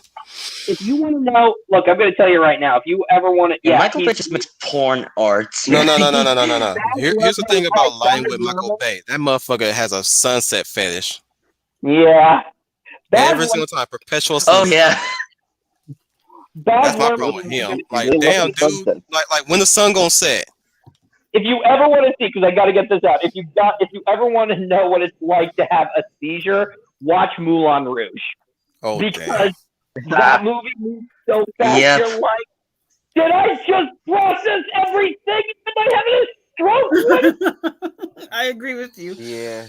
Not only that, when it gives you a seizure, it doesn't even analyze a love either, which is basically the whole theme of this show. They even said that in the credits. Like they don't even analyze what love even is. Like compare this with like one game that I would always think of whenever they actually did love well, Final Fantasy VI. They absolutely nailed this well with many characters. And Kefka is the antithesis of that, because yes, Kefka is the nihilist. But then Moulin Rouge comes in, and they don't even analyze a damn thing about it. It's just about some stupid kid who wants to be an artiste and just is immediately sitting with a prostitute. Pretty much. But I like how they did it with Terra in FF6 too, where it was motherly love. Yeah. Just to pump the brakes real quick. Absolutely, yes. So guys, we're pretty much in the 4 hour mark. Y'all want to give some final thoughts before we start wrapping it up? Yeah, I think we should wrap up the final thoughts on the one group of characters we didn't talk about. The Harkonnen. Yep. And yeah, let's start with the Baron. I thought Skarsgård was awesome in that performance. I also like how Villeneuve decided to go down a more of a scheming Baron rather than this like gelatinous disgust of hedonism. I mean, you get it from Skarsgård's Baron, but you see more of his sadistic manipulative streak that I love. Yeah. Mm-hmm. How he's willing And to manipulate within the rules and regulations of their law of the universe. Mhm. Especially when Right. the Benny Gesserit tells him not to harm the child or Lady Jessica. He said that there will be no harm to become to them. But when she leaves, you can tell he's indifferent to what happens to him after. If they're willing, Right. like even Oh yeah. like even when they're in captivity, Paul and Jessica were in captivity. Like one of the Harkonnens suggests raping Lady Jessica. Mhm. It don't outright yeah. says it, but it's obviously implied that that's what they were going to do to her. It's Right, like we right. like she's no value to us except for the boy. Mhm. Yeah. Or even And that's or what even going back to Harkonnen, like his mentat freeze. He says, but you say you weren't going to harm the two. He says, yes, but Arrakis is Arrakis. The desert is unkind to those who are weak. You know Mhm. what I'm saying? It's like Yeah. what happens after that is of no his concern. It's like a oops moment. Like oops, we didn't possess the forethought of what they're gonna do in the desert. Mhm. But I did promise that the Harkonnens and the starter car would not harm the boy and the woman. Mhm. Exactly. See, and that's the thing about what the Baron is, and instead it's more felt instead of told, which is why I didn't. That was the one thing I knock against the Lynch film, is that he has been in power for so long. He even thinks he's above the Ben Gesserit priestesshood, and even the Emperor himself. And this theory is reinforced when the Emperor is basically saying, you know, hey, I'm going to lend you some of my guys. Yeah. But yeah, like I said, but what I also like is that he's a confident bad guy. I mean, Yeah. as much as I hate his character, he's a confident bad guy. You love to hate him. Exactly, he will make you hate him just so you can see him die at some point. Exactly, and I even love what Villeneuve did differently with this one. Is that when Atreides, I mean, the fact that they stripped him naked and threw him in front of Harkonnen, I'm like, oh, have you not shamed him enough? You Yes, that's what's yeah. You monster. Pretty much. And as he comes over to him, like so, you're like thinking, okay, the tooth. We all know the tooth is not going to work, but we're hoping at least it does. Even we know what's going to happen. But what I like what Villeneuve did shows how confident a villain Harkonnen is that even before he leans over to meet. He turns on his personal shield, which is a ring. Mm-hmm. Which is a ring. And I'm also going to say this. I'm a little disappointed that we only see him float straight up.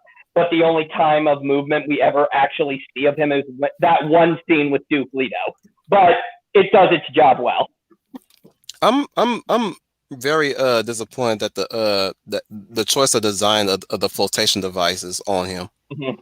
It's relegated to his spine. I was hoping that they were gonna at least like line him up with cylinders, not cylinders, but circles all over his body at best. Like oh, that's what you're gonna go with? A mechanical spine?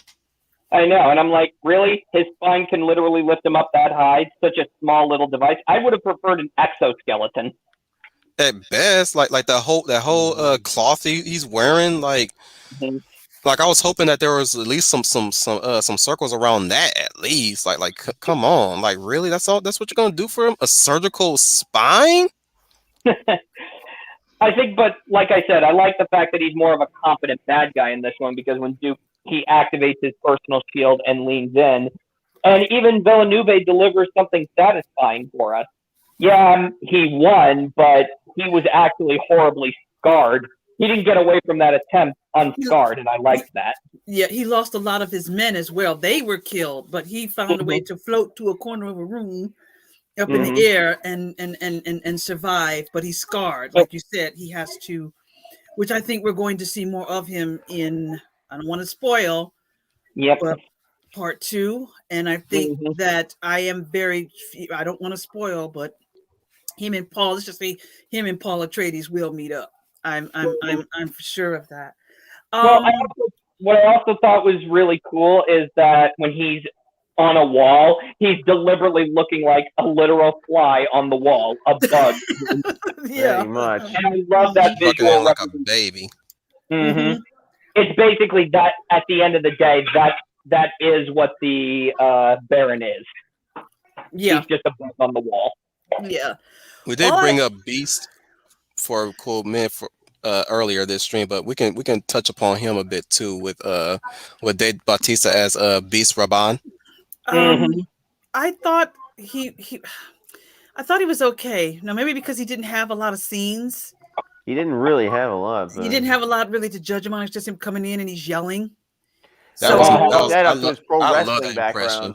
I love that impression. You do? Okay. Yeah. Well, again, thanks to Nerd Cookie's lore about Beast and his character, I had expected him to play that kind of part, bombastic, boisterous, and whiny when he doesn't get a feel of slaughtering bodies, or I even. think we're meant to see a lot more of him in the sequel because at the end of that act, they're given Arrakis again. And Thade is made, he's made ruler of Arrakis, and he speaks for the Harkonnen. So this is kind of like going to be one of those boss battle things where Paul's going to have to fight a mid-boss before he gets to the big boss. Yeah, that's what I think is going to happen. So like another Empire Strikes Back type of thing or something. Yeah, something. But let's say that, okay, so now it's going to be Darth Vader, the Emperor, but it also turns out there's an Emperor of the Emperor.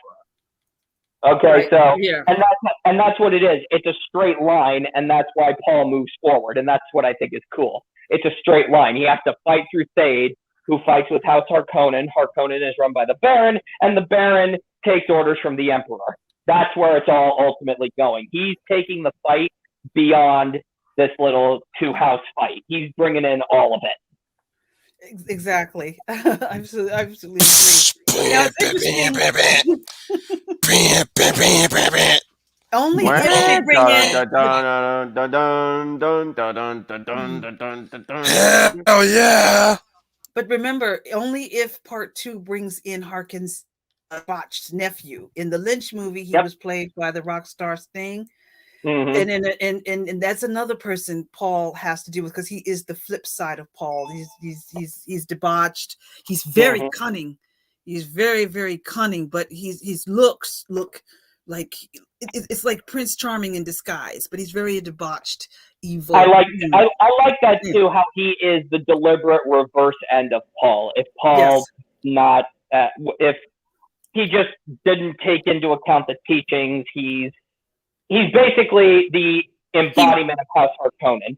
Because what's funny is, like I said, he takes it beyond two houses and brings in the whole universe into this conflict. But yet the final battle is going to be between the future of Harkonnen and Atreides. I'm gonna add something to what Schooner is saying and what you're also saying, Leia. As far as comparison to Paul, to Beast, and to Fate, how their parenting it differs from each other. Yeah, that's a good example to notice. Yes, we bring up Leto, who actually nurtures Paul, who also is nurtured by Jessica as well.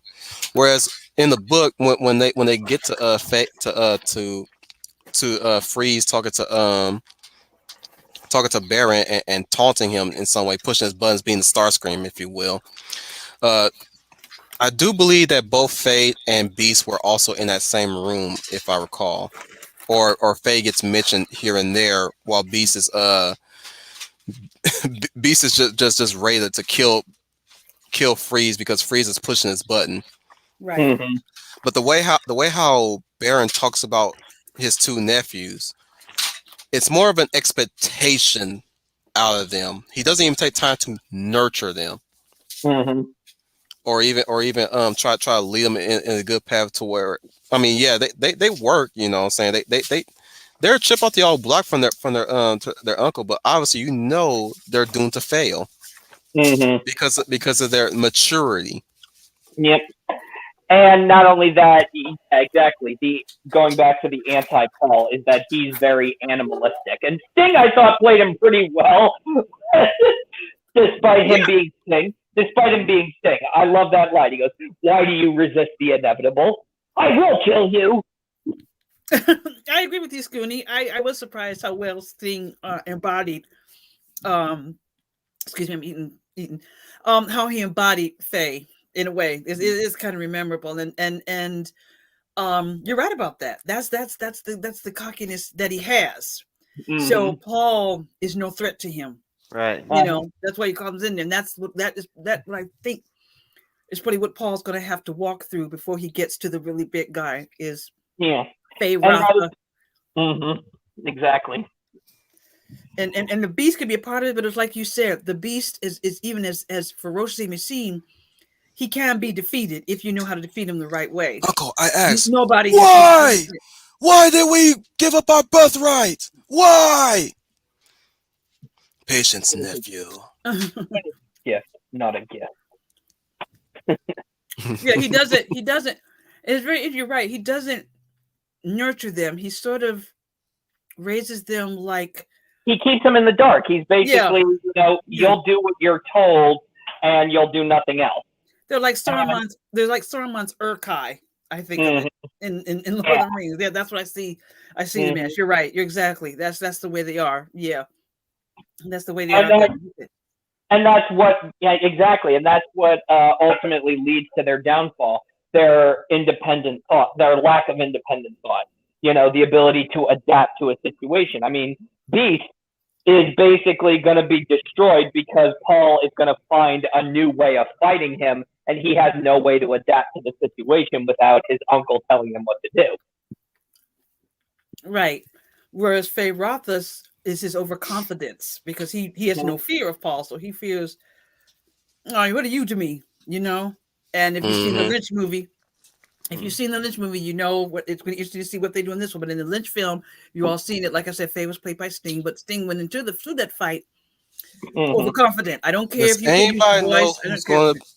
who they chose to? Because obviously they didn't really say who they don't.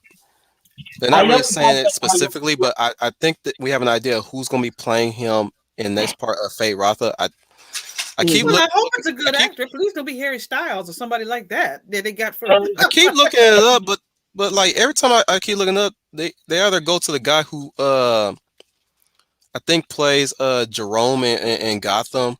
Yeah. Mind you, this is in 2020. Which would be perfect if you want my honest opinion. Or the guy who plays what's his name? Ivar in Vikings, which will also be perfect casting too. I'd lean more towards Jerome, but yeah, I mean, I could see it.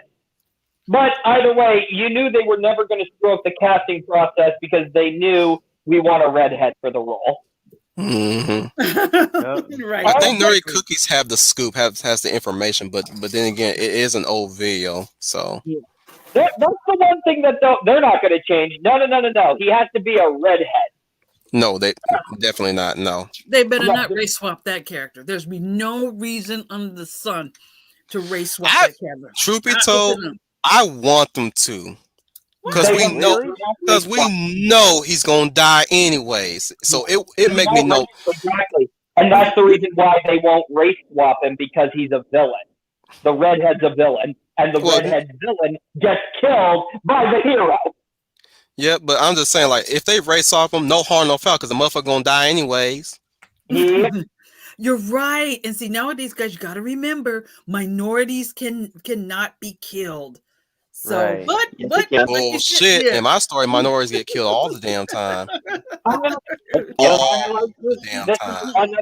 This is one reason why I probably like Dune, because it's not afraid. Yeah, they went all in. They showed minorities dying, but they also Yep. showed whites dying. They also showed, because you're not looking at skin color in the fight. You're saying, oh crap, the Atreides soldiers are getting killed by Harkonnens and Emperor assassins.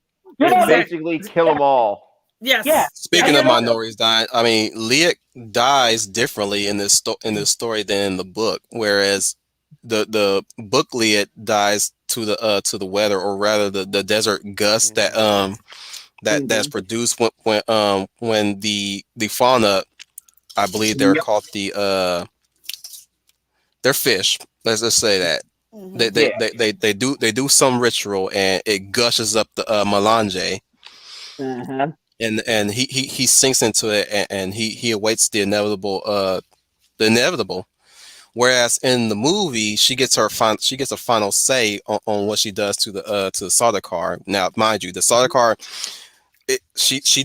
both of them die the way of Sardaukar, which is in the case of the Sardaukar in the book, they stab him and strip him of his still suit and make him walk naked. Yep. Whereas in movie kinds, she gets stabbed while she's awaiting the Sandworm to come so that she can ride it to meet with the other Fremen to tell them what's happening. Right. She ends up calling the worm to her, and they both die together, Mhm. which was bombastic as all hell, which I love. Yeah. If there's if what a way to go. Holy crap, you took them with you. Yeah, they I weren't like the way how expecting she that. slammed her hand on that sand, and it moved with the beat. Mhm. Right. Everybody loved that moment. Yeah, that she died, but her death wasn't. It wasn't a wasted death. Look, wasn't they in better not vain. politicize. I will tell you right now, they better not politicize her. That's one thing. Again, like I said, one thing what have I always preached about race swapping, guys? Remember this. I'm fine with it so long as people don't talk too much about it, which Mhm. is, or at least some people are going to brainwash themselves to think, oh, they always been this way. No, fuck you. Yeah. This was changed not to serve you. And Like, that's the thing. You're taking the wrong messages. If you're going to race swap somebody, I don't care. Just as long as you keep the central concept. And I mean, people are going to think I'm crazy about this, but if you change Clark Kent into a black man, but keep him as Clark Kent, I would be fine with that. But we know mainstream Hollywood doesn't do that. They're not going to do it like that because they want to make you focus solely on the color of the skin. And I'm like, no, I go for the character. and then years from now, they're gonna say, "Oh, Superman was always black." Fuck you. Yeah, exactly. Yeah. Well, that's this is way off topic, but that's Yeah. I've been posting. By the way, for They're your doing visual representation of what they keep posting up about Faye Rotha, the guy who plays Ivar in Vikings, this is what he looks like. Yeah. Whoa. You know who I was, yeah, okay. I was thinking of Stellan Skarsgård, who was Eric on True Blood. He's Skarsgård's. He's too tall though. You think the height bothers? The height is too okay. I don't know. Truth be told, I again, see it. I'm not that deep into the book, so I wouldn't know Mhm. how tall Faye is supposed to be. Mhm. From what I heard, Mhm. I guess he's an inch higher than Beast, maybe. Mhm. So I wouldn't know. I'm thinking 5'11" at least. He's You not too know, tall because in the Lynch movie, Sting and the actor playing Beast were almost the same height. Even yeah. though Beast was bigger, they were about the same height proportion. Purportedly, it's probably like what almost equal in height. Yes, yeah, they were almost equal But in yeah, height. like I don't know, like yeah, Skarsgård from True Blood, like he probably do a good job. I'm like, damn, that's a tall ass fade. Yeah, the Mhm. other guy you just showed, and I don't know Vikings very well, but I could see that guy playing that because you got to Well, remember the he's thing is with Ivar, what I like about Ivar from what I've seen of him in Vikings so far is that he is vicious. Mhm. and So you he can, need that for Faye. Yes. yeah. The only difference is that Ivar is always tend to be viewed as the weaker sibling of Ragnar's children, but he does his best to catch up with his brothers in the case of their time of of leading campaigns and raids when their father passes. Spoilers for a show that's already been out for how long? A while. But yeah. Ragnar passes away, but like they raid in honor of him or in revenge of him. Take your pick on how you want to take that.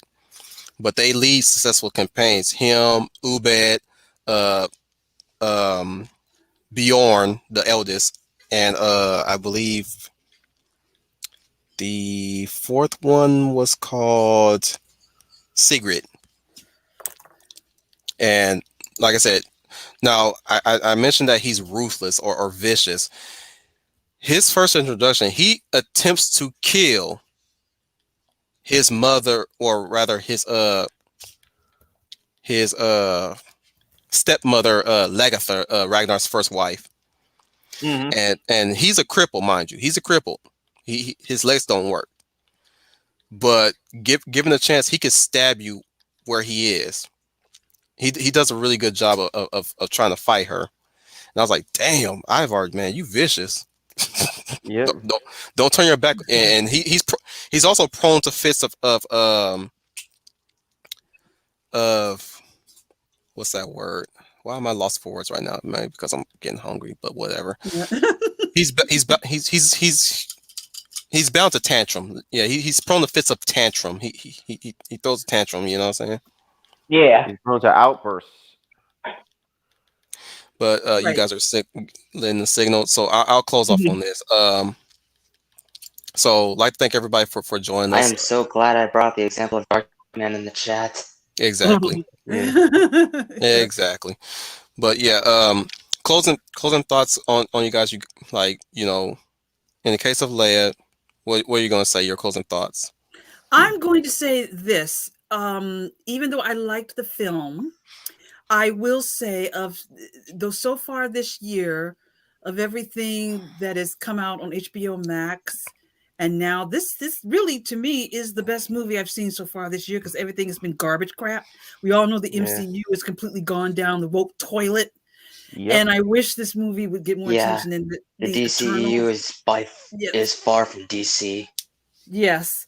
And the Eternals, I've been hearing how god awful this is. It's a nightmare for people that have sat through it. So I will say, for those who are still following us and you're left in there, if you haven't seen it, give it a chance.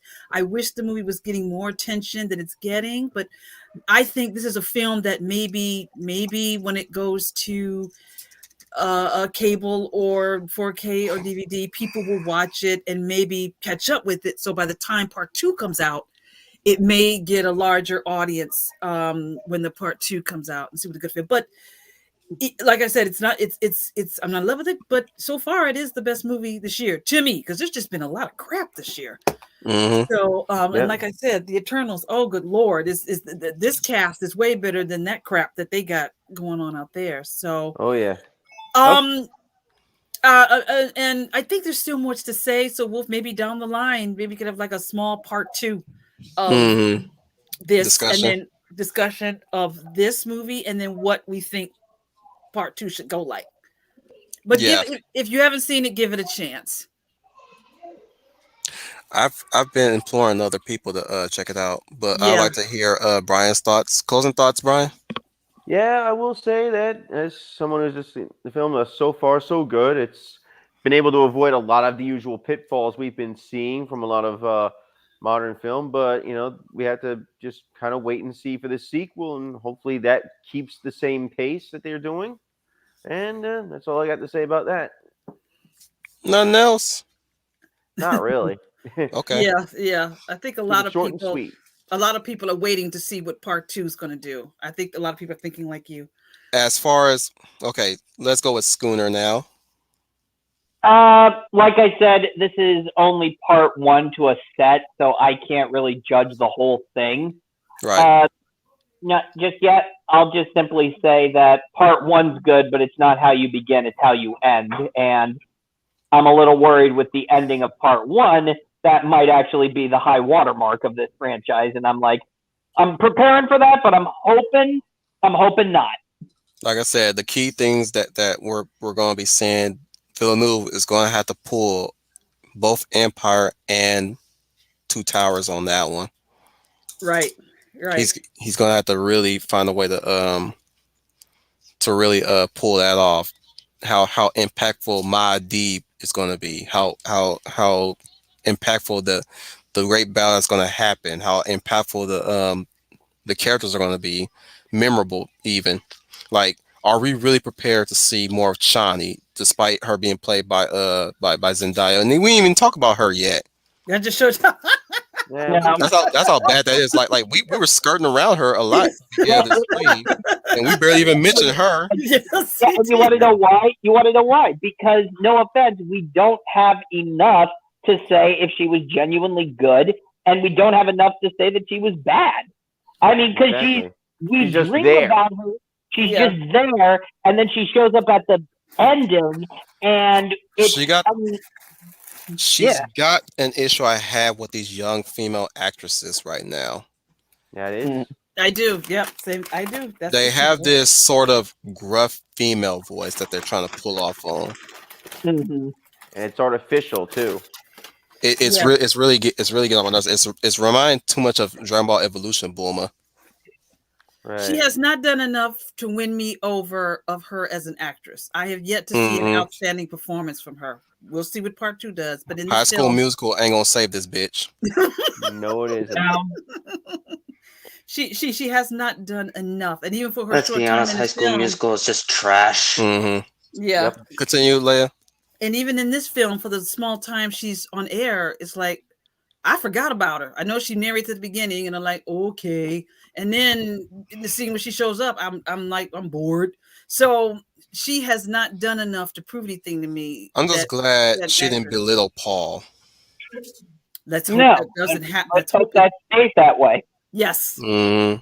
yes, that's what I'm Like scared of. don't worry. I'm still rooting for you in this fight. Mhm. Or if it makes you any feel better, Jamis is not gonna make your death your death a suffering one. He'll make it quick. Right. Which, fine. That's some pretty good character development. Now you just got to see it grow. Okay, Mhm. you've done, yeah.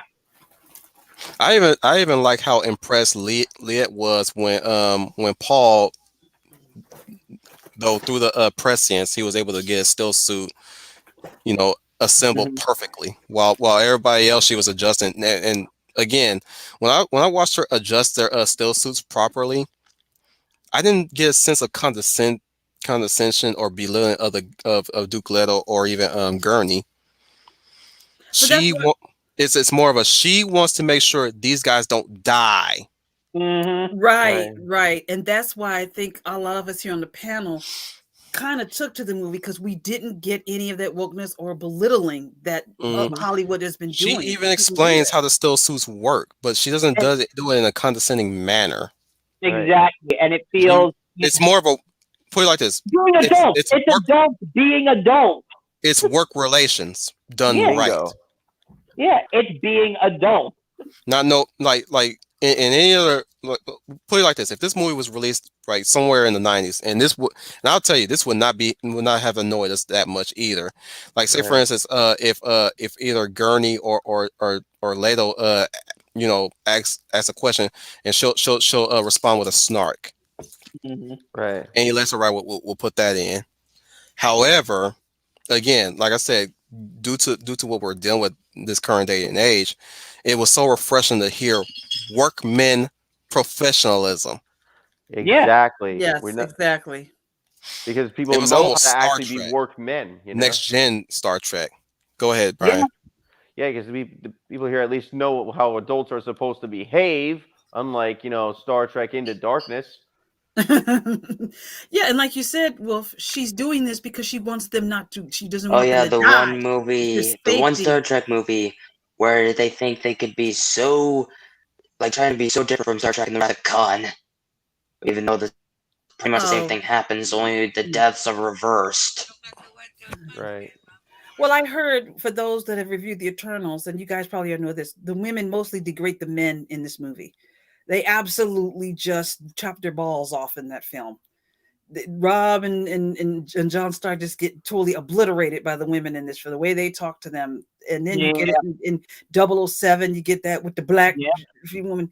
You do not get it in this picture. And I think that's why we're taking to it. We're getting respect and treating she treats them like the human beings they are. She just wants to make sure There's even a they stay moment alive. between her and Duke Leto where they talked about the crawler, and she looks very impressed by what his understanding of how Iraq is done. And even though Paul mentions the vids, she doesn't shoot that down either. What I even love too, the scene when Duke Leto is telling his own men, forget about the spice, evacuate now. She's looking at him with like, he cares about the safety of his own people. I like this guy. Right. Yeah, I noticed that. Yeah, and that's a moment for him because it shows what kind of man Leto is, and then for her to see that there are people left in this world who care. Yeah. Yep.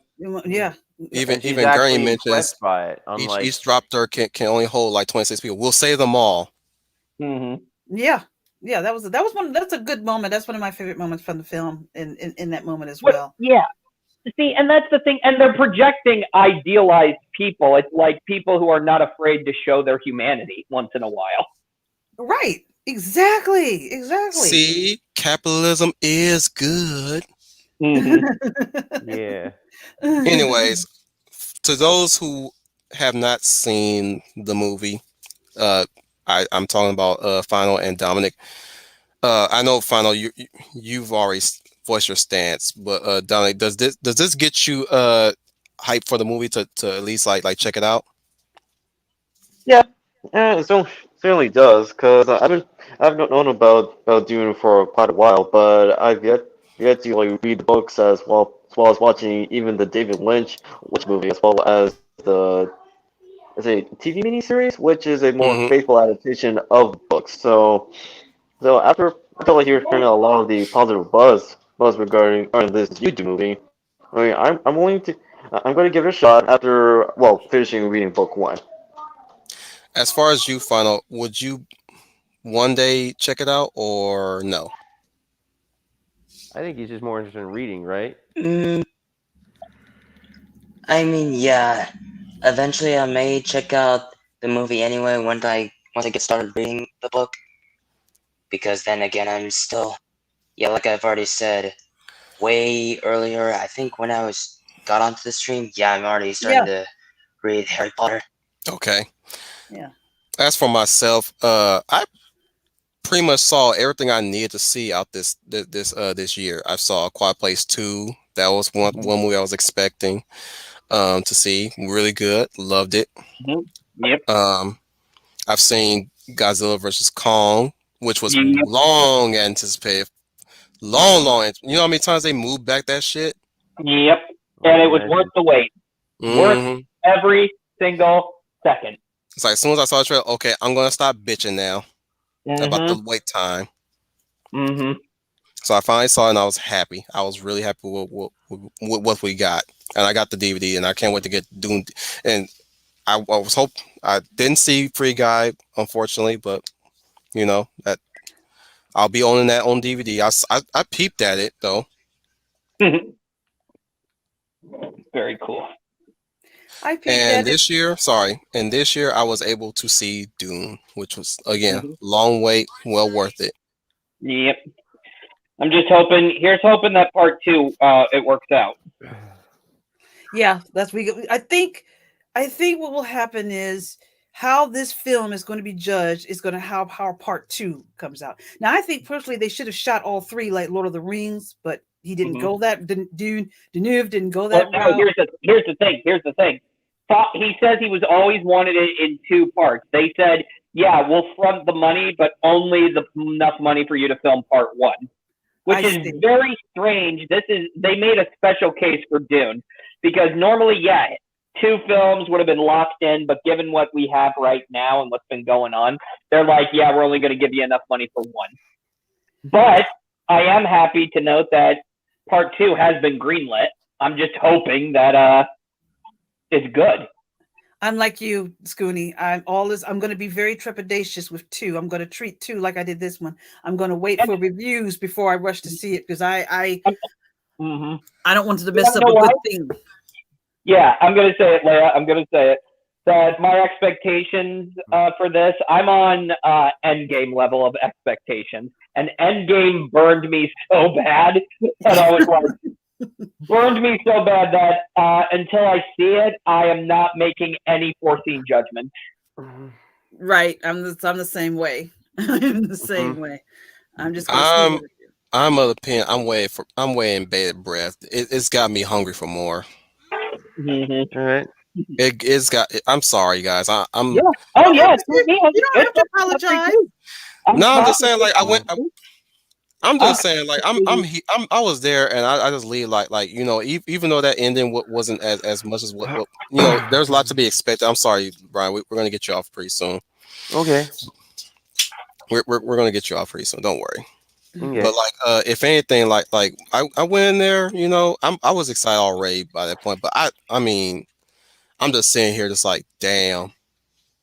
We gotta wait 2 more years to the sequel. Yeah. Exactly, Yeah. and I was the exact same way. When the movie ended, I'm like, no, wait, don't stop. And then I'm like, oh, I can't wait for the sequel. And then I'm like, wait. I've had these. I'm like, wait. I've had these feelings before. Deja vu. I'm getting Endgame flashbacks. It also made me Alrighty. want to just visit my bookstore to see if they have copies of Dune, so I can buy it and read it, so I can finish it up. But other than that, like again, I'm just sitting here, just like, damn, 2 more years, and already I'm hungry for more. Mm-hmm. Oh Yeah, well, gotta wait for the Blu-ray so I can get that now Yeah. and rewatch it over and over again till we finally get to that year where the sequel is going to be released. Right. Mm-hmm.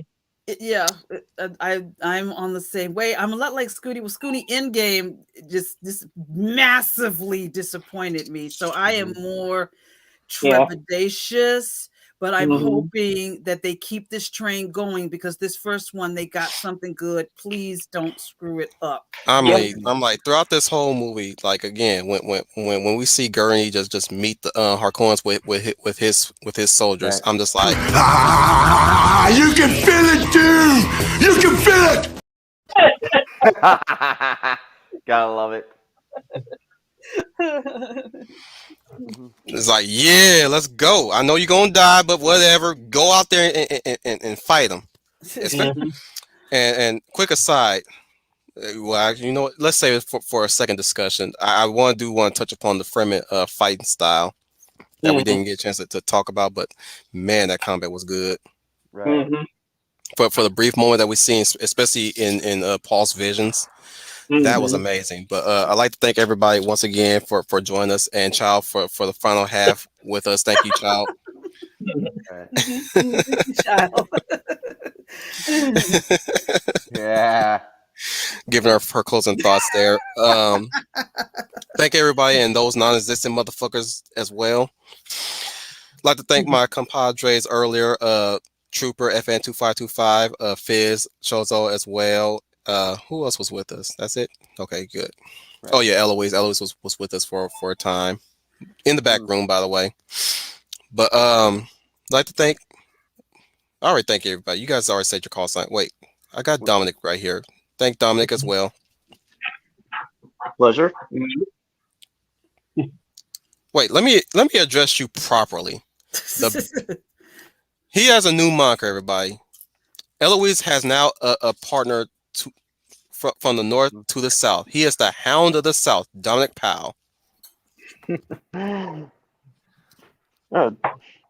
Yeah, that's your cue to sign out, motherfucker. Oh, God. Go for all it. right, Man. all right. I thought this was gonna be a howl or a wolf howl or something. Or a dog or something like let the hounds ever be loyal to All the right. commander or something like that. I'm messing with you, dog. Go ahead. Well, thank you for inviting me on as always. And to those who are listening, like, share, and subscribe, and catch you all on the flip side. Even the dog says, man, we in here. We ready. You can hear that fighting spirit in the background, I Dominic. heard that. They be like, "Who I let love the it. dogs out?" Speaking of a hound, we need to have Torn game on this one more time. Hopefully, he can do weekends again. Hopefully, I can do weekends again. But I want. Hopefully, you can come on weekdays.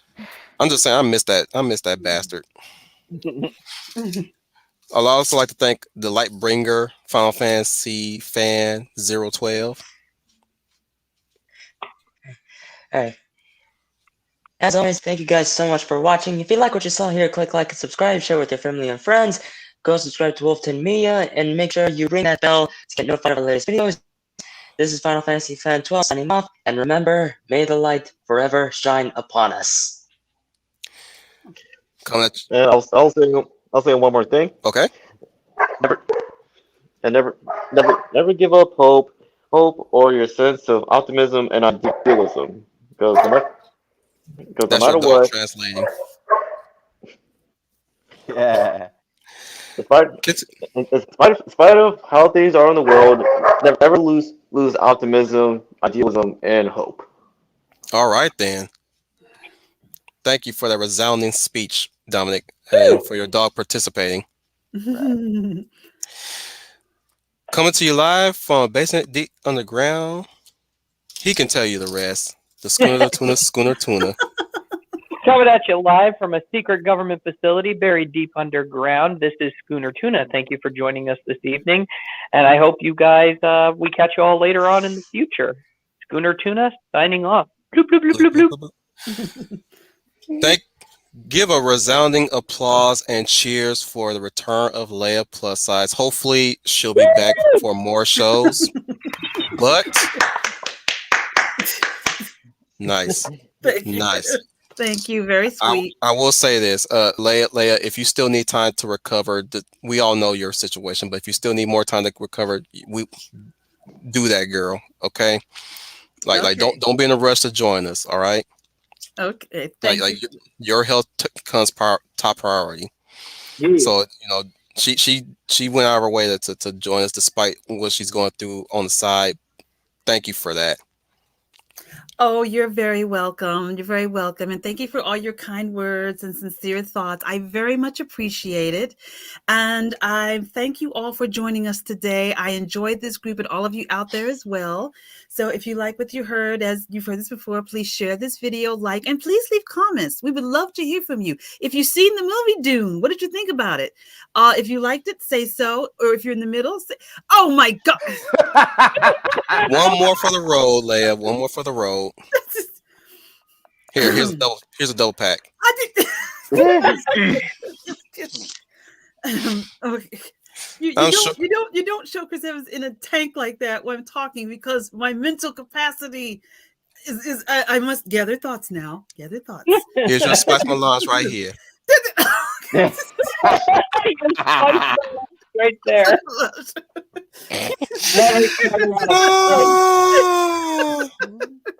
Can I do it or can I do it? I can't remember. If you if Oh, that was cute. if you like what you heard, Wolf done messed me up. If you like what we talked about, and you like Dune or you didn't like Dune, put it in the comments. This is Leia plus size, your lovely lady of valor. I hope you all have a good evening. Wolf, you're wicked. I am. I know. This is her exiting. Anyways, we have It's just like my reaction with Oh, sorry. no, go ahead, Final. Okay. This is just like my reaction when someone did a voiceover of Goofy with the Arthur Fleck Joker in the movie. It's just like, I'm not my symbol anymore. You get what you fucking deserve. That always cracks me. Now, that always cracks me up because that's so bizarre. Now we're cutting too much of his time, and we're taking too much of his time. But we would like to bid a farewell to the Maverick Hunter Saint, Yeah. Brian Gil Martin. Yes, it's been a pleasure talking to him at the Dune movie, and And remember, leave us comments if you've seen it and what do you feel about it? You love it, you hate it, somewhere in between, and oh my goodness. And yeah, so I'm probably gonna head out here now, and this has been Brian Gilmartin. No damage to report. Moving to next area, as these two ladies are kicking each other's asses. I was doing that with your line, and it synced up really well. Thanks again, everybody. This has been your Wolf Commander Wolf 10. To remind you guys once again, you are the UN Spacey. Say it with me. Welcome to the Wolf Fleet. Welcome to the Wolf Fleet.